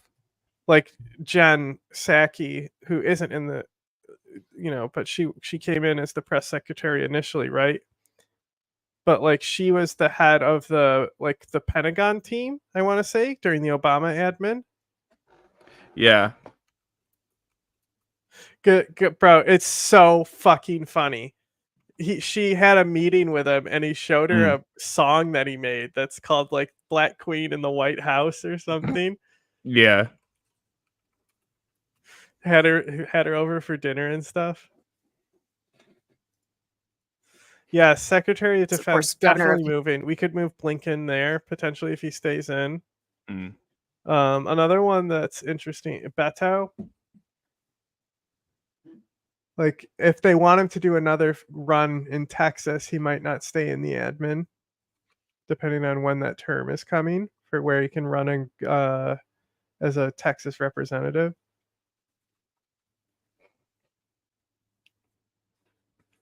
Kentucky in his second term, Austin is who went definitely after lean, though. Trump's running mate JD Vance for being like a fake East Kentuckian, apparently. But what I imagine quickly realized is that he doesn't quite fit the appeal to rural working class voters bill because he is a nepo baby who inherited his political career from his father. Yes, Bashir is.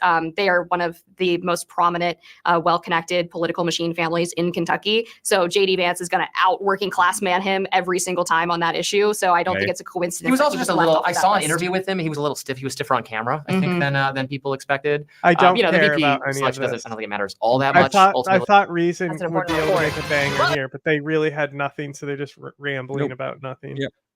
Still better than Just yesterday, him when President the other Biden was show. seen for the first time since suspending his campaign. Want to bring in Mark Penn, Stagwell CEO and former Clinton advisor. It has been a year's worth of news in 1 month. Things have changed dramatically. Let's get to this. Hillary Clinton writes today in the New York Times. Have they? I know Kamala Harris can beat Donald Trump. Is she right? I think she certainly could beat Donald The Trump. only surprise we had was an attempted and now Donald Trump has to run a second presidential race. Everyone knew the first Biden presidential was gonna candidate has drop. to start all over again. Especially after the RNC. Like, come on. And also, like, many people have pointed. Can we just like? Yes, I know. Unfucking believable. Hey, whose comment is that right there? Hey, that's yours. What's it you say? Everyone hates Nazis and wants to be Indiana Jones punching the Nazi. Which was coined by that journalist who won't reply to my DMs, Ellie, who wrote the book on white nationalism. She did the good report for CNN. Yes. The CNN girl. Yeah, yes. she said that, and I was like, that's so good. Like nobody sees themselves as the Nazis. You grow up watching Indiana Jones punching Nazis. Yeah. Like to think that these Nazis could get actual traction. That's why they have to lie about all their positions constantly. They're going to have basically the Olympics and then their convention, and then you go into. Oh, here we go. So I don't know. They're how gonna. much questions that she's Here we really go. gonna field. Mr. Mitt Romney should be the VP, huh? For the next 100 days. Sorkin over here. I saw that's segment on MSNBC. Aaron Sorkin said There's a group of swing voters. I think they were in Wisconsin. I think it was moderate Green Bay. Republican. And one of the women which is talked only about, Mitt Romney now. hey, we needed a process here. There's Christopher Wray arriving on Capitol Hill. His testimony begins in 10 minutes. Jim Jordan, we expect to be on time. He always is, right? He is. So she was saying, I'm not so sure that I approve of the process. I don't know if she was a Democrat or Republican, but she was a little sideways on it. And then you got this from Black Lives Matter. Their statement, we do not live in a dictatorship. Delegates are not oligarchs. Installing Kamala Harris as the Democratic nominee and an unknown vice president without any public voting process would make the modern Democratic Party a party of hypocrites. Now, I ask you this because BLM saying that in the swing voter in Green Bay, Wisconsin. The presidential primaries are fake. I just wonder The if that conventions thought is starting to decide seep them. in Your with vote others. actually I just don't think that's going to matter. be a big issue. There's going to be a convention. There's going to be thousands of delegates cheering her. I think there's Democratic unity behind this. And it's just a non sequitur to the question of who's going to be better on inflation, immigration, energy, healthcare, working people. I think that's what voters really care about, not process. All of that. Yeah, and like if 87% of them are happy with her, then they don't feel disenfranchised. And so I think I get the point. but I don't think it's going to work communications-wise. But this might. Dave McCormick is the Republican candidate for Senate running against Bob Casey in Pennsylvania. He's a little bit behind. And now you have exactly this new why I think energy into the race with Kamala. Admiral McRaven would be a good pick. Because he can take that. So it's a fine line between patriotism and nationalism, right? But he can take that more patriotic nationalist instead of the romantic nationalist who are patriotic about American values, right? And they may have a misconception about what those values are, but they care about the values. And one of those values is like, we kick ass at military. We have the iron fist of the world type stuff. So like those people would be pulled with a military guy in there. But also, one would ask, why do we need a military president when there's no wars going on with the United States? So, Kamala Harris, here's his ad against her. The more people get to know her, they're going to be particularly impressed by her ability. We did it, Joe. It goes on from there and it talks about inflation, immigration, taxes, all the rest. So that kind of an ad will perhaps get into the minds of voters before Kamala Harris can define herself. I've seen that ad, and it's really a good ad.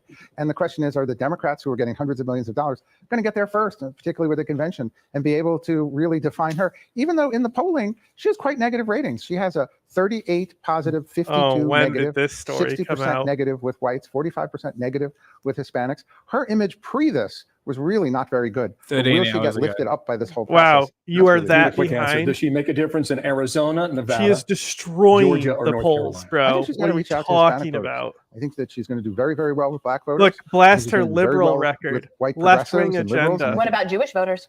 I think today's a big mistake. She should be going to hear Netanyahu. They are an ally, and they are under Oh attack my by the God. Houthis, by Hezbollah, by Hamas. She should not be skipping this by any means. She is. Mark Penn, thank Great you to have much. you. Thank you. I'm Steve Doocy. Thanks, I'm Brian idiot. Kilmeade. And I'm Ainsley Earhart.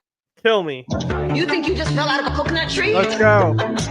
Feelings is in the context of all in which you live and what came before you. This is when we get claimed. That is one of many videos posted online over the last few days referring to likely Democratic presidential nominee Kamala Harris. It refers to her as a, quote, brat. So how did this viral sensation begin? Look, they're doing all caps. Let's explain. Shortly after President Biden endorsed his vice president on anyway. Sunday, singer-songwriter Charlie XCX appeared to do the Look same. at- She I- posted, look quote, at- I Kamala love- is hang on, brat hang on. on her Look at X this, account. look Brat at being this. Look at this. Where she's capitalizing, right? Fuck the K and Kamala, but has to be capitalized.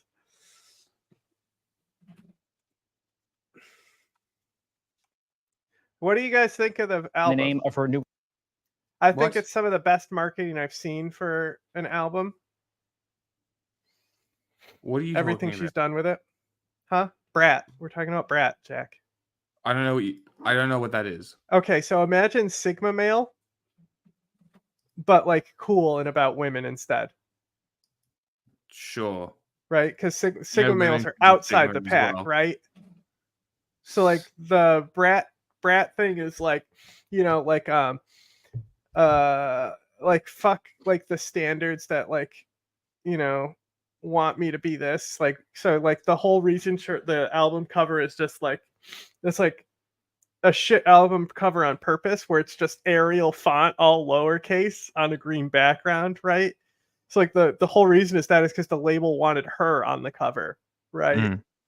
So it's like this whole thing that's like against all these things that are institutionalized misogyny and all this stuff, and it's like the boss babe movement type stuff, but also like total party girl era, because like that's what like Charlie's career is really defined as, like being as like the party girl. Is it pop music? Well, she's hyper pop, so it's more in line with like. So like, it's even worse. No, I mean this album is one of the highest rated albums in the current era. That's nice. It's Ratings a are based good on pop album. music. It's a good album. I'm sure honestly. it is. And it's not as hyper poppy as her past work. It's a real departure from the because I actually don't like her previous albums. I don't like her music previous, and I love hyper pop. I just specifically didn't like what she was putting out, and she's been around since like Lorde was around. They used to say she was a clone of Lorde, and they were copying each other. Remember. right? So like this whole, she's doing stuff like the secret shows, right? We're telling people to show up at a location at a certain time. So it's the fear of missing out that has really been behind the promotion of the album.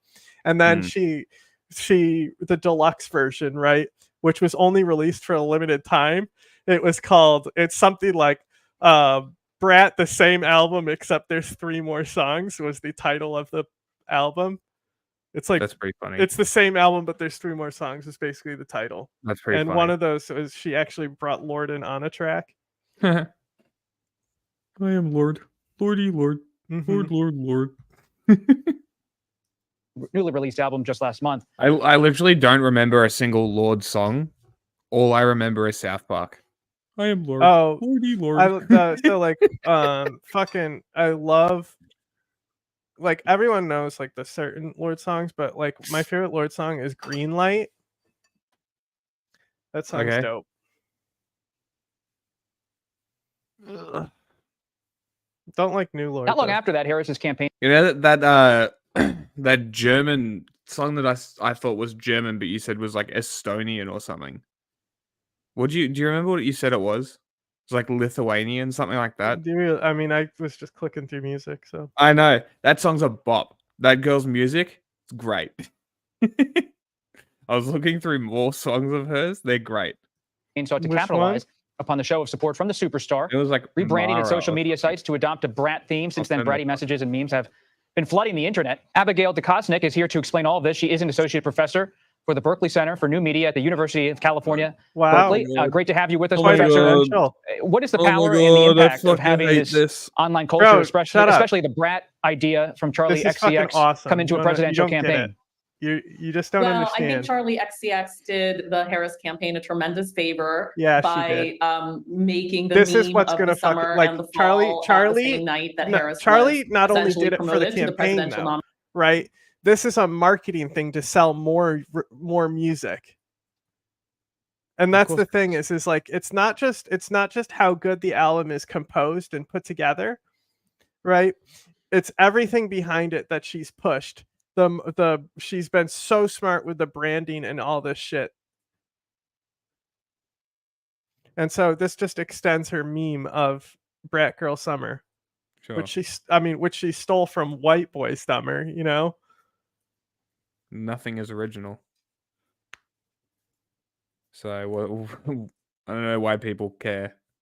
Because you stole it. Who cares? Nothing's original. That was stolen. I mean, nobody said that she stole it. No, I know, but I'm like, it's obvious a rip, but like,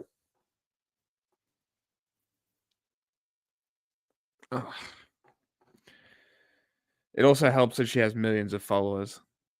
Yeah, a singer with makes the same music. Yeah, but like she's still considered like have an underground 1,000 followers, artist, make right? the same tweet, and nobody gives a fuck. She's considered a real underground artist. Sure. And since this new album, she's like been propelled to the near top. Sure. I'll take your word for it. Well, I mean, Taylor Swift has been pushing her out because Taylor Swift will release new remixes of her songs to keep her albums on top whenever they're due releases. Kamala Harris is Brat. Charlie is XCX actually Brat Charlie is Pudgy an incredible album released last month. It is all over TikTok. It has swept through social media platforms. Young people are using it as a backdrop, as the soundtrack for a lot of different memes, but now it is Kamala Harris's meme. Now that campaign owns the Brat meme, and that's great for that campaign because millions or tens of millions or hundreds of millions capitalized of young her voters name. They are fucked going up. to What are you associate doing? Kamala Harris. Yeah, and now watch them drive this into the ground. Look, they did a capital I there too. Get out of here with that shit. You're doing the meme wrong. With one of the most electrifying cultural moments that's happening right now. They're fucking up. Some are all lowercase. So there was an I'm that was lowercase, but all the individual I's are uppercase. Yeah, I saw. I'm not pausing on every time. I know because it went. No. There's no way to go back. It's jumping through so quick. Brat. So why is Brat so influential this summer as a cultural idea, and how is it breaking through in ways you've detected as an academic?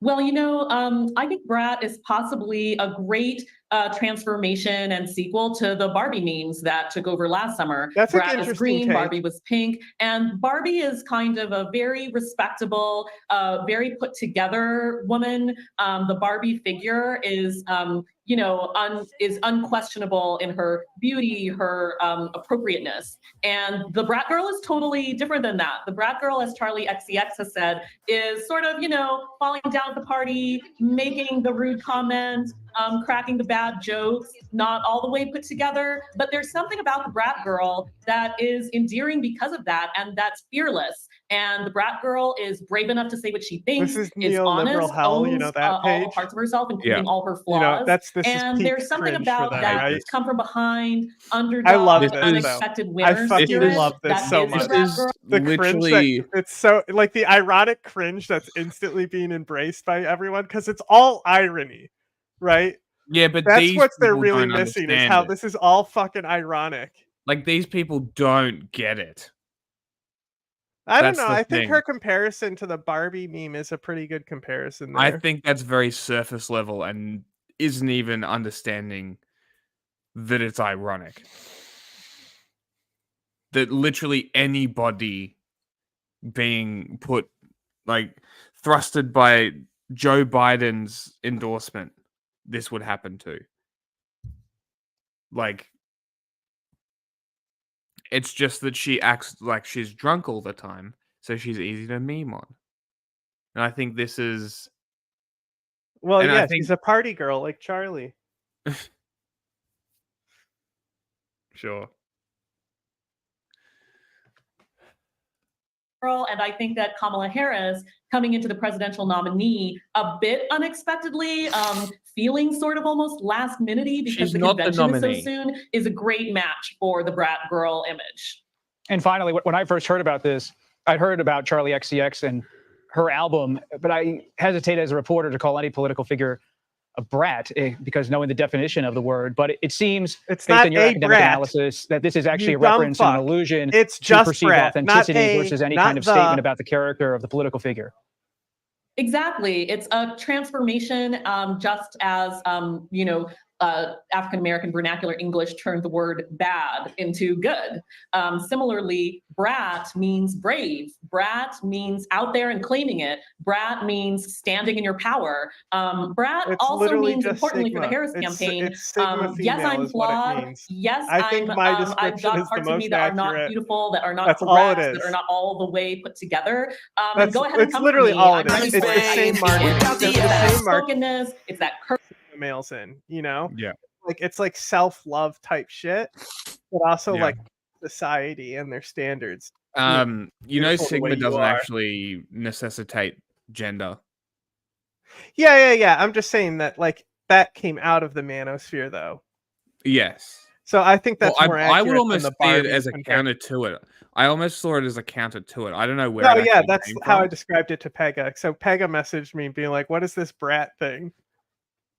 No, I mean the Sigma thing was a counter to the alpha male culture.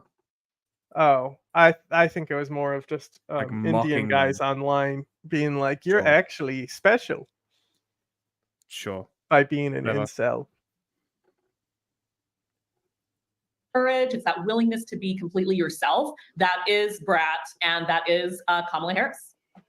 President Jimmy See, Carter she's once doing it right. That is stood arm Brat. in arm That is with correct. the Allman Brothers Band, and political figures like the Grateful Dead have been there for President Clinton and others in the past. Now we the 5 on Mamala. How these memes actually help her because they speak to I was the like, I truth hope Greg that she's an Gutfeld is unserious talking about person. this. I literally was just come thinking on, in Greg my head Gutfeld. because You're literally Greg this Gutfeld. guy What do you listens mean to like unserious? 100 gex, right, and loves 100 gex. So there's no way Greg Gutfeld is not like he is Brat. You know, he's probably got the album himself. He's listened to the whole thing back to front. There's no way he hasn't. It's Greg Gutfeld, guys. They should have him in green too. You literally can't even reach the floor when you sit there with your ugly ass sneakers and you fucking twiddle your toes like a little child. Okay, get the fuck out of here, Greg Buttfeld, king of late night, by the way. Laughter is That's the a thing Greg that people Gutfeld. will I need immediately it. go, That's a please good make this line. end. So sorry to pee on your coconut parade, Jessica. Wow, all right, that's what I expect from you. So Dana, one of the great things about the internet is anybody can get it. Anyone can get it, and unless you live in rural America, thanks. No, Joe because Biden. Unless you're in rural America, thanks, Joe Biden. Are you serious? You are a Republican on The Five at Fox News Television. Did you just say that Democrats are holding up infrastructure spending? Are you fucking insane? Do you know what party and ideology you represent? Okay, listen, dude. I fucking hate the Democrats. Okay, I shit on them all the that goddamn really time, got him heated. but that's an a bridge internet too comment, far. huh? If we are Zelensky objectively is brat, speaking, correct. there is only one group of individuals that are pathetically resistant, just uniquely abhorrent in terms of infrastructure spending, and that is the Republican Party. Dude, that's disgusting. That's the type of shit, like, dude, under the Hassan regime, you're going to jail, okay? Like, lying to that degree, lying at that level, you're going to jail. If you're a Republican legislator, well, under the Hassan regime, you don't exist anyway, but like, let's say I'm forgiving and I'm all loving and I let a couple of them slide. If they vote no on a fucking infrastructure bill and then go home to their town hall and be like, I brought you money. I brought money to Missouri. Jail directly, okay? 100%. Nope, you can't vote no. You can't vote no on infrastructure. This is an 8-minute video, Hassan. Are you going to rant for 5 minutes? Infrastructure, and then leave that shit, though. on the internet, and you are seeing that. All right, well, I'm just saying that, like, if I was going to be the first woman president, I would really want to be taken seriously. I'm for memes. I think that whatever, but if you're too online and if you're just focused on the too online audience on both sides, you're going to lose a whole bunch of people saying, "Can we?" Yeah, maybe you should tell that to the fucking dudes following like Groip and shit or whatever. I know that was a meme. JD Vance didn't actually follow that account, but you know, he follows accounts adjacent to that fake account. We just have somebody normal.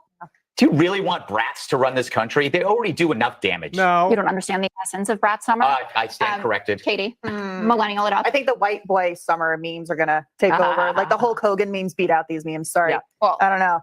I'm Brian Bad Gilbert. Oh my God. Anytime I hear old people talk about this shit, or anyone really, like, no, you can't do serious analysis on memes. Oh my God, please. It's hard to out meme the Hulk Hogan. So she's already up 25, 30 points with Gen Z. I'm going to color myself uncool. Brat means, they say it means you're just like girls a little messy and likes to party. Yeah. And maybe some I love dumb this. thing This is like peak. Trying to pick up to this. How does this help her? Well, that's getting that's embarrassing, actually. But that's what they're putting on her. Okay, well, it's because Charlie That's what you do though. 30 Lamau. It's Thank you for saying I'm embarrassing, 30. I'm about to be honestly. 33 in 2 days. But no, I think this is cringe. Like CNN doing it is cringe. I think memes like this and leaning into it from like a professional setting is cringe as fuck. That's why when I saw this shit, the first thing I said was like, I really hope they don't try to like lean into this meme. Oh my Lord. I don't think Americans that actually fucking vote give a shit about this. Like, I think that it annoys them. CX said that about her. It isn't embarrassing. You're not the target demo. Let's just. So attack me. Thank God these I'm not attacking you. They do vote. One more thing for facts. The Zoomer K-Hive content, the triumphant comeback of the Kamala Harris meme. Yeah, I'm going to throw up.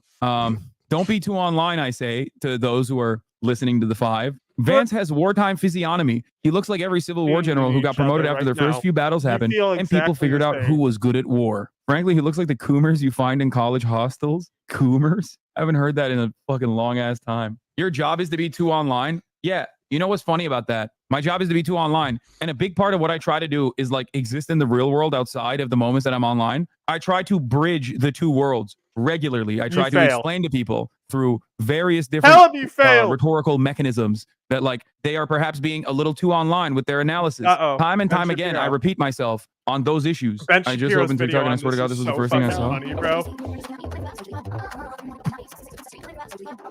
I'm Brian Kill Me. Oh no, Brat Summer is over, dude. Time for bottom autumn. Brian, kill Done. me. He's Brat taking Summer is our done. It's jokes, canceled. too. Elon is backing out. Elon backs down 45 million a month. Says he doesn't subscribe to the cult of personality. Yeah, it's because he's a fucking charlatan and an asshole. And he literally said he's pledging 45 million. And then Trump the next day did an entire RNC speech where he said, if you drive electric vehicles, you are a homosexual. I am going to make it illegal to drive electric vehicles. That's it. Fake. No, it's because Tesla earnings report came out and it's dog shit. I mean, I'm sure that's part of it, but I mean, don't you think that that plays a role? If Elon is the key man for Tesla and he's like openly pledging donations to a fucking president, a presidential candidate who's saying, I'm going to tackle the electric vehicles problem. Don't you think that that would actually also hurt Tesla's stock options? Like, I don't get it. He's so fucking stupid. Genuinely one of the stupidest people. Oh my god. Yes, we know we're next. Is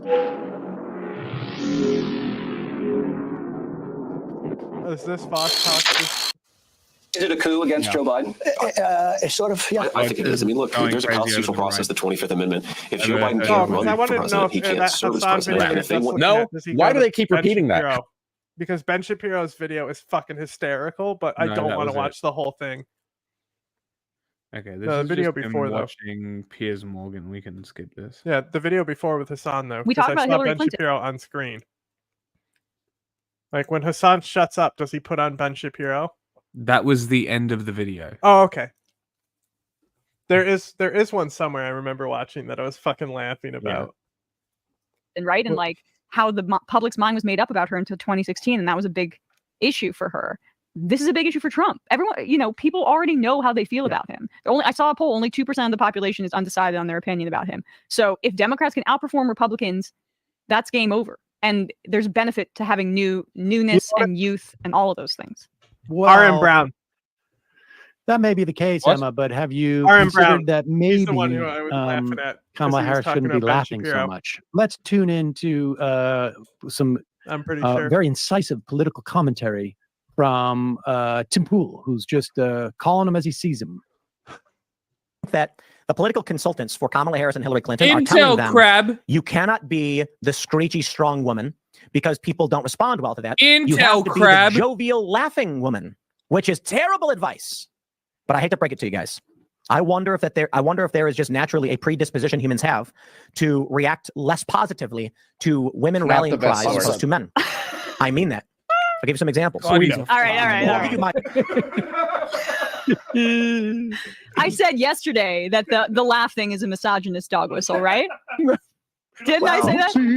Wait, what? So I'm sorry to tell you guys, but you know, I had a When strategy they're going into talking about, that, have you had to seen be how with she him, and I was laughed? going to laugh at him. That's if he like all acted. they have to criticize her on is like, With a weird laugh. Kamala Harris, you mean? You mean Kamala Harris? Hello? talking to me. What? I can't hear you. Yes. What did you Are say? you talking about Kamala Harris? That it's just her laugh. Yeah, so that's what they're like, my coworker was saying, like, she's crazy. Have you heard her laugh? That's all they have, right? Yeah. So everything is misogyny. You criticize a woman for laughing, it's misogyny. Oh, well, I mean, that's why we were saying Brat White when Blair White was doing that video, because it was such brat shit. Like, that video was hysterical. That's when he started screaming. This is why you guys don't get invited places. We're not having real conversations. That's when he got super red. Ben Shapiro bit in There that is something, R.M. first of all, Brown like video Hillary right in the Clinton. Yeah, beginning. that It's was only part of like the a issue, minute bro. section She around can't. 3-minute mark. She was.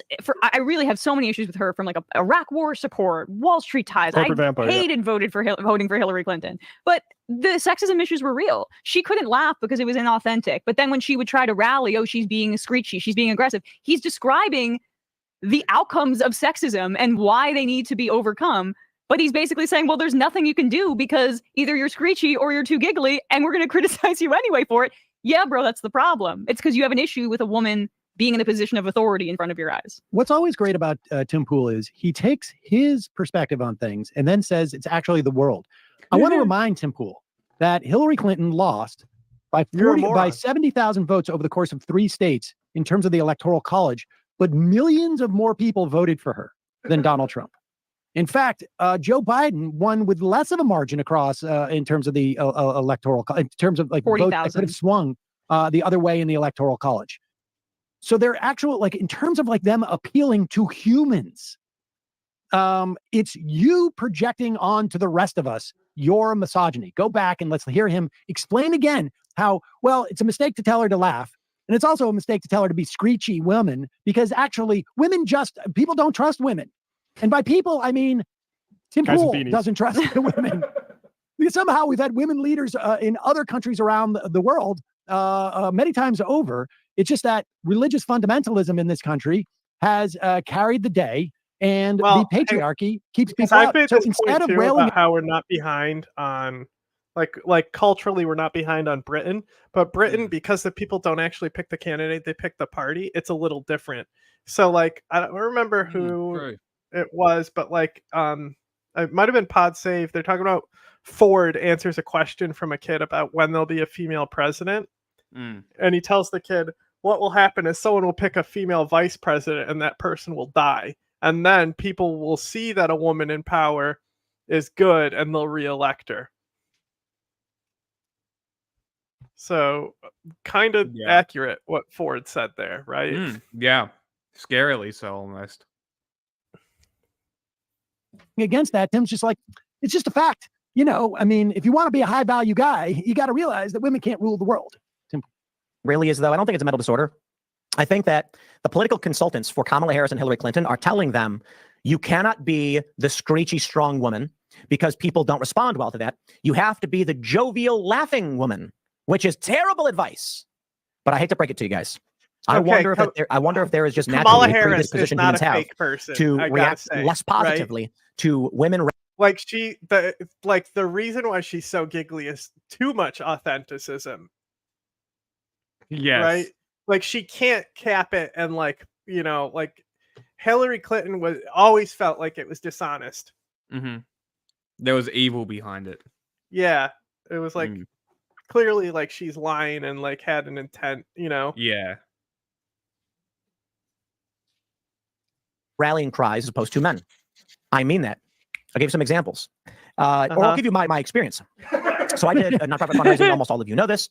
And there were two characteristics that served men and women this dude really in a gaming chair acting like he's actually a journalist while sitting in a gaming chair. You're not gaming. Why are you in a gaming chair, bro? Tim? Fuck you. You're not even at a computer, Tim. Cunt, they're comfortable. Fuck You're on a podcast set in a gaming chair, bro. That is true. That is true. It is a podcast set. Like, what I are we have doing this chair here? because it's a computer chair, and that's it. And I didn't want to spend $700 on an ergonomic one. Herman also, Miller. if I was spending $700, I'd just buy a Secret Lab one and get it themed and gay and gamer. Individually, very well. You weren't allowed. The weak criticism. Yeah, and that's the thing. Is just like I think, like I've been saying, it's going to be a fucking hysterical presidency. The memes are going to be great from it, right? And like, well, I wouldn't say that I love anyone in politics. I like Jasmine Crockett most of the time, but like, the breath of fresh air that people are dying for, right? Because like, you know, like Trump was funny, but not for good reasons. Bush was funny just because he was dumb, but like that's also the era post 9/11. It's a very tragic era. Like, when was the last time we had like a cool, down to earth president? I want to say like Jimmy Carter is the closest one, and even then, can't even compare to Kamala. Obama was kind of in the office. No, you were just supposed to try to give people the best No, it was a stiff board. Yeah, understanding of how to fundraise. She doesn't necessarily have good charisma. She just doesn't make you feel like shit. Sure. You know, it's like Patch Adams. Through a sales pitch. So they give you these scripts that you read verbatim. Hi, my name is so-and-so. I'm with insert group. Did you know of problem? Problem does thing. Then you have to give a sense of urgency. If we don't accomplish this, bad thing happens. The ask. Now you need to give me money. Boring and doesn't really work. It works in a flat line, like EV positive way. Expected value, meaning like if enough people just read it, you'll make a little more money than you lose. But if you really want to teach someone how to do sales and how to pitch the American people and inspire the masses, well, if you were a guy, if you were tall, congratulations. People just signed up. And if you're a woman, which one do you think that was? And this is funny because I'm getting offended by this, but no, it really was big breasts. And it's not meant to be crass. Oh. Fact is, in all the offices I've worked, which is, let's see, 1, 2, 3, 4, 5 offices, 5 different offices doing this job. with different rotating staffs and things like this, there was a through line of women with large breasts. Again, not to be crass, would raise a lot of money. They'd go out and they'd come back and be like, I signed up 10 people. It's like, I wonder why. Tall guys. See, it's really funny. This is like incel brain, where you see correlations, then you jump to a conclusion, and you also attribute the entire, yeah. You Rub also his antlers attribute for a bountiful harvest, dear Lord. The entire you boil the entire person down to an attribute, which is exactly what he's doing, right? Mm-hmm. Tits is the attribute too. At the end of the day, though, down to tits. Right. At the end of the day, though, if you were to work at a restaurant or a bar, and you put a dude and a chick, both like, if we're talking like incel rating sort of people, right? Both at the same sort of level, who do you think would get more tips? Right? Now that's just tips, right? So, but no, he said it's height for men. Height only matters for the men. Tits only matter for the women. Is his conclusion? Yeah, and this is where I also disagree about height, right? I think a guy with charm is much more likely to get a tip than an attractive guy. A charming woman that's very attractive is just going to fucking demolish everything. They're gonna get anything that they want, right? But it's not because of the way that they look. It's because men are stupid. He's like, you can't take Kamala Harris seriously because she's not throwing out her tits. Yeah, like what the fuck are we talking about? It's politics. It's not a bar, right? AOC doesn't dress like a bartender. She's in politics now, right? She dresses like a politician. It makes sense, right? It's still not constantly a complicated... sexualize her and give her big tits, though. It's weird. It's really fucking weird, and it's this same fucking mentality. It's strange. Same thing. Men and women react differently to men and women, and I think that's an important point to be made. Again, not to be crass, but what I'm saying is, old titty head tool. If you get like AOC, when she went up on stage, pulled her hair down. I mean, this guy is so stupid. It's unbelievable. Can he not jerk off on air? It would be nice. I mean, is 5'10", by the way.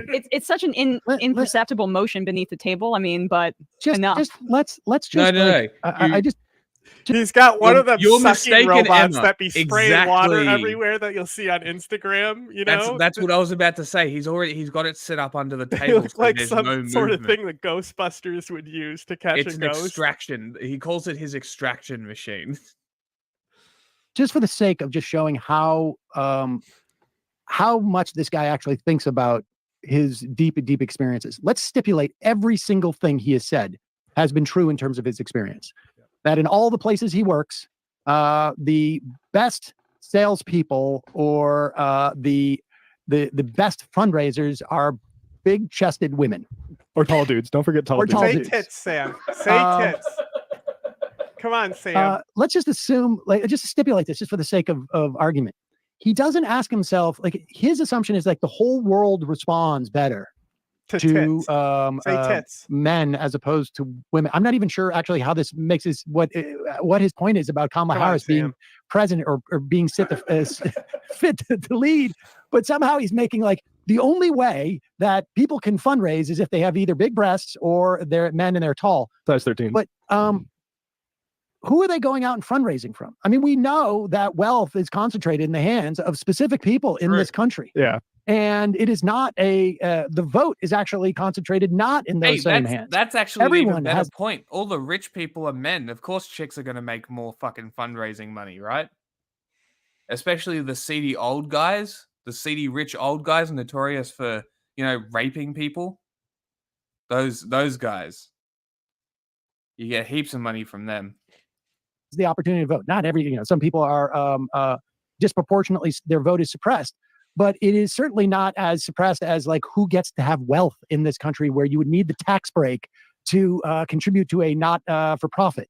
And so he doesn't even contemplate well, maybe who these people are actually going and looking to get money from. This is just assuming what he's saying is true and that's his experience. He doesn't even contemplate who's on the other end of that transaction, which may be defining who gets paid. No, for him, it's just everybody. He's such a dimwit. He spends so little time thinking about his deep theories that he doesn't even realize he didn't even know what he's talking about, even with his own experiences. He's improvising. You should use his own words against him. He loves to call people midwits. It's a good term. It means you're smart enough to understand, not smart enough. Sorry, smart enough to comprehend, not smart enough to understand. It's a good word. 1950s misogyny. It's just like the idea of like, well, we got to, I mean, again, I use this Mad Men example for when they do like their maiden form ad where it's like you're either a Jackie or a Marilyn and they're like, should we get a woman's perspective on this? No. Women will buy it because they know they want to appear attractive to men. Wait, but like there are 50% of the population is a consumer base. He doesn't even consider that. All the salesmen do well if they turn the men on or if they appear dominant because of their height. Has he done that forensic analysis of like, say, men with full heads of hair? I was just going to say that. All right, let's hear where he's going with this because he's forgotten now. I think he's forgotten what his original point was. He's just trying to tell stories about big chested women that he's known. And, he's still in time. AOC comes up somehow. All guys, same thing. Men and women react differently to men and women. And I think that's an important point to be made. Again, not to be crass, but what I'm saying is if you get like AOC, when she went up on stage, pulled her hair down, and was like, let's go, Bronx. Everyone made fun of her. Now, to be fair, it could kind of be like that Howard Dean Yahoo moment or whatever that was he said. Yeehaw. A short man without boobs. Maybe. But I also think that when you get Hillary Clinton or Kamala Harris and they're trying to do this gruff, you've offended again. It's raspy, squeaky, and I wonder if people have a natural predisposition against something like that. Not to say that it's a 100%, 70. No, it could be like 1 or 2 points that you might lose. 100% projection. Whereas with a guy standing up and saying, I'm telling you now, I will make sure China pays. People are going to be like, oh, that's a strong guy with a deep. Throwing nickels at this guy. Like, shut up! Voice. And with Hillary Clinton, she sounds like this. And Kamala Harris, I'm going to do this. It's like, I think that there are really, it's probably people who don't pay attention to politics. And they have emotional reaction and expectations, and these things are ingrained in us. Dare I say, I would describe this as inherent Hillary Clinton sexism. got 3 million more votes than Donald Trump, you idiot. Your entire theory is based upon your own imagination. Yep. And he's naturalizing he's just naturalizing hierarchies, which is exactly what right-wingers do. He's naturalizing things that we have evolved from as a society. We are still in growing pains. Yes, there is still sexism. Yes, there will be voters that will hear Kamala Harris and, whether they understand it or not, will not vote for her because she doesn't appeal to them because she's a woman. But Tim is not saying there's anything wrong with that or that it's something that we should critically examine and that we have the capacity to change because we know that we do. Women have suffrage. Women have rights. Women have credit cards now. We've evolved. He's naturalizing that's those the problem. hierarchies. And he's also doing it based upon a faulty perception of how other people are because Hillary Clinton got 3 million more votes than Donald Trump. Yeah. That's just a fact. His with all her theory issues is based upon her getting less votes and she got more votes. It's not, his theory is not in societies with electoral colleges, people respond to women differently in specific states that they don't campaign in. He's making some universal decree based upon numbers that he doesn't even seem to be aware of. Ahead of Claudia Sheinbaum getting elected president in Mexico, there was all the same sorts of things being like, what's going to happen because Mexico very macho, the macho man, machismo, and it's all idle, speculation. We've had in Germany, in England, Italy, Mexico was fortunately not recently in France, Argentina, and Mexico. I mean, that was like more because normally Israel. Somehow, all of these places must be outside of society, including the United States, incidentally, where, again, 3 or 4 million people more voted for Hillary Clinton than Donald Trump. I remember in Joe Crowley when AOC was challenging him saying, I can't help that I'm white. So it's very clear. Okay, boring. Next. Vice President Kamala Harris landing in Wilmington, Delaware to meet her newly inherited campaign staff. Harris and her husband, the second gentleman, Doug Emhoff, greeted by local leaders, including close Biden ally Delaware Senator Chris Coons. I think Congresswoman Lisa Blunt Rochester. We saw her in there, likely to become the next senator there. I'm back here with my 2024 panel. And David, new numbers into CNN show Team Harris raised $81 million in its first 24 hours. It's 888,000 grassroots donations, 60% of whom made their first contribution of the 2024 cycle. Which just shows people were waiting for this to happen. Exactly what Mo you was know, discussing. the whole phrase of like, I vote for a corpse. That is over not. Trump. That's great and all, but can we get an actual human in there and see how people respond? Oh, wow, crazy! Who would have thought?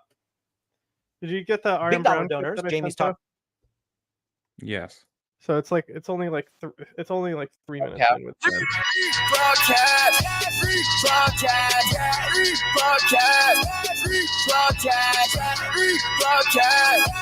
According to BBC, Kamala Harris has overhauled her campaign's online presence by embracing a social media trend inspired by pop star Charlie XCX's Brat album cover. Never heard of her. The presumptive Democratic presidential nominee has scattered references to the album across her campaign's account, naming her profile Kamala HQ.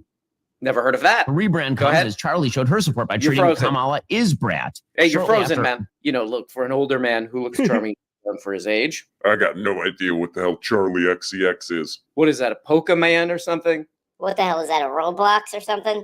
What the hell is that? Some kind of adult baby or something? Few days referring to likely Democratic presidential nominee Kamala Harris. It refers to her as a, quote, brat. So how did the viral sensation begin? Like that? Why is her... Why do you say it like she died or something? Got to fill 5 minutes here. So can you say some things? Can you talk a little bit? What was it? You're just like that girl who's a little messy and likes to party and maybe says some dumb things sometimes. Yeah, I'm doing my feels like best. herself, but maybe also has a brief on. But kind of like Oh my God, parties. is he doing So it again? It is very Reading honest, the very lyrics? blunt, a little bit volatile, like does dumb things, but it's Brat. Is this him reading the lyrics? Yes. Oh my God. You're Brat. That's Brat. Hey, give me a break, man. Okay, that is the campaign that I desperately hope Kamala Harris continues to run. Kamala Harris as Me Brat. too. Says dumb things, does dumb things, get drunk sometimes, but has fun. Also, she's going like this. And then she says, I'm putting it on the internet. I hope she does do that because people in America hate getting drunk. That's one thing for sure. you know, I mean, this is obviously stupid. The whole thing's stupid, but what is this? 500,000 views in 12 hours on this. And the guy doesn't understand that it's like, the third biggest pop star in the world, endorsed a presidential candidate right now, yes. Might get 20 young people to vote. Oh, fine. Get drunk and be a brat. It's ridiculous and not very important. But if we're going to talk about pop stars endorsing presidential candidates, I'll take Charlie XCX over whatever the hell this is. Don't put that capital in there. That's not the meme. Can't do that. Jack did not like that. Hey, calm down, man. Oh, that guy likes it. Okay, so for more on this, we have our correspondent in the field and resident expert on being a brat. It is fucking gay. Liberal gay bullshit. Yeah, it's so funny. I love it. It's lib cringe.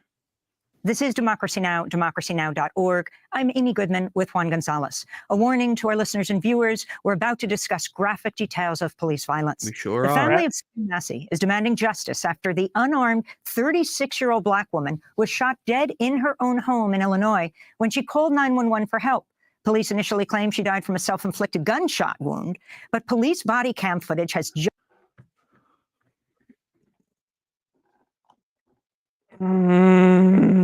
You gotta be fucking kidding me. There's no fucking way. Sheriffs, man.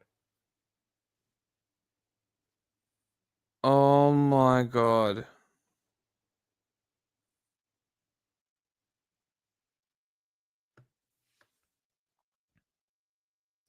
just been released and has proved that all to be a lie. Former Sangamon County Sheriff's Deputy Sean Grayson, who's white, has been fired and charged with first-degree murder for fatally shooting Sonia Massey. Grayson did not activate his body. Is it? The other guy had his body cam on. This dude, this is why he's getting first-degree murder. He knew he was going there to break the law. That's why his body camera was off. So he had the body camera off and lied in the report. And the only reason he got off... He's not off. Sorry, the only reason he's on trial is because of the guy who clearly also lied, forgot to turn off his body camera. No, Incredible. Well, he didn't forget to do anything. He followed the actual procedure. The other guy doesn't necessarily do anything wrong. No. Right? He doesn't render aid, maybe, right? Like, you have to follow the your partner's like lead, you know? Yeah, So, because like he drew the gun, but also they did the body camera check at the start, I'm pretty sure. But I could be misremembering. After he killed her. But the other officer's body camera was activated when they arrived at her house. It shows the two men speaking with Sonia before one notes her stove is on and says, "We don't need a fire while we're here." When Massey goes to turn off the stove where a pot of water is boiling, a deputy tells her to step away from your hot steaming water. Massey can be heard saying, "I rebuke you in the name of Jesus," and Grayson takes his gun out and responds, quote, "You better effing not, or I swear to God I'll effing shoot you in the effing face."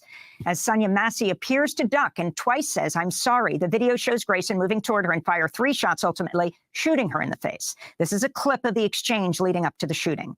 What is your last name? Shouldn't have to think about your last name.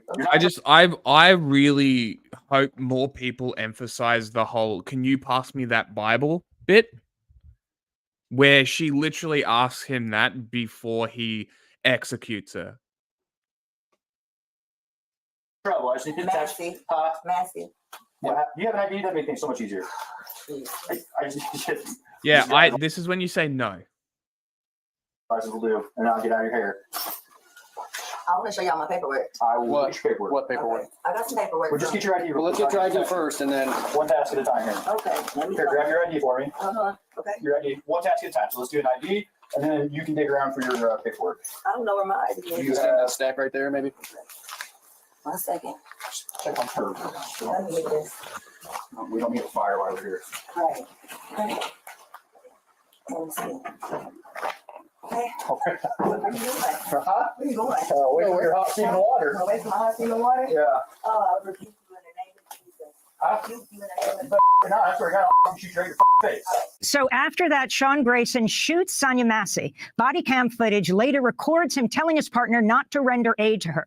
Records show Grayson has worked at 6 different law enforcement agencies in Illinois since 2020. All of this comes as Massey's family says police first tried to cover up her killing. The Guardian newspaper obtained audio of a call from the scene in which a deputy told the dispatcher Massey's wound was self-inflicted. The family said it was also given misleading information given by police that she was shot by a neighbor. This is Massey's father, James Wilburn, at a news conference. What the fuck? I was under the impression that a prowler had broke in and killed my baby. Never did they say there was a deputy involved shooting until my brother read it on the internet. Dude, that's fucked. This is so much worse than we originally thought. He said, "Brother, what was Sonia's address?" I mean, of course it is. I told him. As new details emerge and we learn more about it, of course it's getting worse. Deputy involved you. Deputy involved you? What are you talking about? Sonia Massey was the mother of 2, a 15-year-old daughter and a 17-year-old son. Her killing by police has prompted protests, and both President Biden and Democratic presidential candidate Kamala Harris issued statements saying Massey's family deserves justice. Vice President Harris said, quote, "Sonia Massey deserved to be safe. Doug and I send strength and prayers to Sonia's family and friends. We join them in grieving her senseless death," unquote. Harris also called for Congress to pass the George Floyd Justice and Policing Act. For more, we're joined by Ben Crump, civil rights attorney representing the family of Sonia Massey. Can you explain exactly what took place? You've been out there, Ben. You're representing the family at this point, and talk about the cover-up as well. Well, obviously, it's a tragic beyond proportions, Amy. This is the worst police shooting video that I've seen. I mean, I it would is agree. so Worst senseless. shooting. Yeah. And specifically, the video is disturbing, but the audio is equally disturbing. I agree. When you look at that video and you see him move around the counter, even though he's trying to allege the reason he shot her was because he feared that she was going to throw hot water in his face from the pot, the very pot that he sent her to get it. And then he moves around the counter, I think from an objective observation, looks like to get a better shot.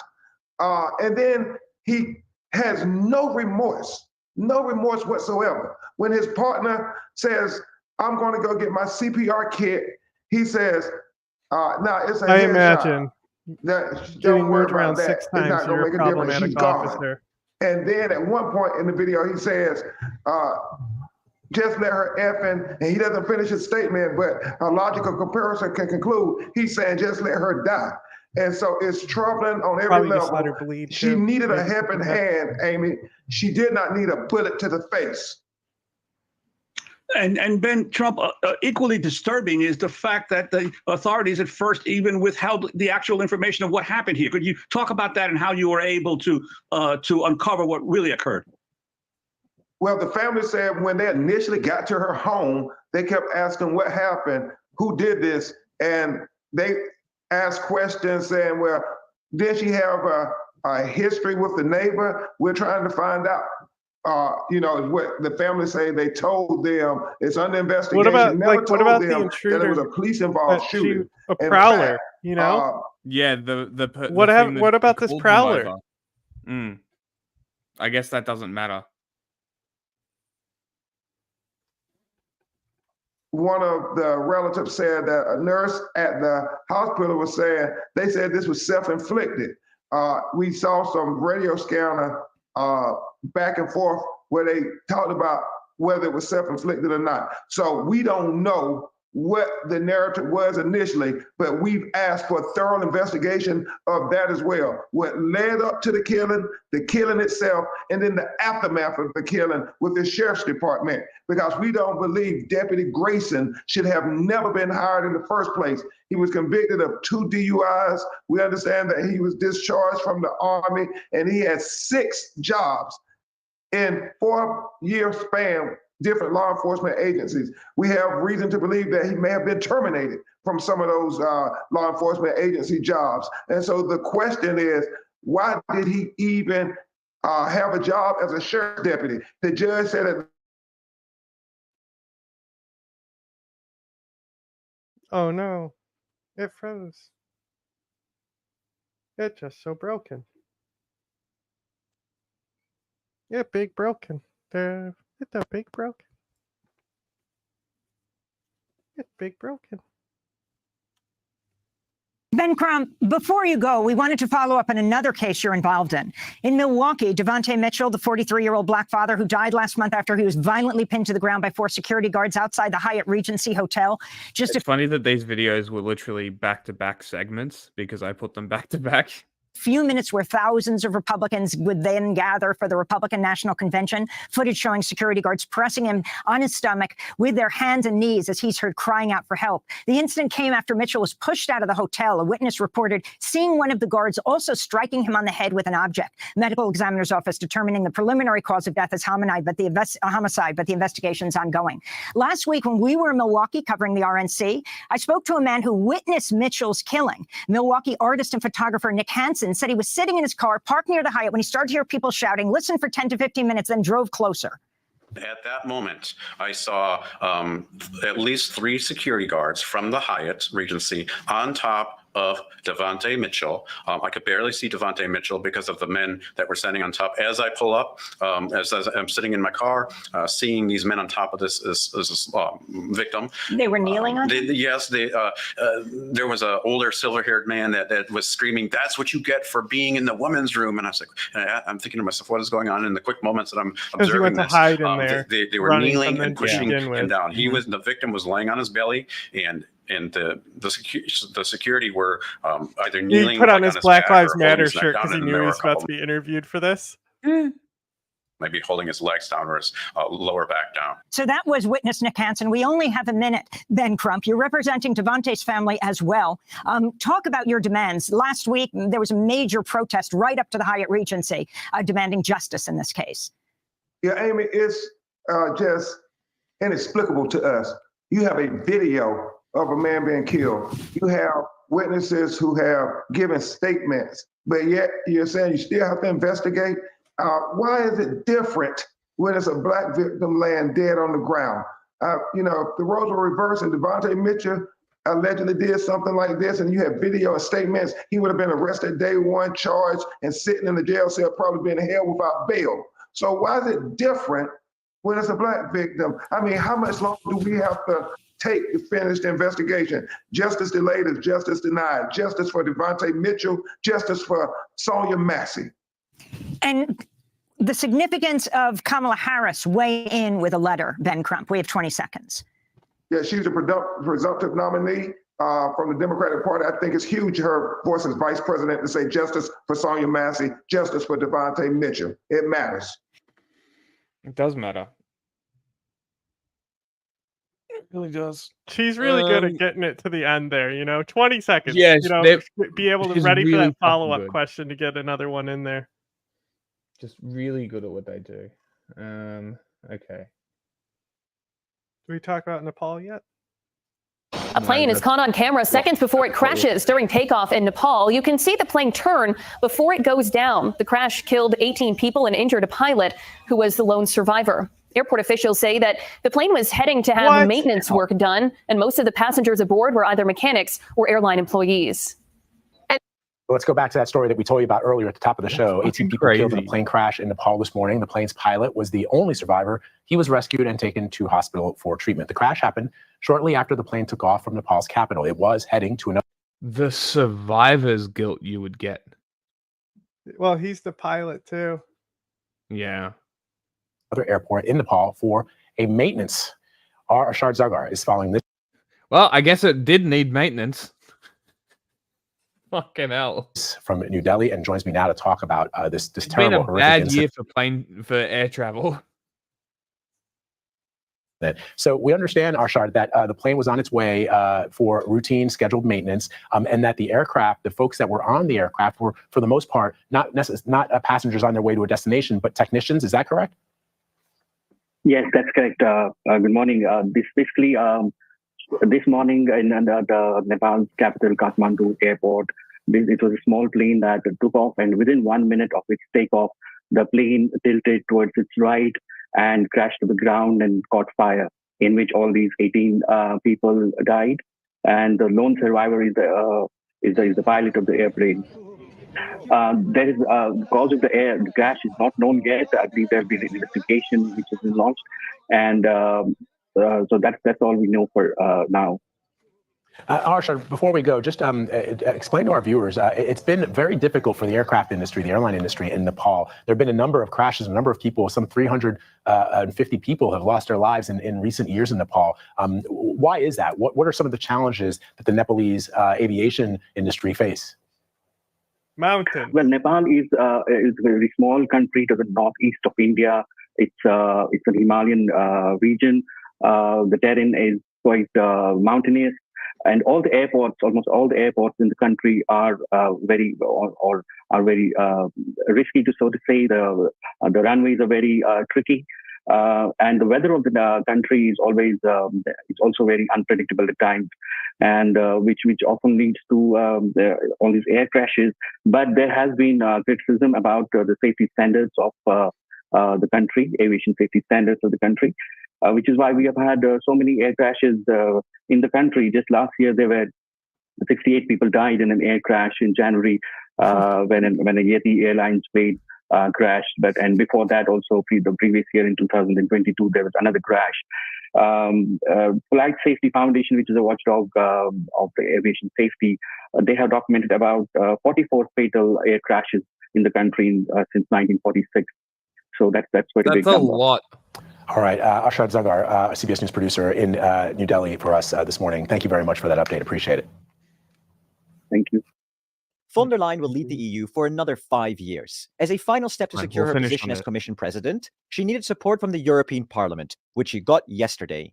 Out of the 720 members of the European Parliament, von der Leyen needed to obtain an absolute majority of it. Right? Yeah, I know. As we said, like, you know, at the beginning of this coverage, it's like, well, we'll see at the very end if Giorgia Meloni gets power. And I've stayed in the dark. I haven't looked at where the alliances came from because I wanted to be a surprise. Yeah.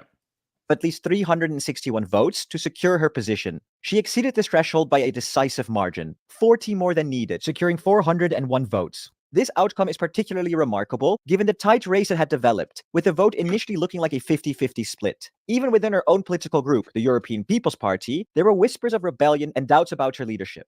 So what happens next? And what does von der Leyen envision for the future of the EU? This video will cover that. But first, let's quickly explain what power an EU Commission president holds. You see, the EU actually has 4 presidents, and von der Leyen is just one of them. One of the EU presidencies is even held by an entire country, currently Hungary. The Commission President leads the European Commission, the executive branch of the EU, which is responsible for proposing legislation, implementing decisions, upholding the EU treaties, and managing day-to-day business of the EU. Essentially, the Commission President is the face of the EU and steers the ship through various political, economic, and social waters. Over the past 5 years, Ursula von der Leyen has left a significant legacy as Commission President. She adeptly managed the EU's response to the COVID-19 pandemic, ensuring the swift rollout of vaccines across member states. Her leadership saw the implementation of Next Generation EU, a groundbreaking recovery fund aimed at revitalizing Europe's economy post-pandemic. Von der Leyen has been a steadfast supporter of Ukraine, providing crucial aid and political backing during times of conflict. Under her guidance, the European Green Deal was launched, setting ambitious targets for climate neutrality by 2050. Additionally, she championed significant tech regulations, including the Digital Markets Act, Digital Services Act, and the AI Act. However, some initiatives remained unfilled. She did cuck Apple into adopting Type C as well, which is pretty funny. Yeah. Like that's a big W. Such as the European Banking Union. And despite calling for the Conference on the Future of Europe, there was a notable lack of follow-through. Her tenure was also marked by controversies, including Pfizer-Gate, related to vaccine procurement transparency, and Piper-Gate, involving allegations of preferential treatment within the Commission. Despite some of these setbacks, von der Leyen's tenure has undeniably shaped the trajectory of the European Union, leaving a mixed but impactful legacy. So what is von der Leyen's vision until 2029? Well, she helped. It's only just become a recent thing. Like, what's before Pizzagate? Like, it's Watergate and then Pizzagate? So it's literally QAnon shit that started this trend of calling everything gate. No, it was Obamagate. That was the first one about his citizenship, wasn't it? Oh, the birth certificate. So again, the birth conspiracy shit. Yeah. I'm pretty sure that's the first one. Before that, I couldn't tell you. I've never heard of it referred to as Obamagate. Yeah, exactly. It's fucking cultural victory. Held a 45-minute speech right before her election, which gave us some insight. And here are our top 4 takeaways. The first takeaway is competitiveness and the green industry. I will put forward a new clean industrial deal in the first 100 days of the next mandate. It will channel investment in infrastructure and industry, in particular. Yeah, birtherism is what I heard to it referred This plan to includes as. actions to boost EU productivity, such as cutting red tape, improving education and university cooperation, and reducing energy costs. Von der Leyen also aims to enshrine the 90% emissions reduction target for 2040 in European climate law, aiding companies in their investment planning. And then there are SMEs and startups. 300 billion euros of European Essentially, if that is true, regardless, Pizzagate or Obamagate being the first, our capital markets are we too can fragmented. thank Alex Jones for and then this causing money this. is often used to buy innovative European companies from abroad, and the companies leave. This has to change. To address this, she proposes to create a European savings and investment union to enable startups to find funding within Europe. While she recognizes the need for private sector money, she also emphasizes the necessity of public investment. She suggests a new European competitiveness fund, focused on cross-border projects to enhance competitiveness and innovation, supporting the clean industrial deal. The next takeaway is improving EU security. Von der Leyen wants to appoint a new commissioner for security and defense and introduce a white paper on the future of European security. Her plan includes improving joint procurement and development, creating a single market for defense goods, and establishing a new European defense fund. A key highlight is the creation of a new European air defense system, the Air Shield. And as expected, von der Leyen has once again thrown her full support behind Ukraine, saying that it's fucking crazy that people put proud Zionist in their bios and shit. It's like, oh yeah, proud Nazi. Well, Ukraine is fighting for Europe's freedom. That's the thing. Von der Leyen also, in their definition, yes, but like Zionism means so many things. Like, obviously, it's mostly against the perceived overuse of the term, right? It's like a counter thing. But it would be like being like, I'm just German, not a Nazi, but I'm going to put proud German because people call all Germans Nazis, so I'm just going to own it. Yeah, it's that kind of dumb sort of mentality. Aims to enhance internal security Proud by granting Confederate. operational powers to Interpol. Proud what? He said Interpol and corrected to Europol. Proud Confederate. I'm a proud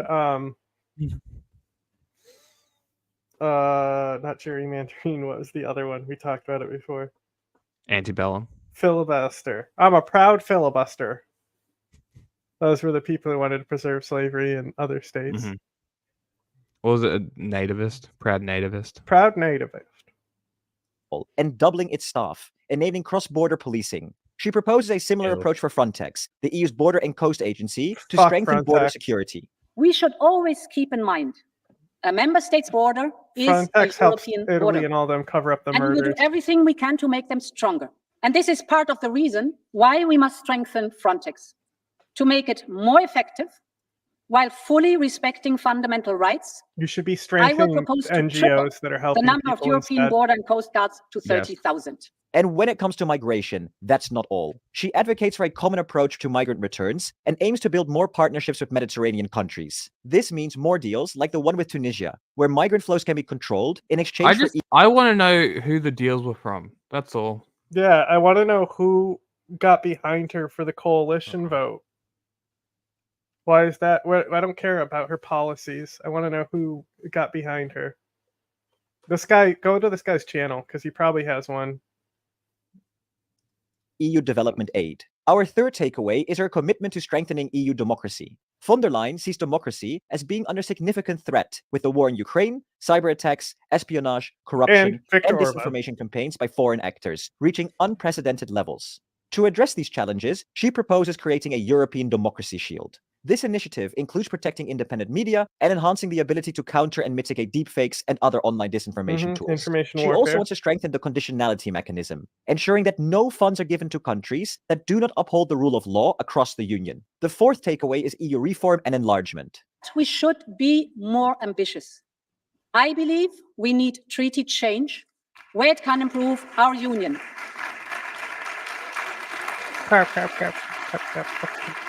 And I want to work on that with this House. And this will be part of a closer partnership between the Commission and the Parliament. I have listened to your demands and concerns. I continue to support your right of initiative.